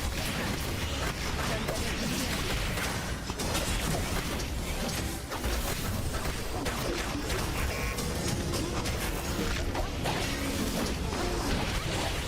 생존자가 사망했습니다.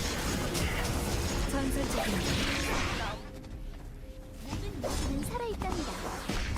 내가 이겼습니다.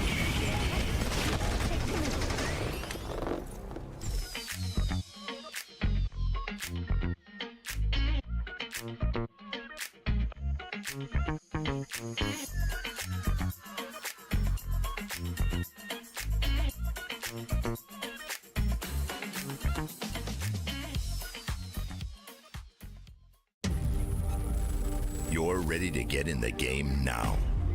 The last thing you want is to wait. WD Black, performance storage, purpose-built for gaming. SSD speed that obliterates load times. Performance to transform your game. Expanded capacity to store more. Customizable RGB. WD Black. Because the game never waits. WD Black. Drive your game.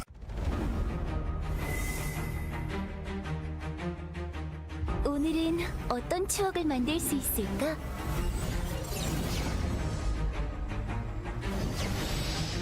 언젠가 오늘을 추억할 수 있으면 좋겠어. 추억이 또 하나 늘어났어.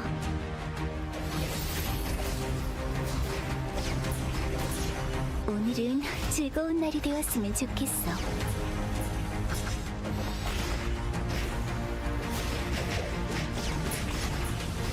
나이에 비해 조금 과격한 것 같다고? 어떤 의미니?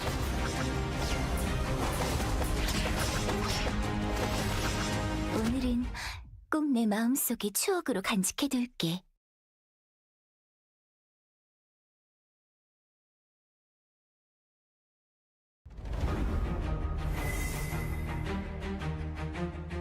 제 차례인가요? 그렇군요.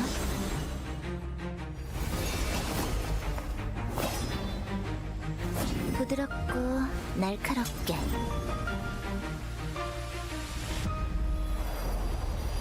자, 클라이막스예요.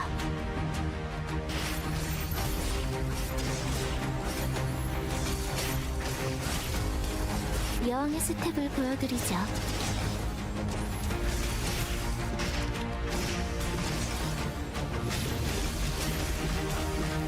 예의를 지키세요.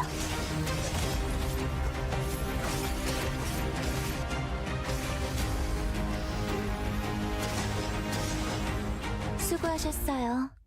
거기까지였지만요.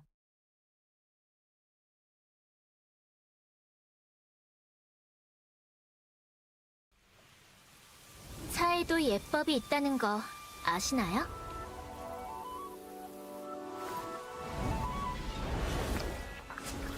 재행무상. 만물은 시시각각 변하는 법이죠. 차는 아직 따뜻한데 이 고요가 오래 갈 거란 생각은 안 들어요. 조용한 순간일수록 가장 먼저 깨어나야 하니까요.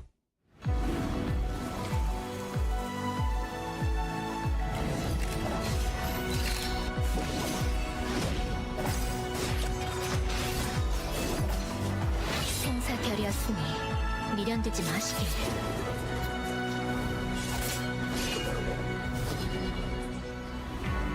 내 문은 칼끝에 깃든 뜻, 답은 내 걸음이 향하는 방향.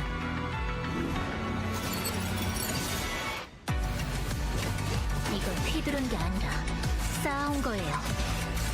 내가 걸어온 검선 돌아보지 않겠어요. 틀은 자체는 사라져도 그 그림자는 끝끝내 남아요. 그러니까 쉽게 잊히진 않을 거예요.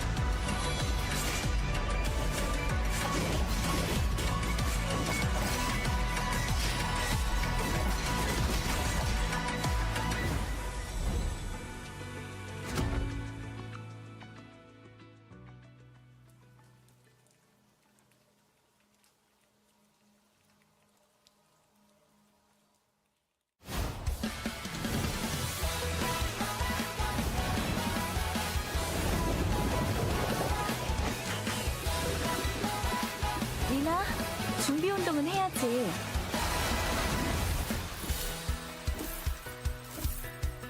하나, 둘,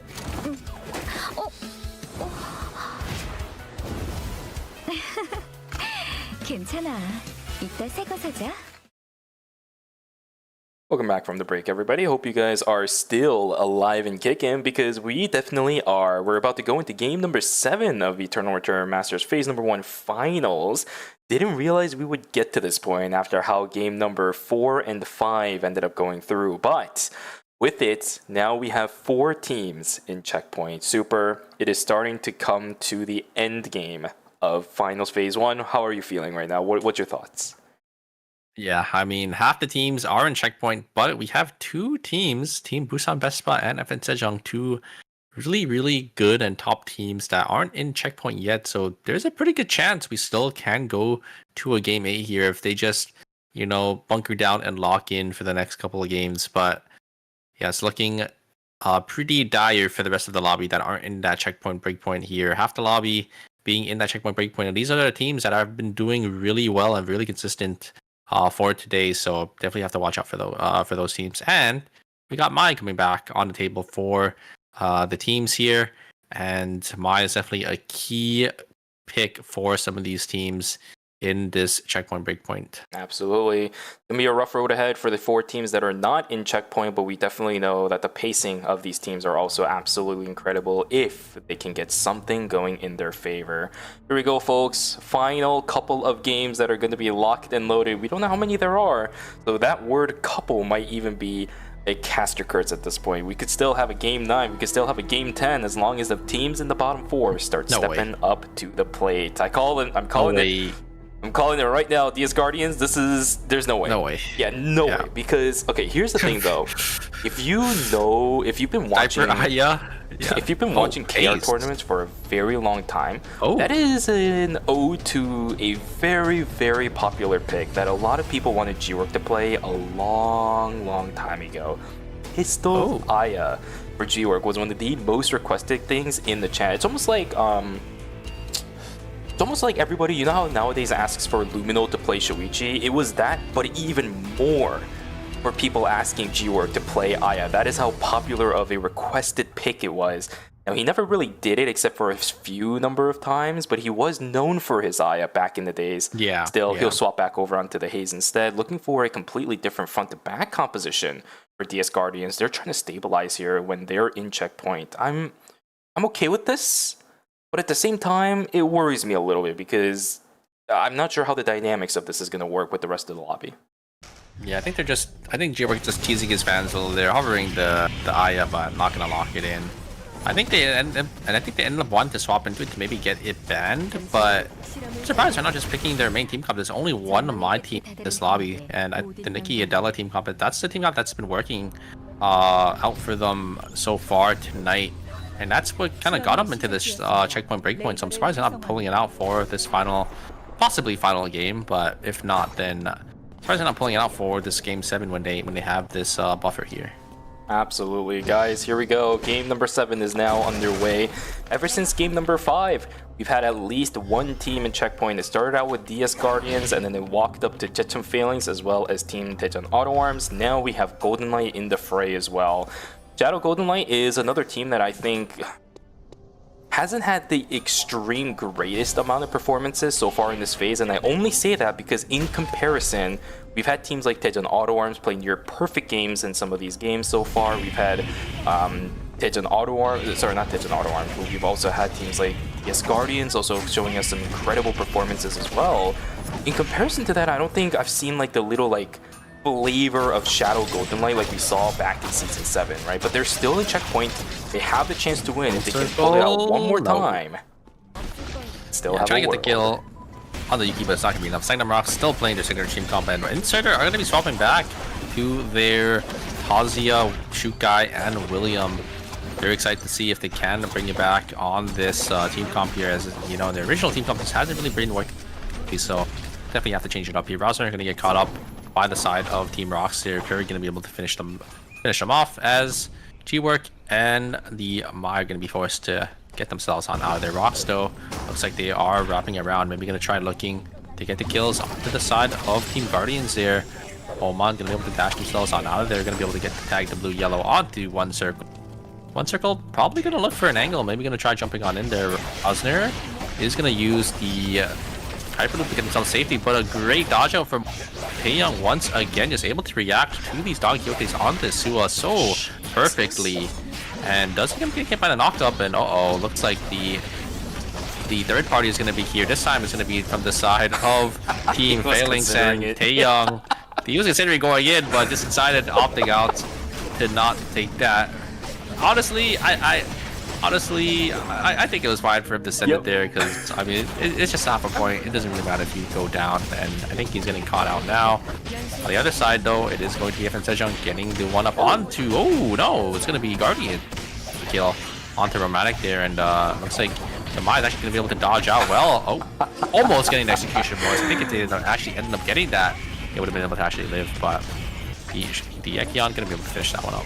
Funny enough, I was actually talking to Fix last night. He was talking about how in the history of him and I casting with each other, we really haven't been able to make a lot of references to some really kind of really big casting moments from other esports, right?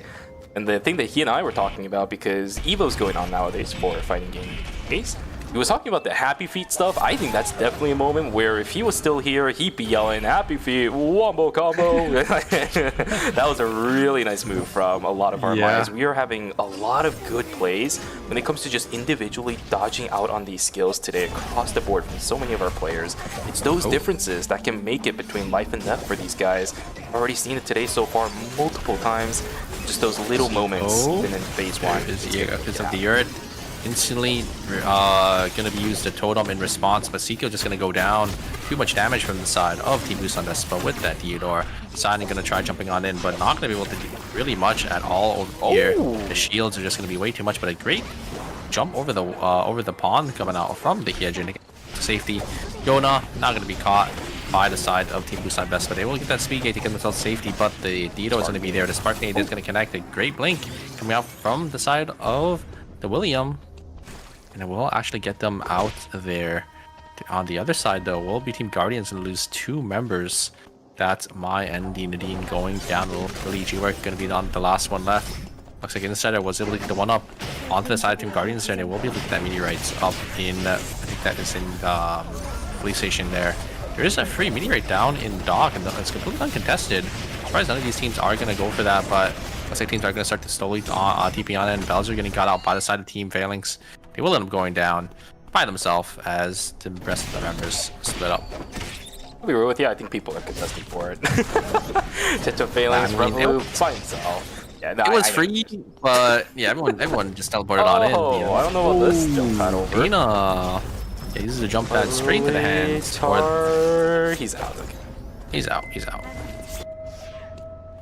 Yeah, the Maya using the quite literally straight into the hands of Dina, but not going to be able to get it. G-Work is going to be able to get the SMG burst with that grenade, but it's not going to be enough. Bongwa on that Priya with that movement speed should be able to get themselves to safety. The guitar still does end up going wide here. Maybe the rocket launchers are going to come out. Ooh, dodging out on that flower. Looks like they will be able to get themselves on out of there. G-Work are not going to go down as well. Thought G-Work was going to chase it a little too far, get hit, tagged by the flower, but great sidestep coming out from him. It's not a priority item for the Priya, but if you had Captain Pepper there, then Jork dies. A little unfortunate that I couldn't pick up the kill, but realistically speaking, a Haze chasing into a Priya with that low of HP is just asking for a death sentence. So nice call from Jork to back away. We'll get a little bit of value inside of Chapel, still very split apart from the rest of his team. DS Guardians is pretty much running a 2-1 split, and G-Work is going to teleport to the south side of the map this time around. 30 seconds to go until rifts are going to begin. I do see it inside of Uptown right now. No teams are looking to contest for it. FN Sejong and Jetchung Failings are actually opting to go for fights instead. This could actually be a really free rift for G-Work if he does end up going for it. Dina on the backside trying to deal with the buff to the best of his abilities will actually be able to do so with half his HP remaining. Really nice fight so far from Dina. That's a good execute over on the bum. Nice. The anchor is not going to do it. Fantastic fight from Jetchung Failings and a good job well done from Adina to hold that Ekion in place to make sure they can't really do anything outside of tagging her down to damage. Yeah, and the Felix is one of those characters that can just shred this Ekion down. Ekion is so tanky, but Felix one of those characters that can just shred these frontline tanks. So very nicely played by Revolu to just go back and support his team there. We did see the Mai jumping in early and on that start of the team fight down in Warehouse there, able to get the taunt onto One Circle. One Circle is just forced to just blink or use their jump to get themselves to safety. So going down early in that team fight, looks like the side of Team FN Central came in with only 2 members, so they will be fighting a 2v3 here. Wait a second, bomb trying to get Fancy, but not going to do enough damage there. Is just going to get kited by this Tia with these paint swaps, and I think that is going to be it. It's going to be a golden GL. Wait a second, bomb able to get some dashes on board. Unfortunately, just missing that last ultimate to hit onto the Haze, and it's going to be a golden light win here in this zone. He is going to get the healing plants here and get healed up from the aura. And yeah, he wants to try looking for this fight. I think he can maybe get one if he maybe get onto the Haze here. He's going to try to correct the end. He's going to get the ultimate, but again, he's just getting kited here. These mages are just able to navigate the fight so well. There's a bad skill, and that's going to be it. Golden Light going to be the ones to come out on top. Haze, it looks like, or Heart, did end up dying. I think probably just decided to TP on a zone since the fight was taking so long, and just ended up getting caught. Yeah, logistically speaking, it does work out in favor of FN Sejong because they actually end up wasting a ton of time for the members of Shadow GLT. Park dies again, by the way, while all that was happening, so it's actually not that bad. DS Guardians fully wiping with this new composition. What actually happened to them? Insider, they have 5 TS right now. I think they ended up just completely wiping DS Guardians, so despite being the first team in Checkpoint, remember what I was talking about at the beginning of game number 5? I'm surprised they're not playing their Nikki Adela. I feel like, you know, they were doing really well to start the day with it, and it's just swapping around comps. It's really just not really working out for them. Maybe they'll stop going into game number 8 if we do end up going there. Yeah. There is 3 teams in Checkpoint now, so... Oh, the yellow blue. Open up the door, and a lot of damage going to the side of Team FN Sejong, but One Circle going to be able to zone them off with dash ankling anchors, and they're going to be able to just jump and get themselves onto safety. But Sagnum Rocks is here. They're looking for a third party. Look at HP FN Sejong. Looks like they're going to be able to get themselves to safety. Sagnum Rocks, unfortunately, not going to be able to do anything. Fight on the southern side. This time it's a fight over Warehouse. Insider duking it out again. Jetchung Failings falling down as well. Another team actually end up wiping down another team in Checkpoint. There's a slow over onto Dina. He is trying his best to stay alive. The health bars over onto Zico is not that bad. The Caltrops land and the wall lands as well. And another team going down. Team Insider doing this again, by the way. Do remember that this is another team that before they were just knocking down teams in the top 4 left and right, one after another, ruining hopes and dreams for a ton of teams during the knockout stages. They're doing it this time, but for the teams in Checkpoint, the difference is massive. The implications are insane.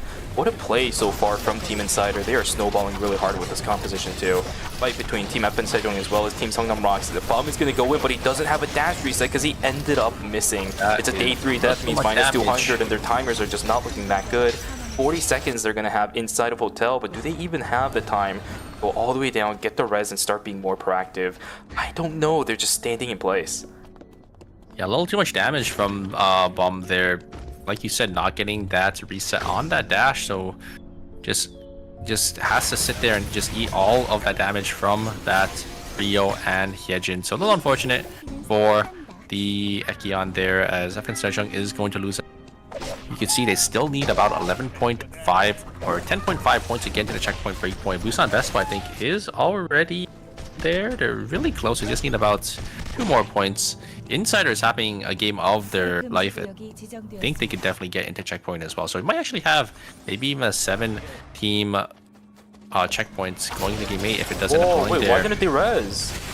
Oh, they don't get enough credits, right? Because it's still day 3. They have enough Oh, now, no. but it is too late. Oh no, FN Sejong, a disaster. One circle has to get away. They are. Oh, they're trying to look for the rift. The rift did end up closing. Blink is going to be used on one circle, and the Carla is the last member alive. He is going to walk up here, and oh, they use a safety orb instead. Oh, he has 3 to seconds. get This thing doesn't themselves- last all the way, so he's got a grappling Ali! maneuver in. Oh my god! Oh my One god! circle just barely makes it in, and he should be able to get the res here in police station. But yeah, you don't have enough. You don't have enough credits or gadget power that early into the game to get the kiosk down. So that's why they weren't able to get the res there. Forget the kiosks actually cost a hefty amount of gadget points. That is absolutely insane. FN Sejong, they will keep themselves alive in this, but minus 400 credits in a situation that they really cannot afford to. This composition needs to overwhelm enemies. That's how it's been pretty much the entire series so far. If we ever see an Ekion Adriana, that is how they win fights. But now we're down 400 credits in day number 3. You were standing still for about 3 minutes as well inside of hotel. Pacing on the side of FN Sejong is just obliterated. They don't have any advantages to work with right now. Yeah, but they only need about 5 more points, no, 6 more points to their name to get into that checkpoint breakpoint. I think that's probably what they're gonna just have to look and settle for. I mean, they're gonna start rotating around, get some more farm up, maybe try catching some of these free zones to get just as many credits and as many items that they need to get back into this game, because right now they're just a little too far behind. This is absolutely crazy. 2 checkpoint teams down means that non-checkpoint teams have a lot of leniency on this, and with also the implication of 2 teams down, so much more space to work with, even as we start going into day 5, day 6 as well, right? We've had a couple games where there were full 8 teams alive going into our final 2 day or night phases before temp zones. It'll be a lot easier for some of these teams to actually handle the mess that is going to be space and surface area coverage by each individual one of these teams. Yeah, this William is looking so strong. Burgundy already made it. Oh, here's Ink from the side of Team Rock. They're going to be able to maybe catch the side of Team FN Sejong. You can see the items. They are looking so weak for the side of Team FN Sejong. I mean, you saw they did have to call back their team members minus 400, and they wasted so much time. So I think any of these teams can definitely start looking to fight the side of Team FN Sejong. But obviously, these are world-class players. One Circle and Romantic. I mean, they're able to just deal enough damage even while being down a couple items here. They're just gonna walk back into Research Center. There's gonna be Wick spawning in school very shortly here. Boxes are shown as well. There's gonna be one in Fire Station for these teams to fight over. Busan Bespa looking really strong. They're sitting on 2 bloods already on that Suwa and that Priya, looking to try to close out this game once again. I mean, unfortunately, last game they weren't able to get it, but they got a lot of points in the last game. Silently building themselves up. It might be 2.5, but the remainder of this game, there's still a lot of points for them to be had. Only needs a couple more, right? You were talking about it. They just need 2 more points in order to make it in a checkpoint after this one. I think it should be possible with these guys, whether it be from placement points because teams just to fight them after they see their items, or they just brute force this composition onto others. The Theo has been such a thorn on the side of so many teams so far, and these Ekions just haven't been able to really punch through them. At least for Daejeon Auto Arms, they have the items to cover for it, but they're not the ones sitting around this wick line dodging, like or that, where all of those dodging teams out. are. Zico in a little bit of trouble, will have to back away from the fight. Protocol violation is going to give the health back a little bit, but Yana is only getting the fastballs. Oh, he's not getting enough damage. Oh, wait a second. There's the blink on in. Dylan will finally burn down. That's a 1-for-2 trade so far. I think it might be it for Team Insider. They're trying to turn it around over onto Cinema, but the burns are just coming through. The blink is there. The distance has been made. The crystal shards are on the ground. They're going to try to continuously push it in. Dudes end up getting the kill over onto Cinema. A crucial mistake because the Crystal Shard was still on the ground. They're gonna get the red box and just opt to go for the res instead. But Yona is back. wait a second. He's back alive while taking He's gonna get out to of go here. for the red box. Zico didn't even bother killing the body and he just goes down. He dies. Dead auto arms. What was that?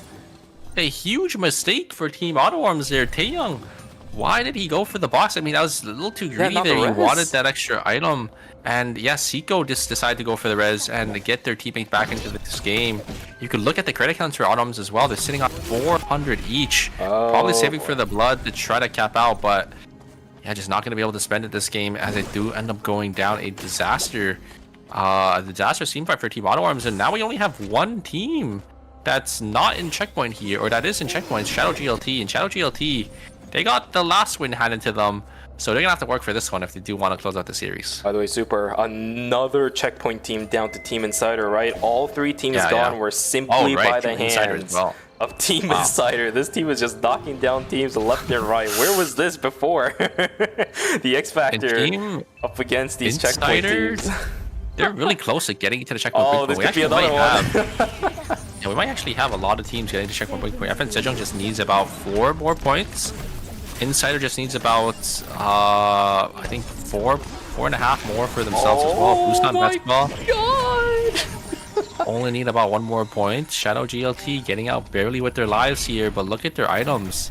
Not really looking too good compared to the rest of the lobby here. I mean, Team Insider, Team Busan Vespa, they're looking so strong with these bloods. And yeah, Team GLT. I think this is fine. You know why? Because we've seen Shadow Golden Light do this over and over again. Oh, He's got the time for the wait a second. Oh, Fancy just gets obliterated. Can they kill the Tazia? No, they can't. Oh my and it's God, Yona is just there. Just so much damage. And right, Insider just completely shutting out. Yeah, they're just completely shutting out these teams here. They are playing devil's advocate. They're going to be able to just get the wipe, and that is it. That is our last checkpoint team down. We are going to a game number. This is one of the earliest times we've been confirmed to have any checkpoint teams. 4 checkpoint teams down. That's crazy. Even if there's one, usually that doesn't get determined until like day 6. That's crazy. The first 4 teams down on a checkpoint. I don't think we've ever had this happen. Team Insider, you're absolutely correct. Playing devil's advocate, and I think with that, no, they're still not enough to make it in the checkpoint. They get about 2 points. Sejong isn't in either. They need also about 3 more points. Oh, they need 4 more. Yeah, they're at they need 61 4 more right now. And there's only 4 teams left because all the checkpoint teams are already gone. So there's not really much more points that these teams can work with. They have to kill Busan Vespa. Busan Vespa is so strong. But I think if there's any team that can do it, it's going to be Team Insider. I think they could definitely get there. I'm pretty sure. Oh, Rox is resing as well. So Can they? Like, how do you kill Min as Team Insider? Yeah, you have the William and you have the Tazia, but you have to invest so much to get into the Theo, and it's not like you have something like an Estelle. I think as long as the William is able to stay alive, they kill and dive into the Theodore, they should win because they need someone to deal with that Suwa, right? But the Suwa, there's also a Priya.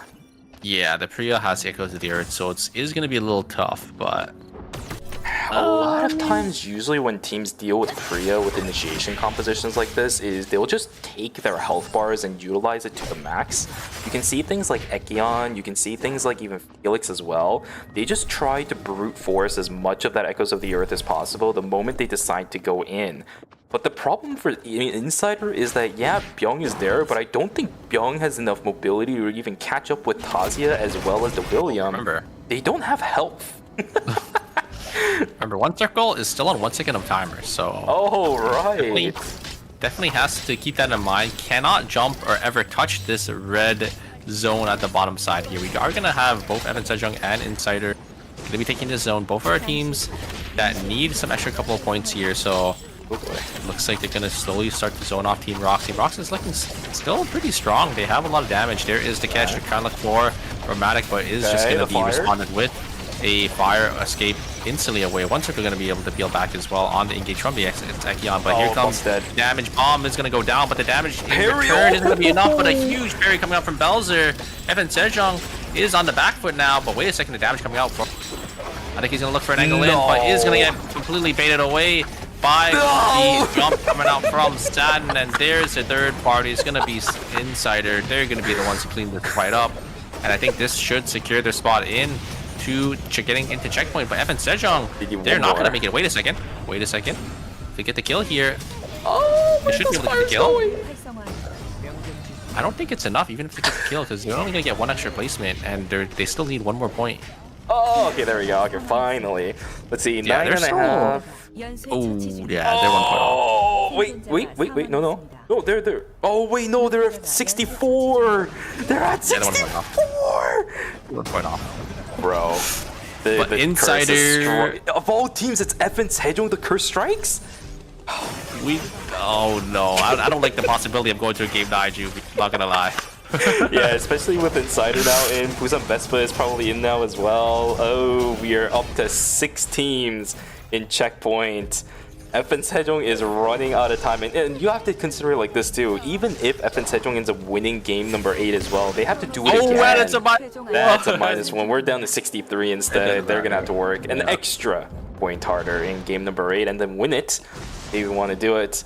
But yeah, I mean, think about it this way, right? Even if they win game number 8 and get themselves in the checkpoint, they have to win game 9 too. This is just way too hectic for Team Evan Sejong.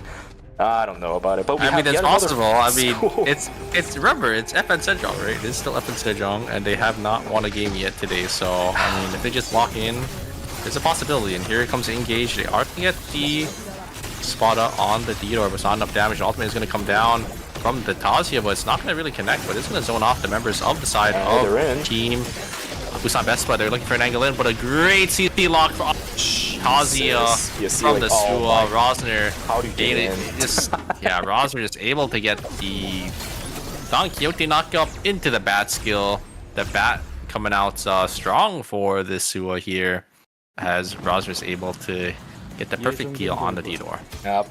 And again, as I mentioned earlier, right, how the hell do you get in on towards a Theo? It looked good for a split second there, but as I mentioned before too, Tazia can never be followed up by the Shukai. It took too long for the William to get there as well, and by the time that happened, Tazia just gets taken down. Crowd control lockdown was perfect from the side of Busan Vespa. They couldn't really do anything for the side of, what is that, for the side of was it Tejan Auto-Arms? No, which team was it? No, it was Team Insider. Team Insider. And Insider, yeah. The 1x1s is never going to work out, and this is where again I'm saying the word again a lot because I reiterated this a lot before.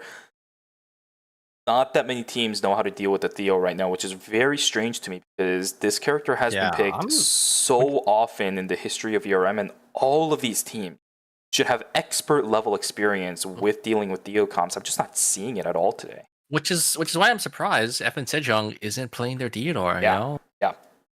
It's like, it might come out for game number 8 here because they are on the chopping block now. It is going to be up to them and Sangnam Rocks to see if they could shut down the top 6 teams now, because we are going to have 6 teams in checkpoint here.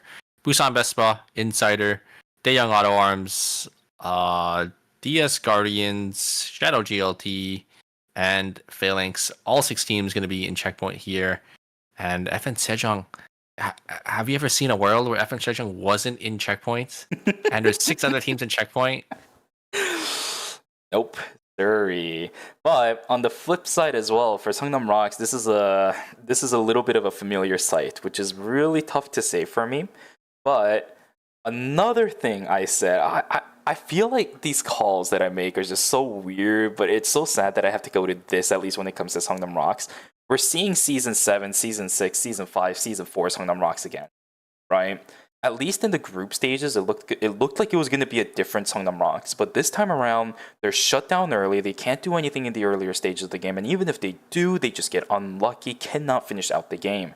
The main strategy of Sangnam Rocks is to play a slow game at the beginning, scale up towards the end, where Satan and Curry are just going to be able to do what they want as they please at the comfort points of those respective characters, but they just keep getting shut down at that end point. They can't garner points. That's one of the reasons why Sangnam Rocks is just sitting dead last right now. Can't even garner up the points to be safely at the point to build that foundation to get into checkpoint in the next game. They have to somehow pray to God that they either win the next game, FN Sejong wins the game, or FN Sejong wins the game, and then another game has to be played where they have to win in order to even make checkpoint. This is a terrible spot for Songnam Rocks to be. Yeah, but I mean, definitely can't count yourself out just yet. We've seen a ERM take it all the way, I think, to game 10.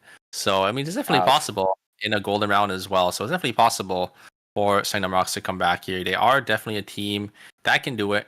We've seen how strong they were in the group stages. Unfortunately, just not really able to find their footing this game. I think this is a team comp that all three players just need to be playing really well, especially, I think, Satin as their engage maker on that Hyejin. But here's the leaderboard for you guys. You could see the green light going all the way down up until 7th place here. Six teams going to be in checkpoint. FN Sejong and Rocks going to be the teams that aren't there just yet. But these two teams can also enter very, very shortly. FN Sejong, I mean, we know this team. We love them. They could definitely take us to game 9. Now there's a part of me that's actually thinking, remember the -1 from Rosner, not from Rosner, sorry, Romatic. You think he did it so that there is no like 1 point curse or something like that, right? Because they would have been at 64, but then with the -1, they managed to dodge that curse at least. He jumped back in, but it was like at the last second. Yeah. I don't think they really care about these omens, I guess. It's called omens. At this point, FN Sejong is just like the harbinger of eternal return master curses, right? Because they can be the first one in checkpoint all they want, but they just lose out eventually at like game 7, 8. They've gone through the pains of being at 1 point below the checkpoint multiple times in the history of their career as well. Yeah, but this has got to be the worst, right? I think this is this is probably by far the worst performance I've seen on FN Sejong, and that doesn't really even say much because they're still in finals. They still have a good chance of winning the game. We still have faith in this team, and for good reason, right? It's just the performance 100%. Isn't really shaping up. I kind of want Songnam Rocks to perform as well. Like, I want to see them get at least 13 points this game so I can see that golden. Like, I wouldn't mind going. You want the golden round? I want the golden round. Ooh.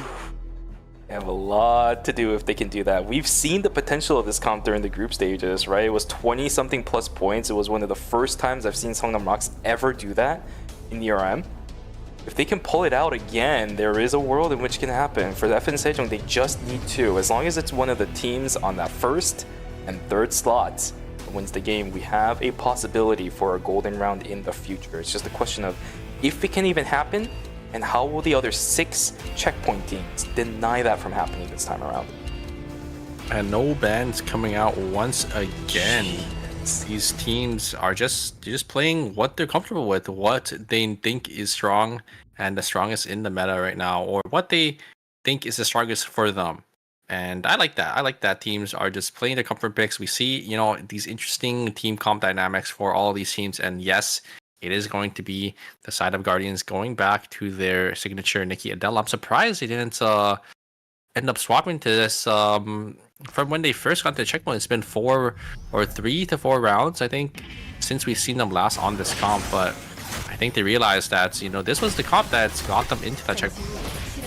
Hopefully, it's going to be the one that gets them out.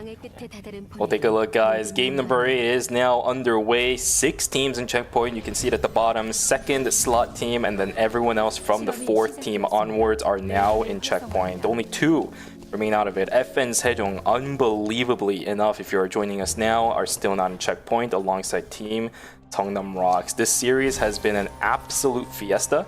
It has been an absolute masterclass, an absolute inspiration, and an amazing series overall. But we still have to cross the finishing line. Which team is going to be able to do it? Only time will tell. Yeah, don't count out your non-checkpoint teams just yet. It's FN Sejong and Songnam Rocks. These two teams have been powerhouses, especially in the previous season. I mean, we saw how good Rock and Sejong did end up doing. FN Sejong, our previous season winners, just not really having a good day today, but it could change if they are just going to be able to lock in for the next 2 games. An amazing run during the group stages, but just is not able to replicate that performance. It's one of the reasons why they're here in the finals, after all. And another problem now, by the way, that Team FN Sejong has to worry about is not just winning and getting a checkpoint and then winning the entire series. It's also a matter of how many points they have as well. If they cannot win this series, then now we really have to start considering circuit points as well. They have really bad total score count. If they can't win the series, they're not really going to get that much. Yes, they're in top 8. You do get a fair amount of points. But I don't think this is the start that Team FN Sejong was looking for. Their main goal at this point has to be to win the tournament. Otherwise, they need to just somehow build up points to the point where even if another team wins, they should have a decent amount of circuit points on their favor. Yeah, you're 100% correct. They are a little too far behind in points now because of their start into this tournament, right? Or into this finals.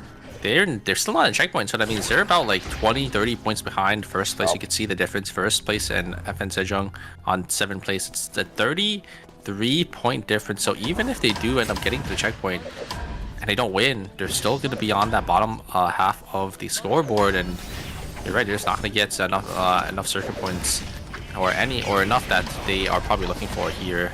It is going to be Guardians going to be able to get to the side of Team Inside here. Yona going to go down. I think it was Team Guardians that did end up picking up that kill. So, nice amount of credits going to the side of Dom. It is going to be the Suwa versus the Felix there. Tails all this time. There's the knock-up coming in from Revolu. Going to be able to get it. The blinds and the cooldowns aren't going to be there for the Suwa just yet this early into the game. So, Felix will be able to get that for their team. Busan Vespa going to be able to get a couple of kills, as Min is going to be able to jump on forward as well. Fancy going to get the combo onto Bongo, going to get some damage, get that shotgun blast, but it's not going to be enough. There's the protocol coming out from Bongo, going to be able to keep him alive. And oh, one more isn't going to connect for that Priya, and is going to be a nice kill coming out from the side of Team Busan Vespa. Luckily for Shadow Golden Light, somehow the Haze was able to buy enough time for the rest of his teammates to come back, which means they don't have to spend all the time dead. The problem is, Heart gets found out as well, isolated beyond all belief.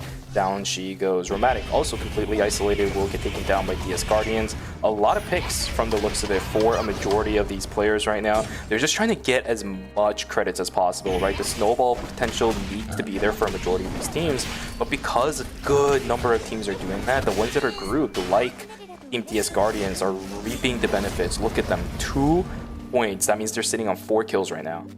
Yeah, credits, mastery, just trying to get it all for their team here. I think teams have recognized, since there's 6 teams at checkpoint, just play it like a normal game. Usually, the dynamic for the game swaps when you are in checkpoint. You see teams either swapping up their team comp, or you see teams swapping up their playstyle to play a lot more safe, to make sure they can make it into that final zone to get that win. But when you are playing when you're playing more safe, that also means you're not going to have as many items usually, because you're not going to be contesting for these objectives, because you don't want to really risk that team wipe. But now that there's 6 teams in the checkpoint here, all teams are just going to be playing like they usually do. A huge double talk from Dushiman there.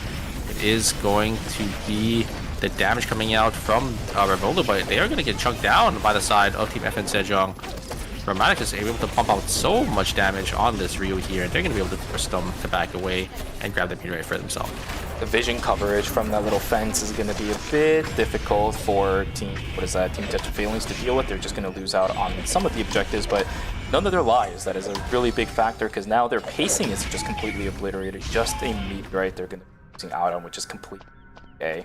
On the flip side, Shadow Golden Light, the only team in the game without a single point right now, because they are just continuously dying with these stagnated death timers. Down goes the Heart, down goes the Haze one more time at the beginning of day number 2. Death timers are starting to get long. If Shadow Golden Light cannot get the lead in this game, they cannot utilize this triple backline composition to its fullest potential. I remember what you said before in the last game, where they really didn't have that many transitions. I think that's fine for Golden Light. That's actually something pretty common we saw throughout the entirety of Season 7 when they were running this composition. But they just still need to at least get the tempo going. Browser gonna be able to get the Heart here, but it should just go down to, or the Haze should just go down to the Heart. So Heart just gonna be attack it, but a nice kill. So it's gonna be a 1-for-1 trade between the side of Team Busan Vespa and Shadow GLT. The points don't really matter for these teams, but I mean, they still definitely want to play for that extra placement point for those points. So it's still something that these teams have to play for. Circuit points really going to be a big thing. Even speaking from the game perspective itself, you get ahead with all these masteries that you're getting and you're putting these teams behind. Because you're killing them and putting them on death timers. It's something that you can still work with in the game itself as well. A lot of different factors going into how these teams are trying to play the game. A fair number of kills actually distributed throughout the entire course of the game as well for every single one of our teams as we start heading into night number 2. Which teams are going to fight in Dimensional Rift? And now that I think about it too, Super, do you think any teams are going to start risking that night 3 Dimensional Rift, night 4 Dimensional Rift, or is it a little bit too risky? I think it might be a little too risky for some of these teams, but I think we're going to see teams that are either really strong or really weak trying to enter the rifts to either get their teams back into the game. But oh, there's going to be a lot of damage right off on the side of Insider. Belgium trying to get into the rift, but it's not going to be enough. I like the attempt there to try to get in, to maybe sneak a free objective, but Insider are going to be the ones to take it. But ooh, a team actually going to be contesting them here. It is going to be Team Busan Vespa. Evan Sejong ended up getting the empty rift there, so they actually ended up getting a little lucky. And here comes the damage coming out from the shoot guy, but Energy Blast Field and the walls just way too much damage, but Yona getting an angle onto the backline is able to dodge on the down. Kyoto is able to finish off the Suwa, and now it's going to come down to a 2v2 here. Being able to finish off the body. Yona and Seiko, can they do it here? Seiko finds an angle and onto the... Oh my god, the lasers! Oh! Priya's not going to be enough. It is going to be enough as Yona and Min are going to go down together. And then Kazuya is going to be able to win the 1v1. Don't think the Priya can win that, so Seiko going to be able to secure themselves and their team the win for this rift. Insider finally beats out that Theo composition, but that is only a level 2 Energy Blast Field for the Theo. Remember, this thing gets stronger the higher you level it. That level 16 mark is the next one we are looking for this Theo. Once he hits it, that is the maximum bonus you can get from that overdrive bonus on that Theo, on that ultimate. It's so much damage out of those auto attacks as well, but a huge fight for Team Insider regardless. That has got to boost their morale, as that's the team they lost against in the final zone last game. So yeah, looking pretty good for these guys. Are going to pick up a couple of extra objectives on top of that. As long as they keep up the pacing for this, Team Insider also has a really solid chance of taking this entire series away as well. 100% Team Insider. You can see Yona already sitting on those 4 gold items. Looking pretty strong here. As Seiko is also sitting on 2 for himself. Definitely gonna look to just get their next couple of buy-ins here. You can see their credit counts getting up to that 200 breakpoint there. Uh-oh, it looks like Seiko's getting fully engaged on. Not gonna be able to hit that wall onto the back liner. Cinema is gonna be able to just jump on out of there. Saturn's gonna get engaged on though. Saturn's already took down to about 50% HP. Seiko gonna try to find the Cinema here, able to get a lot of shards. And I think should be able to find it here. The walls is going to go wide, but the shards is going to come out. Oh, the Spada AoE! And the Spada does end up hitting at the very end there, at the very tip. And Cinema will go down. That's an early -200 for the side of Toronto. Oh my god, if that was Stiletto, that doesn't kill, right? But it's because of the Spada, it tagged over onto the Ekion, and it creates that AoE ring that pushes everybody back within that ring. It also does damage to the people over there as well, just barely enough to knock down that Adriana. -200 very early on for Team Auto Arms. That is not going to be the way they want to start out the game. Yeah, especially since this is a game that is probably going to count. There's 8 teams in checkpoint. Just having that early -200 is going to be a wrench in their plans. But FN Sejong, they're going to be able to get the full Lumi here down in Factory. And you can see their credit counts are probably going to start saving for these Bloods. On their main carries, they need to close out this game. They need to make sure that they're the ones that do end up winning this game. So we go to a game number 9. Because if they don't, the tournament will end here. FN Sejong definitely ahead of the curve though in comparison to another non-checkpoint team like Team on Rocks. They are playing their own game, but sitting on 5 transitions by day 3 when other teams are sitting on 5, 6, 7, 8 pretty easily. The pacing on Songnam Rocks is looking as good as it should be, considering they're the ones that need to be initiative. Another call-in starting to come in from Team Songnam Rocks. It's going to be the Meteorite, probably handed over to the Rio. That's going to go into most likely a helmet. There it is. The Fallen Pegasus coming out.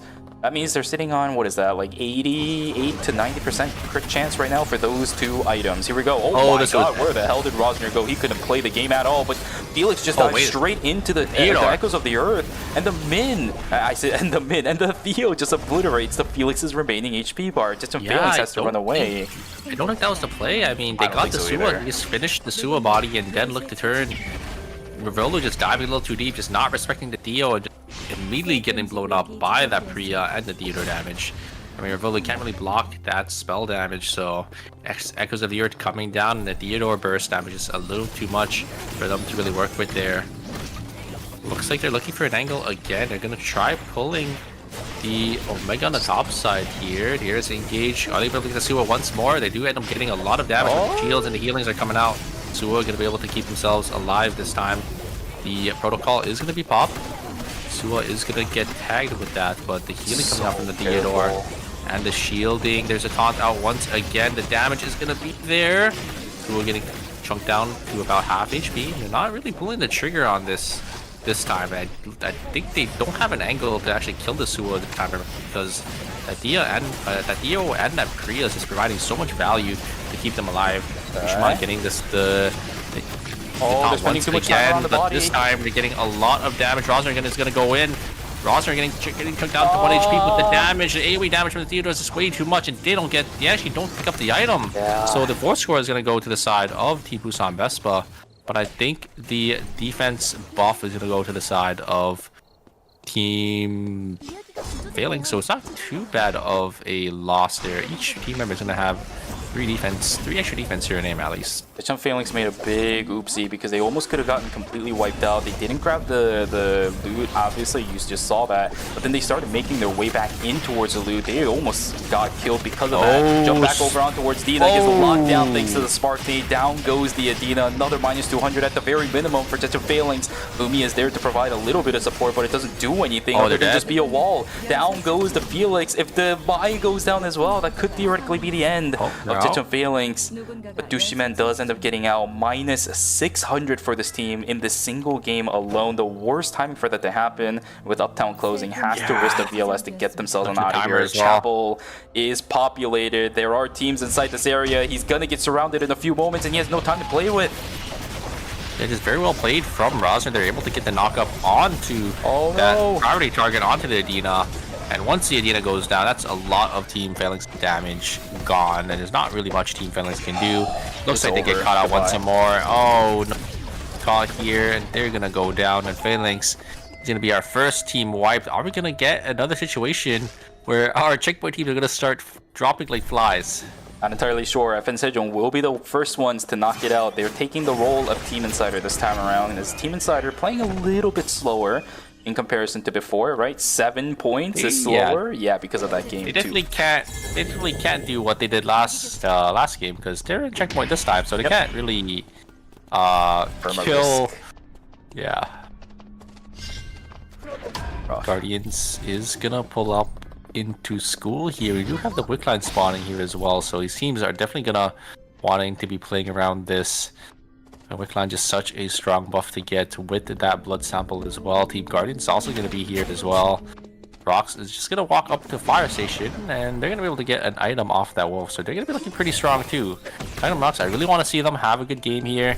They get themselves into that checkpoint breakpoint as well if we do that game number 9. This Wicked line is going to be so vital for so many of our team. Have Team some Vespa waiting here, Team Insider waiting here, and DS Guardians. I also see some of them rocks kind of hovering around that gas station area. They're not going to be in position to contest it immediately upon spawn, but FN Sejong is slowly moving up as well. Look at Shadow Golden Light. They are sitting inside that bush, nice and tucked away in forest at the moment. Wick line is going to pop, and as soon as they realize that there's a couple teams hanging around here, I think Shadow Golden Light is going to move. Look at them.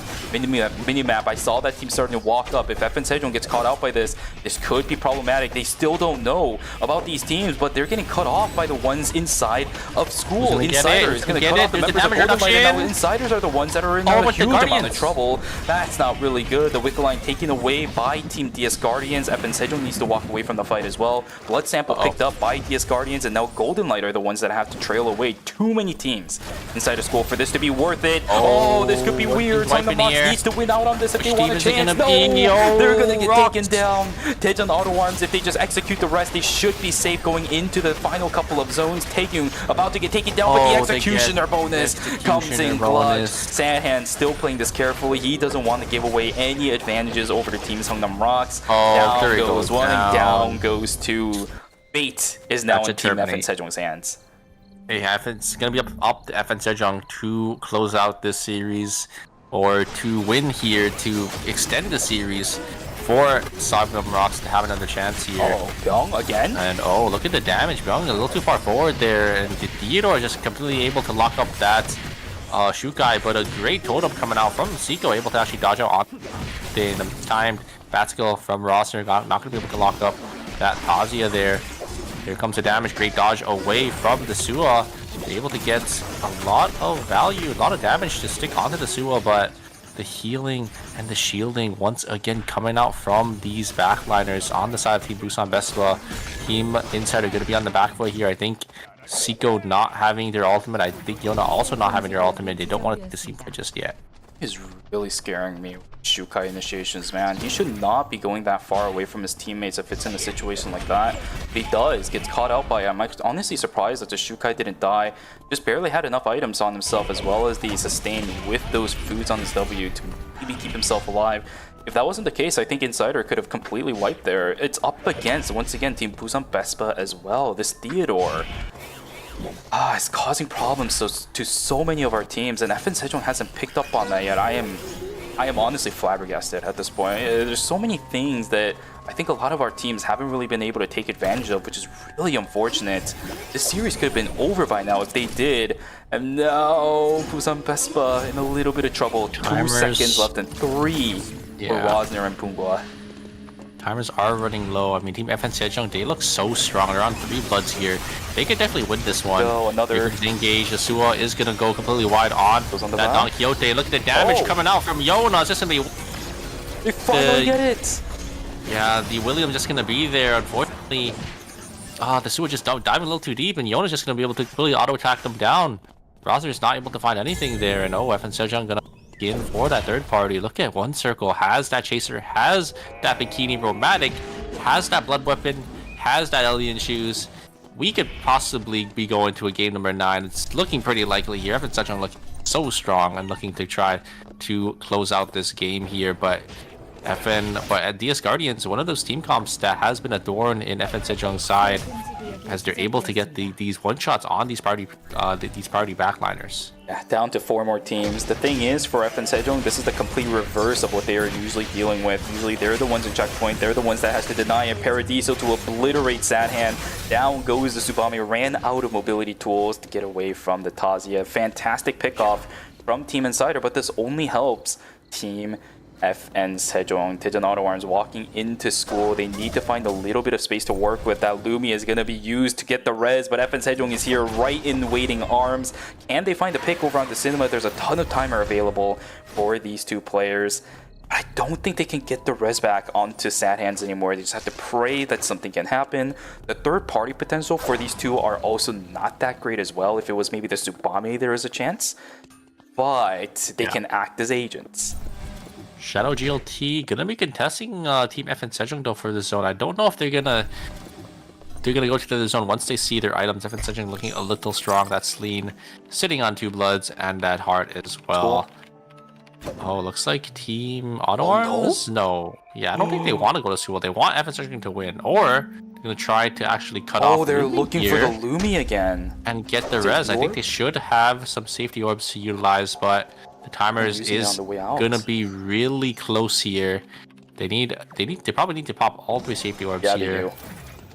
They also need to place it correctly for this hyperloop as well. They need to place it perfectly, otherwise. Oh wait, no, they got some timer back. Okay, looks like they're gonna TP out, but look at the timers are gonna be really small here. So you can't. No. They teleport straight to the hands of Team Insider here. Team Insider is gonna send it. There's the ultimate coming out from Yona. The damage coming out. Sadness is gonna go down instantly. Vecchion gonna try to get the William here. Is gonna be enough? No, William's also alive, so be able to pump out these auto attacks, and they're going to be able to get the team wipe. But Team Guardians is going to be here to intercept. Team Insider needs to get away. Look at the time. Are they going to TP to the other zone? They're just looking for the south side of Pond. I like this play. They're just repositioning, but there's a lot of cameras on that bottom side. Can't they blow up in the air if they spin around? I don't know how that works. Well, I mean, they're not making it out of the zone. Here we go. They land straight in on it. Unfortunately, it goes in on towards a Shukai for some reason. Eastbringer brought up pretty early. Seiko's getting taken down dangerously low, but he has the shields available. The blink out from NCMB will be able to counter it. Team Insider gets completely completely wiped. A huge play from NCMB to keep himself alive. Nice tag onto the other two from the rest of Team Insider. We are still living in a world where FN Sejong can win. They have control over the final zone, at least for the temporary time being. 10 seconds left for Team Golden Light. They can still do it. Golden Light about to get taken down. They just need to live. They just need to live. Peacebringer comes out. Peacemaker online. Pop goes the Weasel onto 1. Pop goes the Weasel onto 2. Young Man's gonna get taken down as well.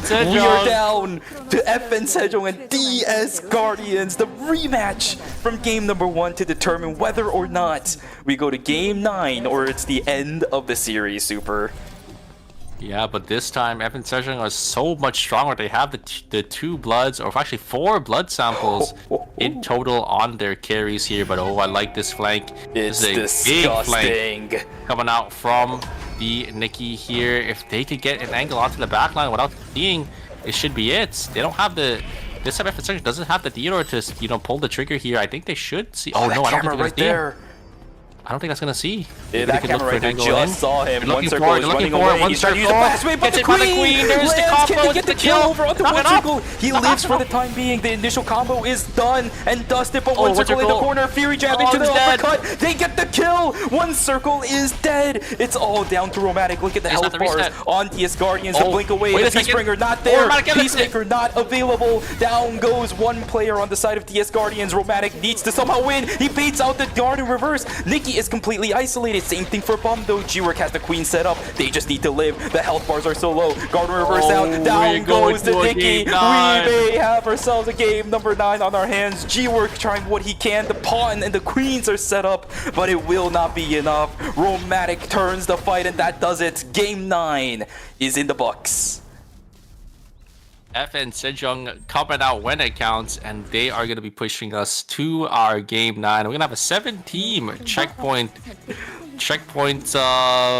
breakpoint now, and yeah, I mean, I didn't even realize that the Heart didn't have their ultimate. When did they end up using that in that team fight?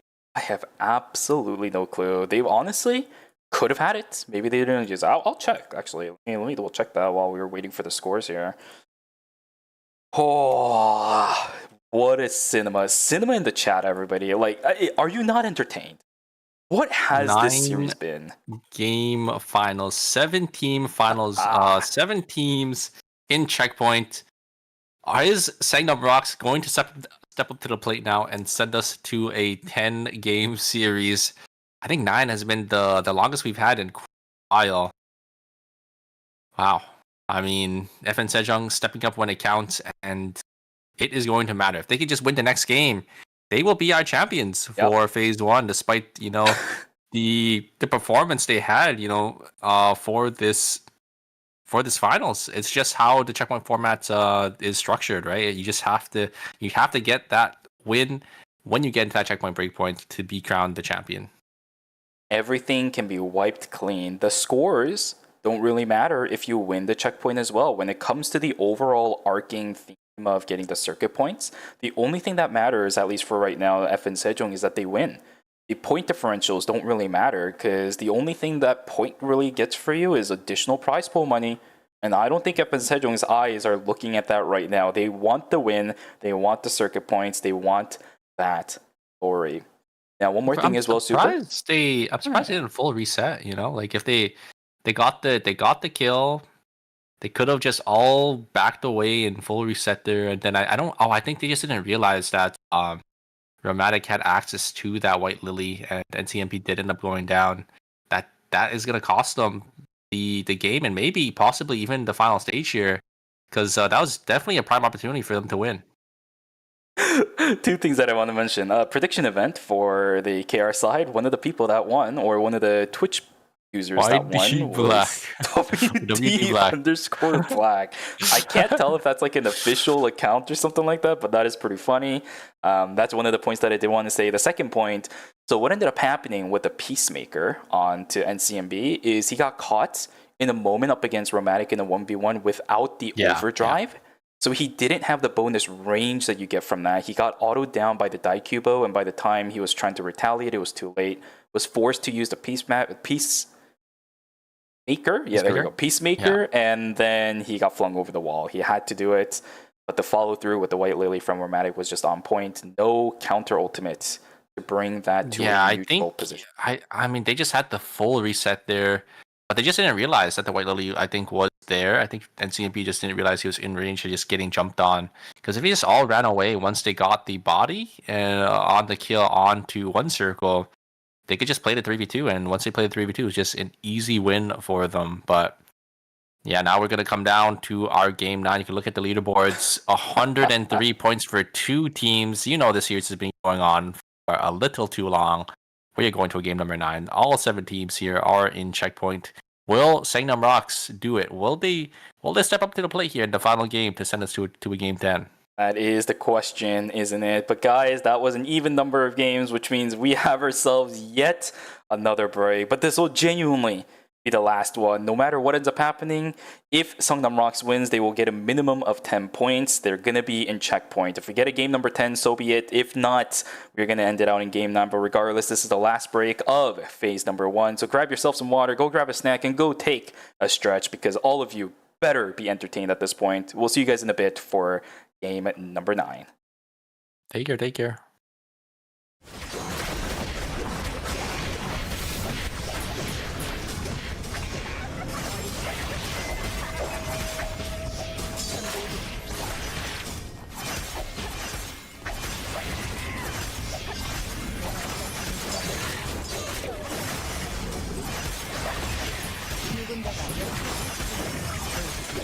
생존자가 사망했습니다.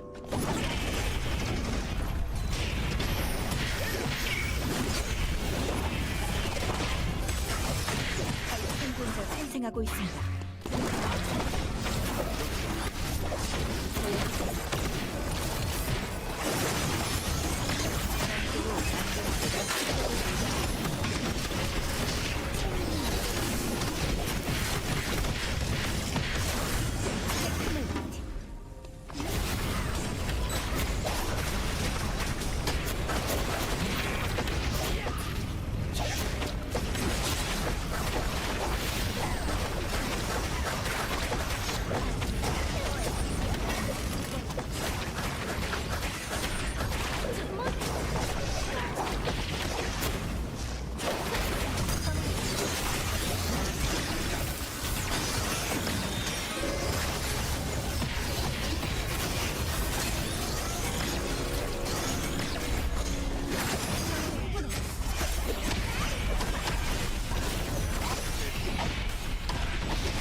사망했습니다.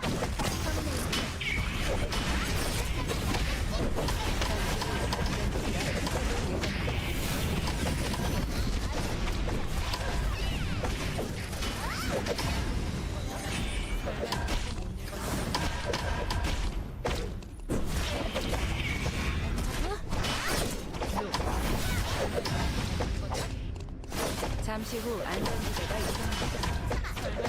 못 읽었나?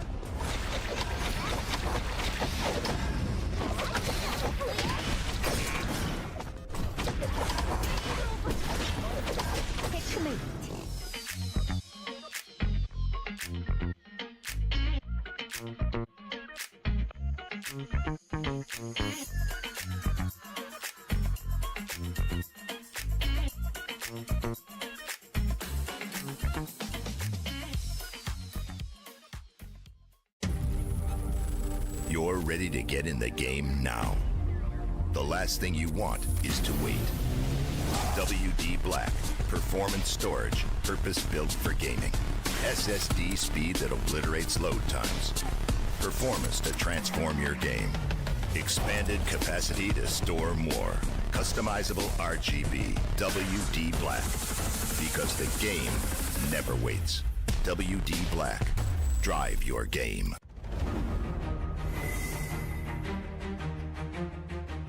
오늘은 어떤 추억을 만들 수 있을까?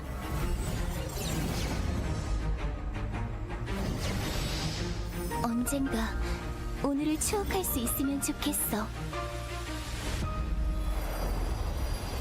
추억이 또 하나 늘어났어.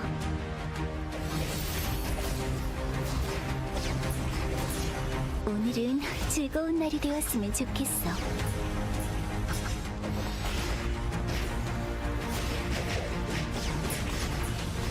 나이에 비해 조금 과격한 것 같다고? 어떤 의미니?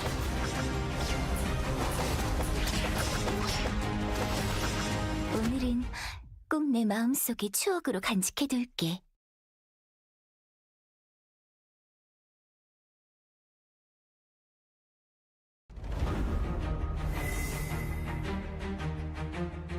제 차례인가요? 그렇군요.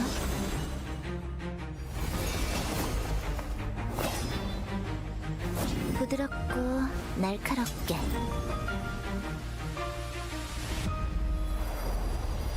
자, 클라이막스예요.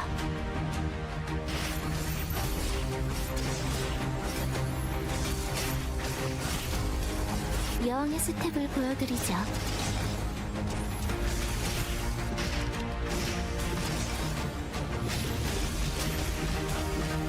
예의를 지키세요.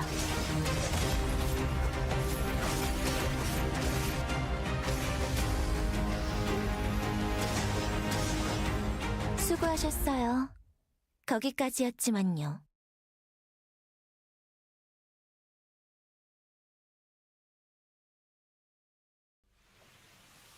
차에도 예법이 있다는 거 아시나요?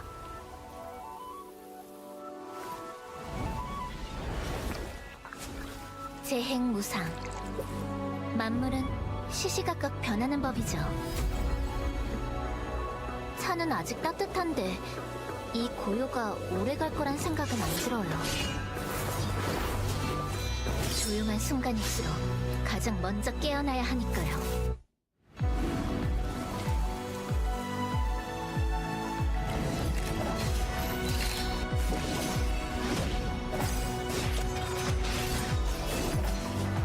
생사결이었으니 미련되지 마시길.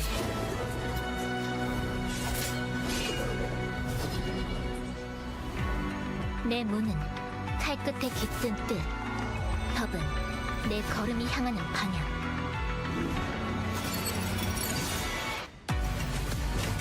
이건 휘두른 게 아니라 쌓아온 거예요.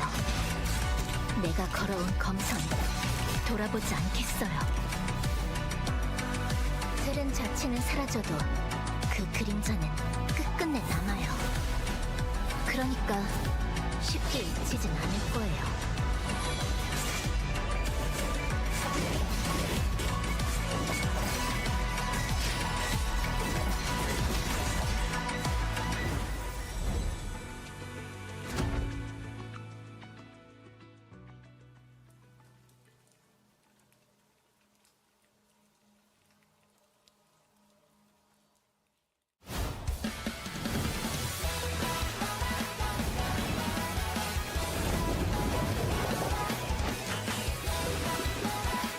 리나, 준비 운동은 해야지.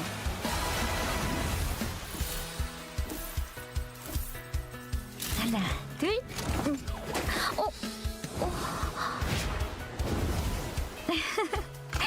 괜찮아. 이따 새 거 사자. Welcome back from the break, everybody. Hope everybody is having fun, because we're having fun, right? Super. Yeah. This morning is never gonna end. It has been an incredible series so far. All jokes aside, these games have been incredible to watch, and we're at the point where the real end game has now begun. Whether it ends in game number 9 or game number 10, this is going to be the end of Phase 1 Finals. Let's take a look at what our character selections are going to be. Seongnam Rocks, the only team that is not in checkpoint, needs to bring us something that can get them there. Are they going to just go back to the bread and butter? I think I'm conflicted. That there's a part of me that wants to say they should, but at the same time, there's a part of me that says they shouldn't. Yuki, okay. It's going to be a sunny day as well for the final game here. And Sam's going to be bringing out the Adriana for... This is fun. It's not going to be It's not going to be the Hyejin. Oh, they are swapping Okay. on as well. And they're swapping to the Tsubame. So the exact same team comp coming out from Team Auto Arms. We got to see if they're going to be able to perform this time on this team comp. The last time they ended up running the team comp, they didn't end up doing too well. But I think their main team comp just isn't really working out well for them. So they just have to have something to swap it up entirely. Different skins. Different skins this time around. You can actually differentiate. Not easily for the players, of course, because they're never going to be able to figure out who's wearing which skin anyways to begin with. But for us, oh baby, it's going to be fun. Actually, no. Now that I think about it, hold on a second. Oh no, they still can't figure it out, because even if they press F while they're in the character select, it doesn't tell them which team is picking it, right? It doesn't tell which team is picking which skin. It only shows them the roster of characters. So yeah, let's see how this goes, folks. One team not in checkpoint. I love how that graphic isn't even at the bottom, so we can't really show it to you. But We'll see once we go get into the in, game. Yeah. Alrighty, super. Here we go. Game number 9. We have come a long way for this.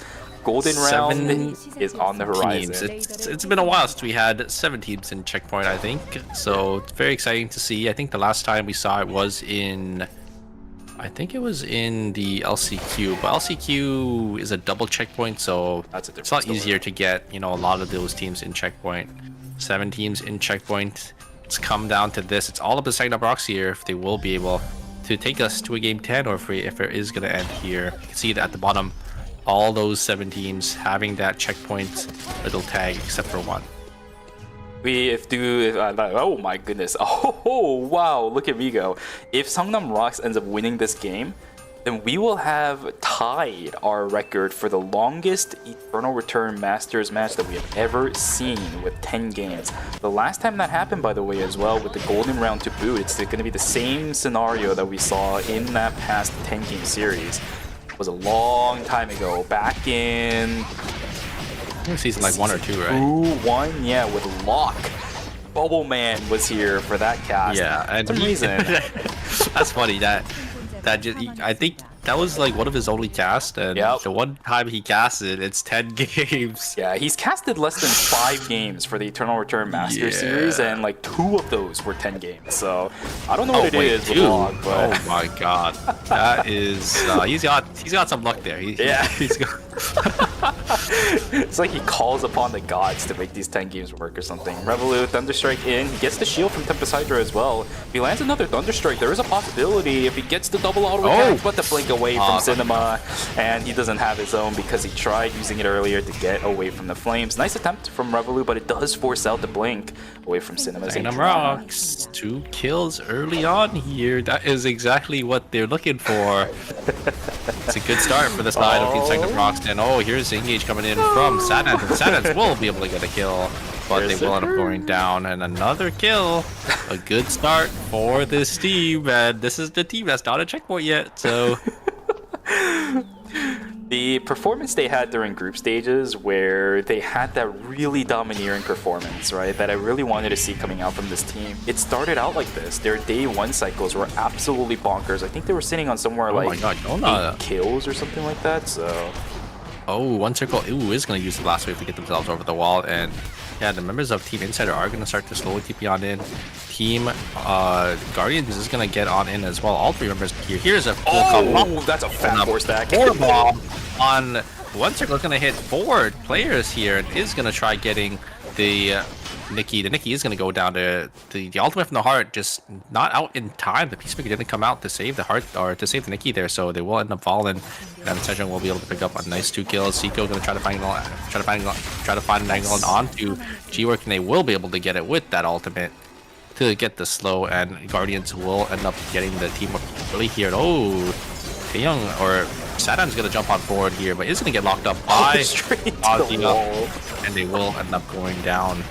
And now there's going to be Revolu. A lot of different team members, a lot of different players from different teams, and bottom side of Factory here, but it's going to be Team Insider going to be the one to come out on top. Really unfortunate for some of these guys, right? The individual picks are just coming out at some really awkward times. Nice targeting from Romantic to take down G-Work the moment he comes out at the checkmate. NCMP will get traded out, but a different team is just gonna come in. Oh, it keeps happening. No, I think that's the same Nikki from Guardians. Is that Char? Yeah, it's just it's okay. because the Estelle was able to get the shield bash to finish off the heart there. There's only one. There's just not enough damage from Guardians to really kill the Estelle, right? It's Estelle versus the Nikki, so yeah, Char just gonna back on out of there. FN Sejong, great start for them. Gonna have a nice 2 points already, so 4 kills on their end. Guardians as well. No, Rosner gonna get caught out. Again, gonna try to blink and hit the bat skill, but unfortunately is not gonna connect. The auto attacks are just gonna be enough from the heart to finish off that Suwa. And now G-Work is gonna be on the other side of the map. So looks like Guardians was actually able to pick up that meteorites as a 2-man. I think they'd end up seeing spawning in that the zone was completely uncontested. Seiko again unfortunately getting caught by the side of Team FN Sejong, and G-Work gonna get caught out here as well. Actually gonna be able to get themselves on out of there with that checkmate to keep themselves alive. And it should be okay here. FN Sejong gonna try to get rocks.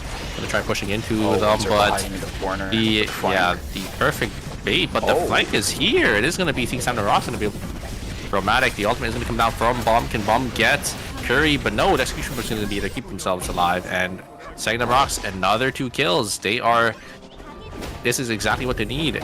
I think they're definitely gonna, I mean, if they win the game, they're definitely gonna be in checkpoint, and they just need to snowball this game into their favor right now.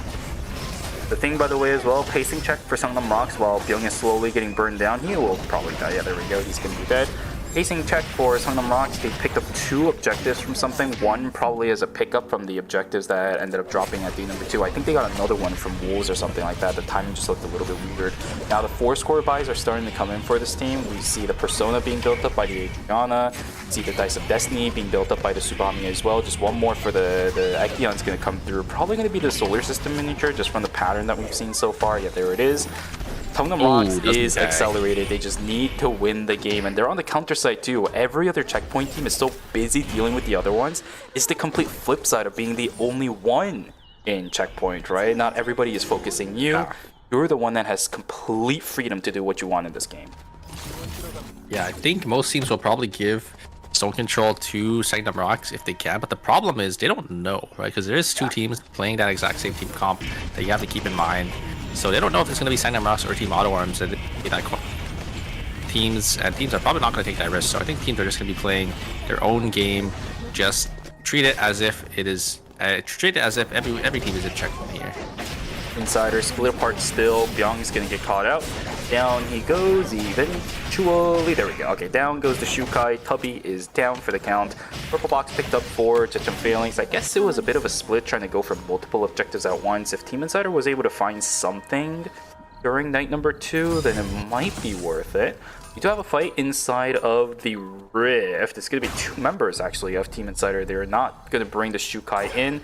The Donato Arm should theoretically have an easy win here. Signature Fireball going out really early as well. Yuna not going to have that fastball activated for the longest of times. He did activate that, but we're fighting into it. Zan is actually jumping in on this. On the William instead. There's a target down. Wait a but second. The problem is...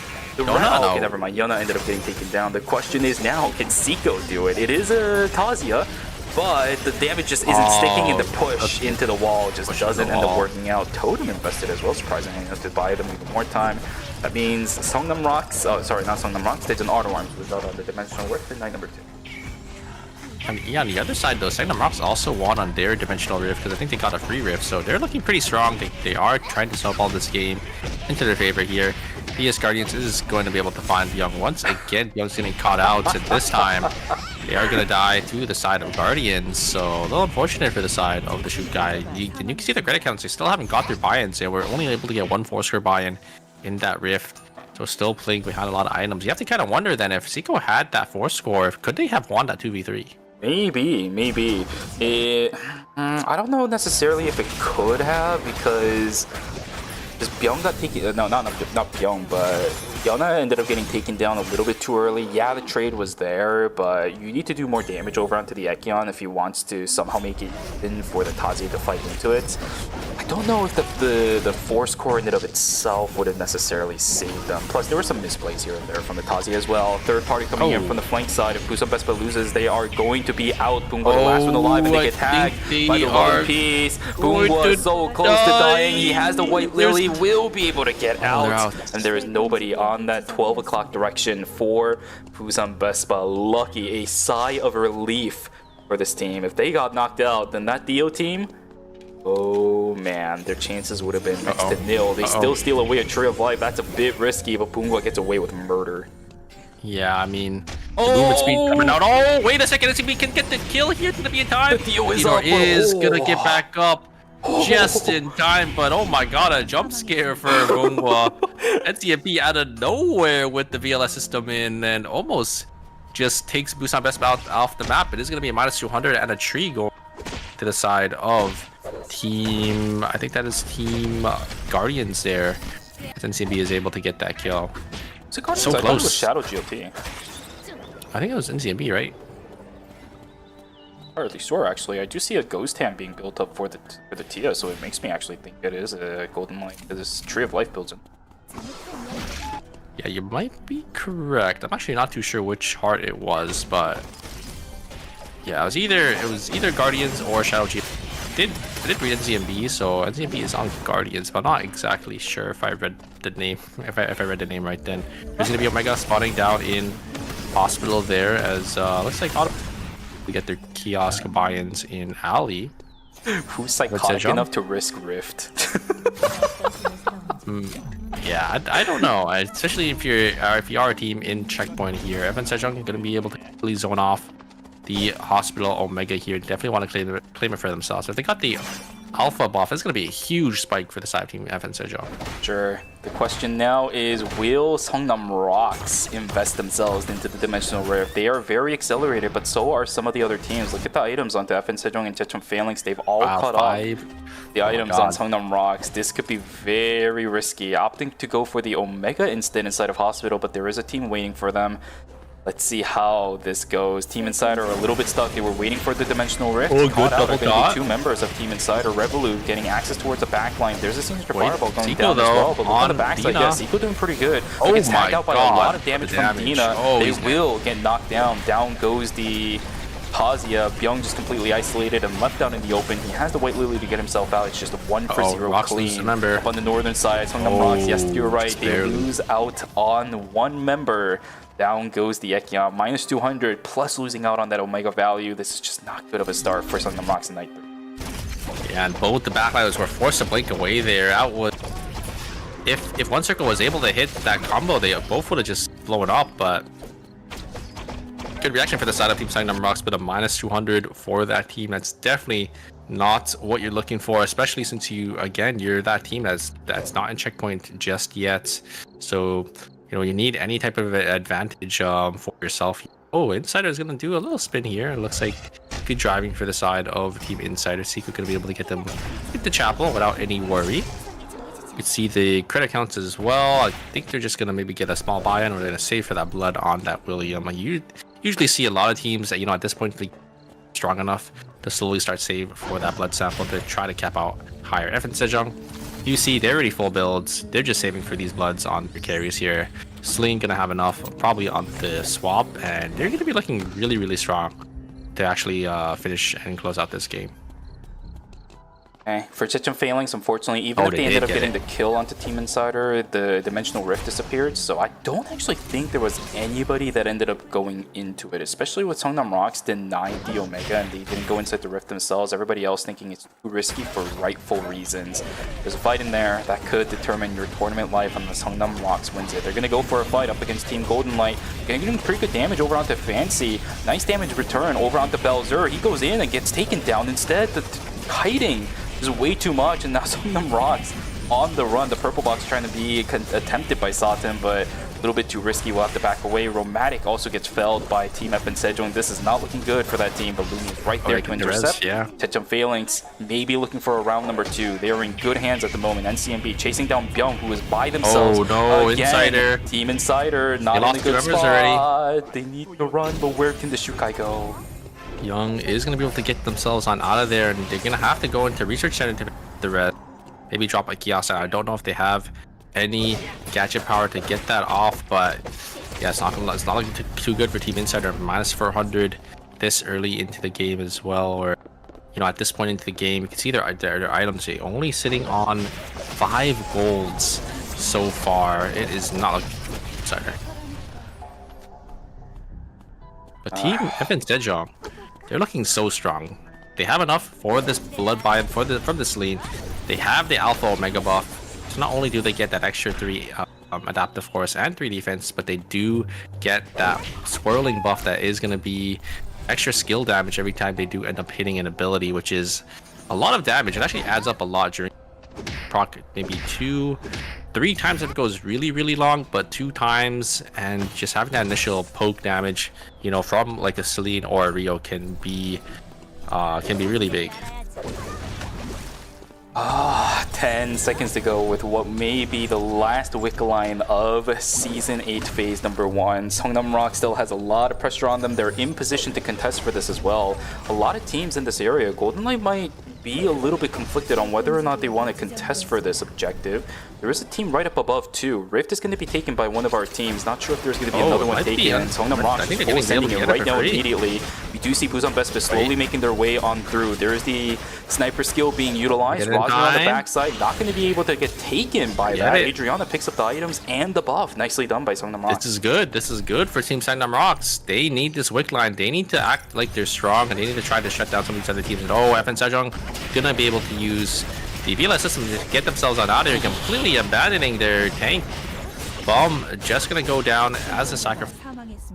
Evan Sejong gonna be able to reposition here. I think they were stuck in that corner. A little awkward spot for them to be in into a Mai and Felix. Do they have enough credits? They do not, so they have to just teleport on out. This is a disastrous spot for Team F and Sejong. I don't know where they're gonna TP. It's gonna be a random TP here. Hopefully they don't TP on the team. Otherwise, oh no! Nice Team Seongnam Rocks is here as well. Huge blast wave, but they don't have any timer left. They have to use safety gadgets. Like, they have to at this point. I don't know if they have any more gadget power. I think they might just. I don't think they're gonna make it. Unless they have one. Oh my god! And they make it in 1 second each. 30 seconds to go. They should have enough time to be able to passively regenerate the credits, but it's still going to be very tight. But they're Couple members falling down, Insider down 2 again. Oh. No, Evan Sejong by Seongnam Rocks. Okay, here we go. Seongnam Rocks, they're in such a dominating spot right now, Super. 2.5 minutes to go until the wick line is going to disappear. This is their game to win. Yes. This is their game to win. They just need to gain position over this because look, there is no flank they need to worry about whatsoever. Temple is going to open up. It's going to make things a little bit awkward, but now you just play from the left side of Temple, cover the entirety of Police Station with your vision only, and you slow push from Temple to the east, right? That's all you have to do. Play the map, win is all that needs to be done for Team Seongnam Rocks. Seongnam Rocks is looking really strong as well. They have 2 bloods, 1 on each carry here, and they have this wick buff. But Team Auto Arms is also looking pretty strong. 2 bloods on this Adriana. So Yona is gonna get chunked down by the Adri. Is gonna be stuck on 1 HP here. We're gonna have a fight between Team Guardians and the side of Team Phalanx here. A lot of damage gonna be traded. Oh my god! Goes down instantly. A great combo coming out from Dina and that Felix. Coming out from Dina and Revolu. Gonna be finish off and secure that heart on the backside. Seongnam Rocks, they're slowly gonna start to clear out these zones here. I think they're gonna try to bunker down in Temple. I wonder if these other teams are gonna try to contest them. It is that wick team that has that extra blood items that you have to watch out for. Pushing everybody out of Temple. Seongnam Rocks is playing the game right. For DS Guardians, no credit whatsoever for this team to speak of. They're just going to be stuck down on 2 for the remainder of the game. Lumi is still available, but of course, with the time slowly starting to dwindle, there is nothing that this team can do. You can start selling items, That's the real last chance you've got. Let's see if DS Guardians opts to go for it. Where is Lumi right now? Oh, it's all in the way on the school. far It's going to east side, school. on the far west side of the map. They might be able to catch Lumi one more time on the entryway into Oh yeah, Pond. I think they're using the VLS again. Yeah, because they want to try catching Lumi. I think when it wraps around. But They're it's gonna have to sell Hyperloop some now. items here. Oh, you're right. Where are they gonna hyperloop here? Oh, hey, they should be able to okay. I catch mean, it. that's not bad. That's not bad. They get the spot for it, but now they need to sell items. What do they sell? I don't their know. timer. Does he realize he has to take off his items? Oh, They're dropping items. Oh wait, the interactions. Nicky's No, dropping. they're The Nicky's dead. dropping. They don't have Do they have timer? No, the safety drone. They don't have enough. No. Oh, they get it. Okay. 1 second left. But do they have another one? I think they're Oh screwed. no, oh no, it's 2 head bombs for the side of Guardians. It's a good try, but the items, they dropped the items too late. I think they could have done it on the TP, but I think they just didn't realize. Maybe they thought they had enough credits. That's one of those such niche mechanics that you never think about practicing in scrims because it's not that high of pressure moments, right? Yeah. But in You saw the practice, panic. you gotta do it You saw the right. panic because Nicky dropped all of their items. You can see they have nothing. You see they have nothing to their name. The panic was there, but unfortunately, they're gonna go down. I want to hear the comms for that, man. Can you imagine how like hyper the comms were as soon as they got the hyperloop in, but then as soon as they figured out they were doing it wrong, the silence that just probably consumed them for the time being. Yeah, What the an 2 unfortunate head end. explodes. Yeah, that's a little unfortunate. Oh, And I'm not slowly looking for the picks and Team CMB. maybe the last one left, and Team Sangnam Rocks, they're looking poised to win this game here. There is going to be boy. Peacemaker that is going to try to keep them alive. I think they know Oh that my they shouldn't God. keep them up just yet. We have 3 teams down here, so Sangnam Rocks is going to be forced to fight a team, I think, on the top side. And they're going to have to fight the winner of the team on the bottom side here. I don't know which team is up there contesting them.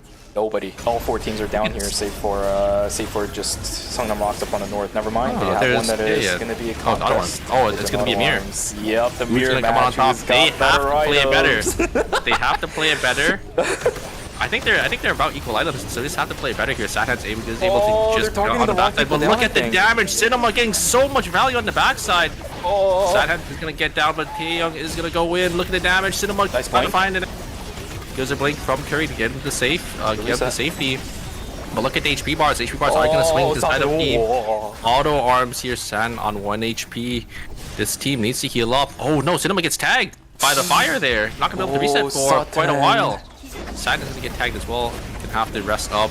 Oh, we don't even care about that Gonna Fiesta on come the down left. to our final fight. I mean, it comes down to this. Sangnam Rocks needs to win here. There is the explosion orb. Is gonna connect. Okay. The angle is gonna come in from Belzer. A lot of damage, but the kite back Single is gonna be second there. of timer. They need Taeyong to get is gonna get kills. so much damage back, but Belzer is gonna go down. Cinema's gonna be able to stay alive. They're gonna be able to finish the body, and I think that is gonna be it.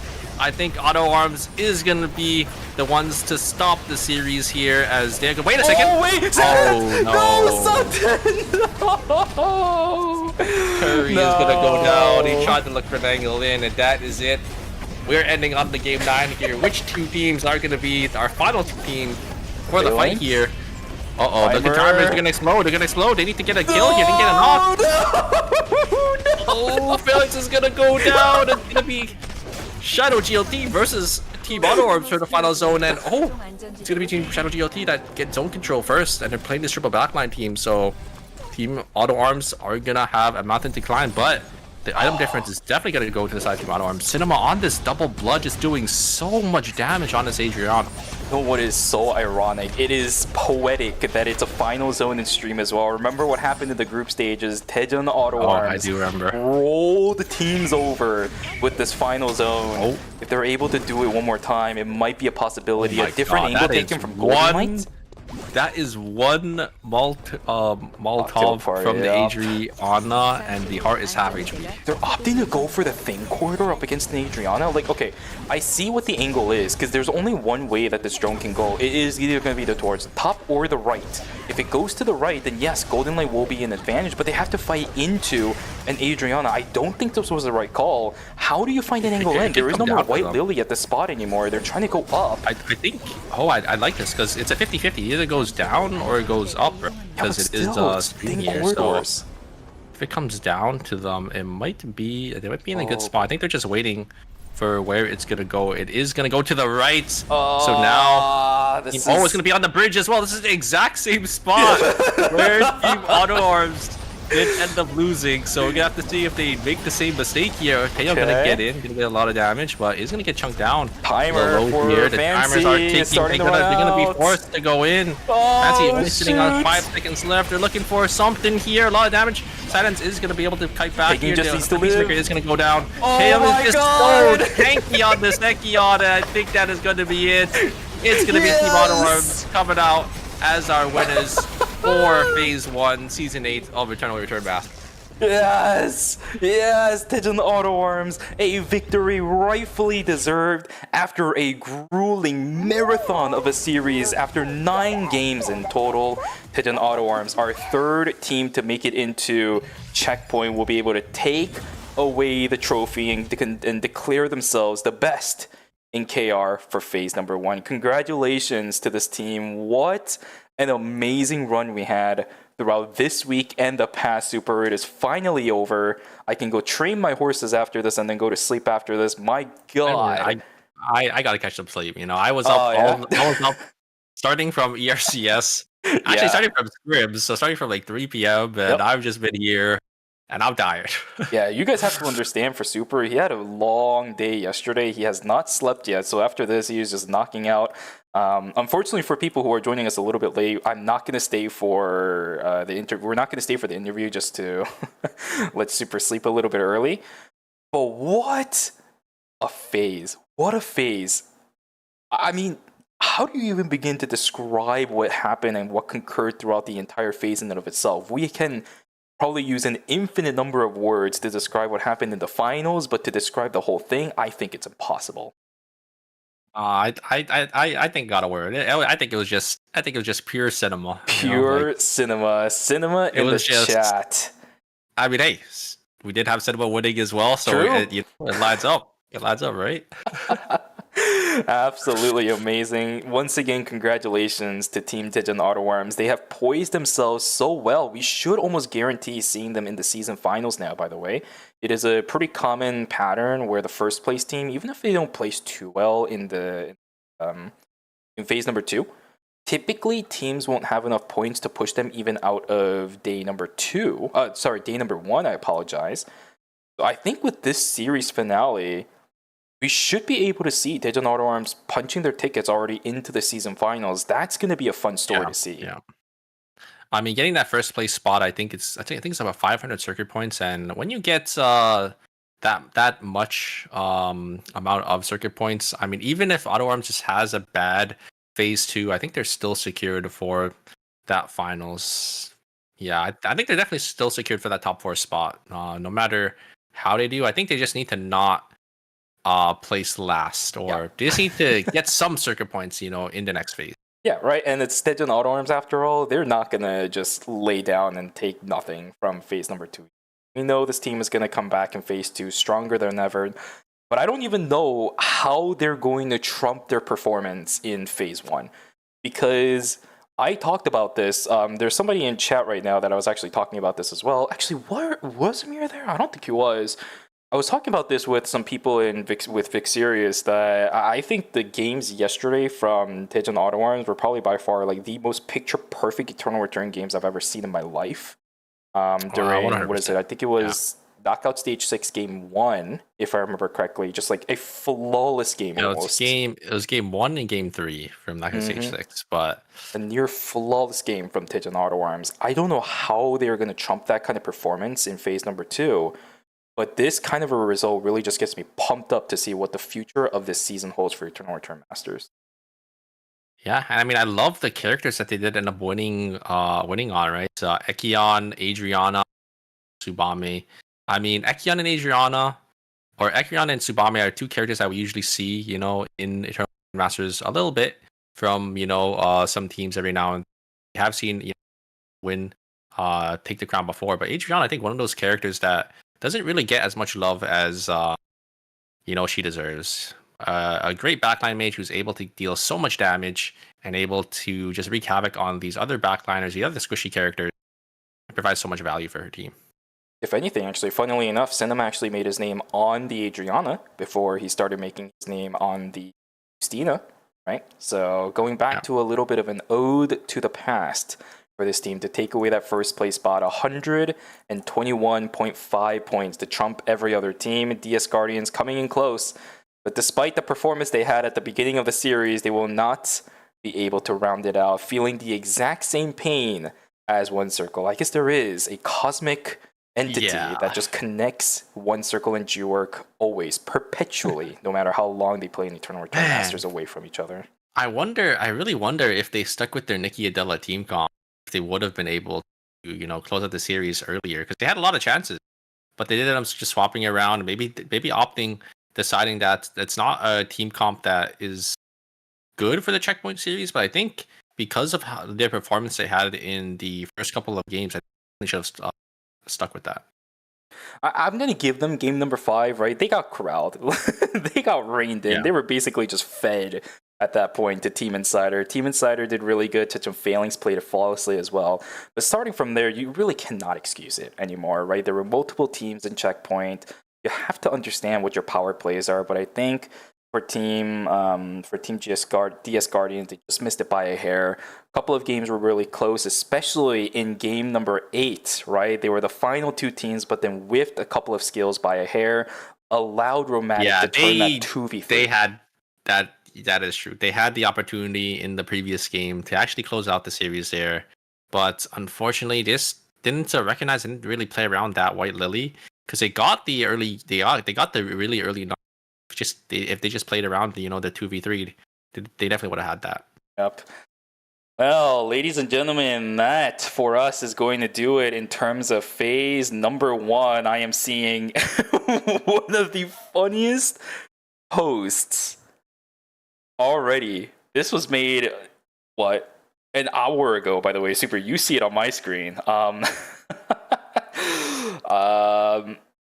You know what? I'm going to post this in chat. I'm going to post this picture in chat just because even if I show the image on screen, I'm not going to be able to give proper credit where it came from.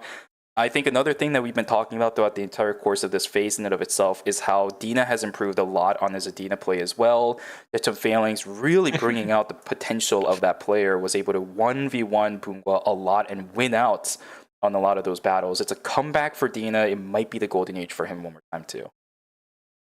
Yeah, I mean, it's great to see, these rivalries, right, on these characters.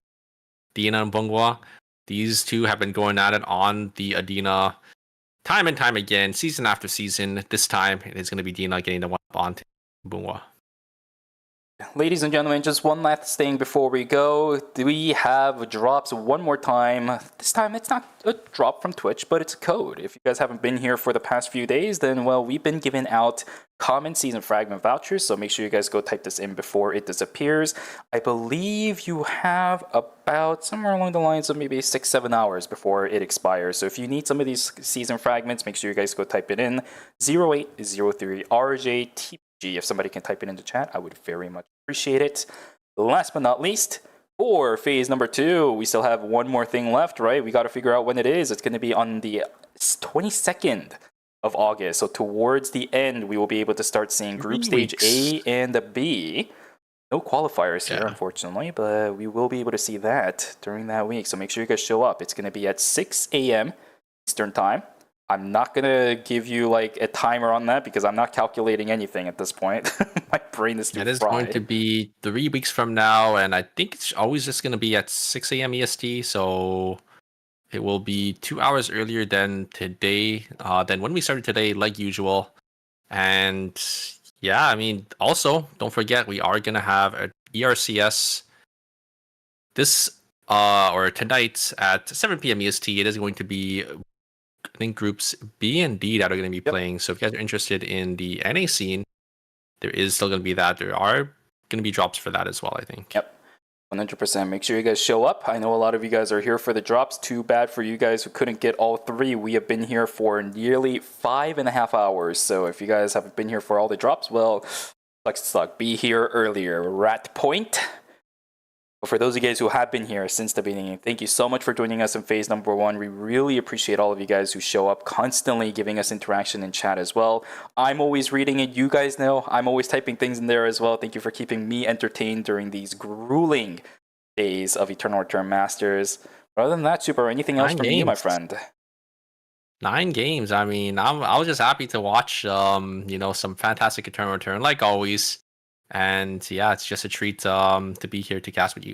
Absolutely. Thank you so very much, everybody. Super, just a real quick question for you before we go as well. Are you going to be here? I forget your schedule when it comes down to it. Are you going to be here for I'll be phase? Here for Friday and the next weekend after. Okay, gotcha. So I'll be here for knockout stage group 3, 4, 4, 5, the finals, and then AB. I'm just not going to be here for BC and then 1, 2, so like in the middle. Sounds good. All right, so we will have Super back next, or not next, but next phase at the beginning, and then after that, I'll bring in a sprite guest. No worries, you guys will figure it out when it comes down to that point. But other than that, thank you so very much for joining us. Make sure you guys watch NAERCS later today as well. But other than that, we will see you guys at phase number 2. Until then, have yourselves a wonderful rest of your August. We'll see you on the 22nd. Bye-bye. Bye-bye. Bye-bye. Go to sleep. I need to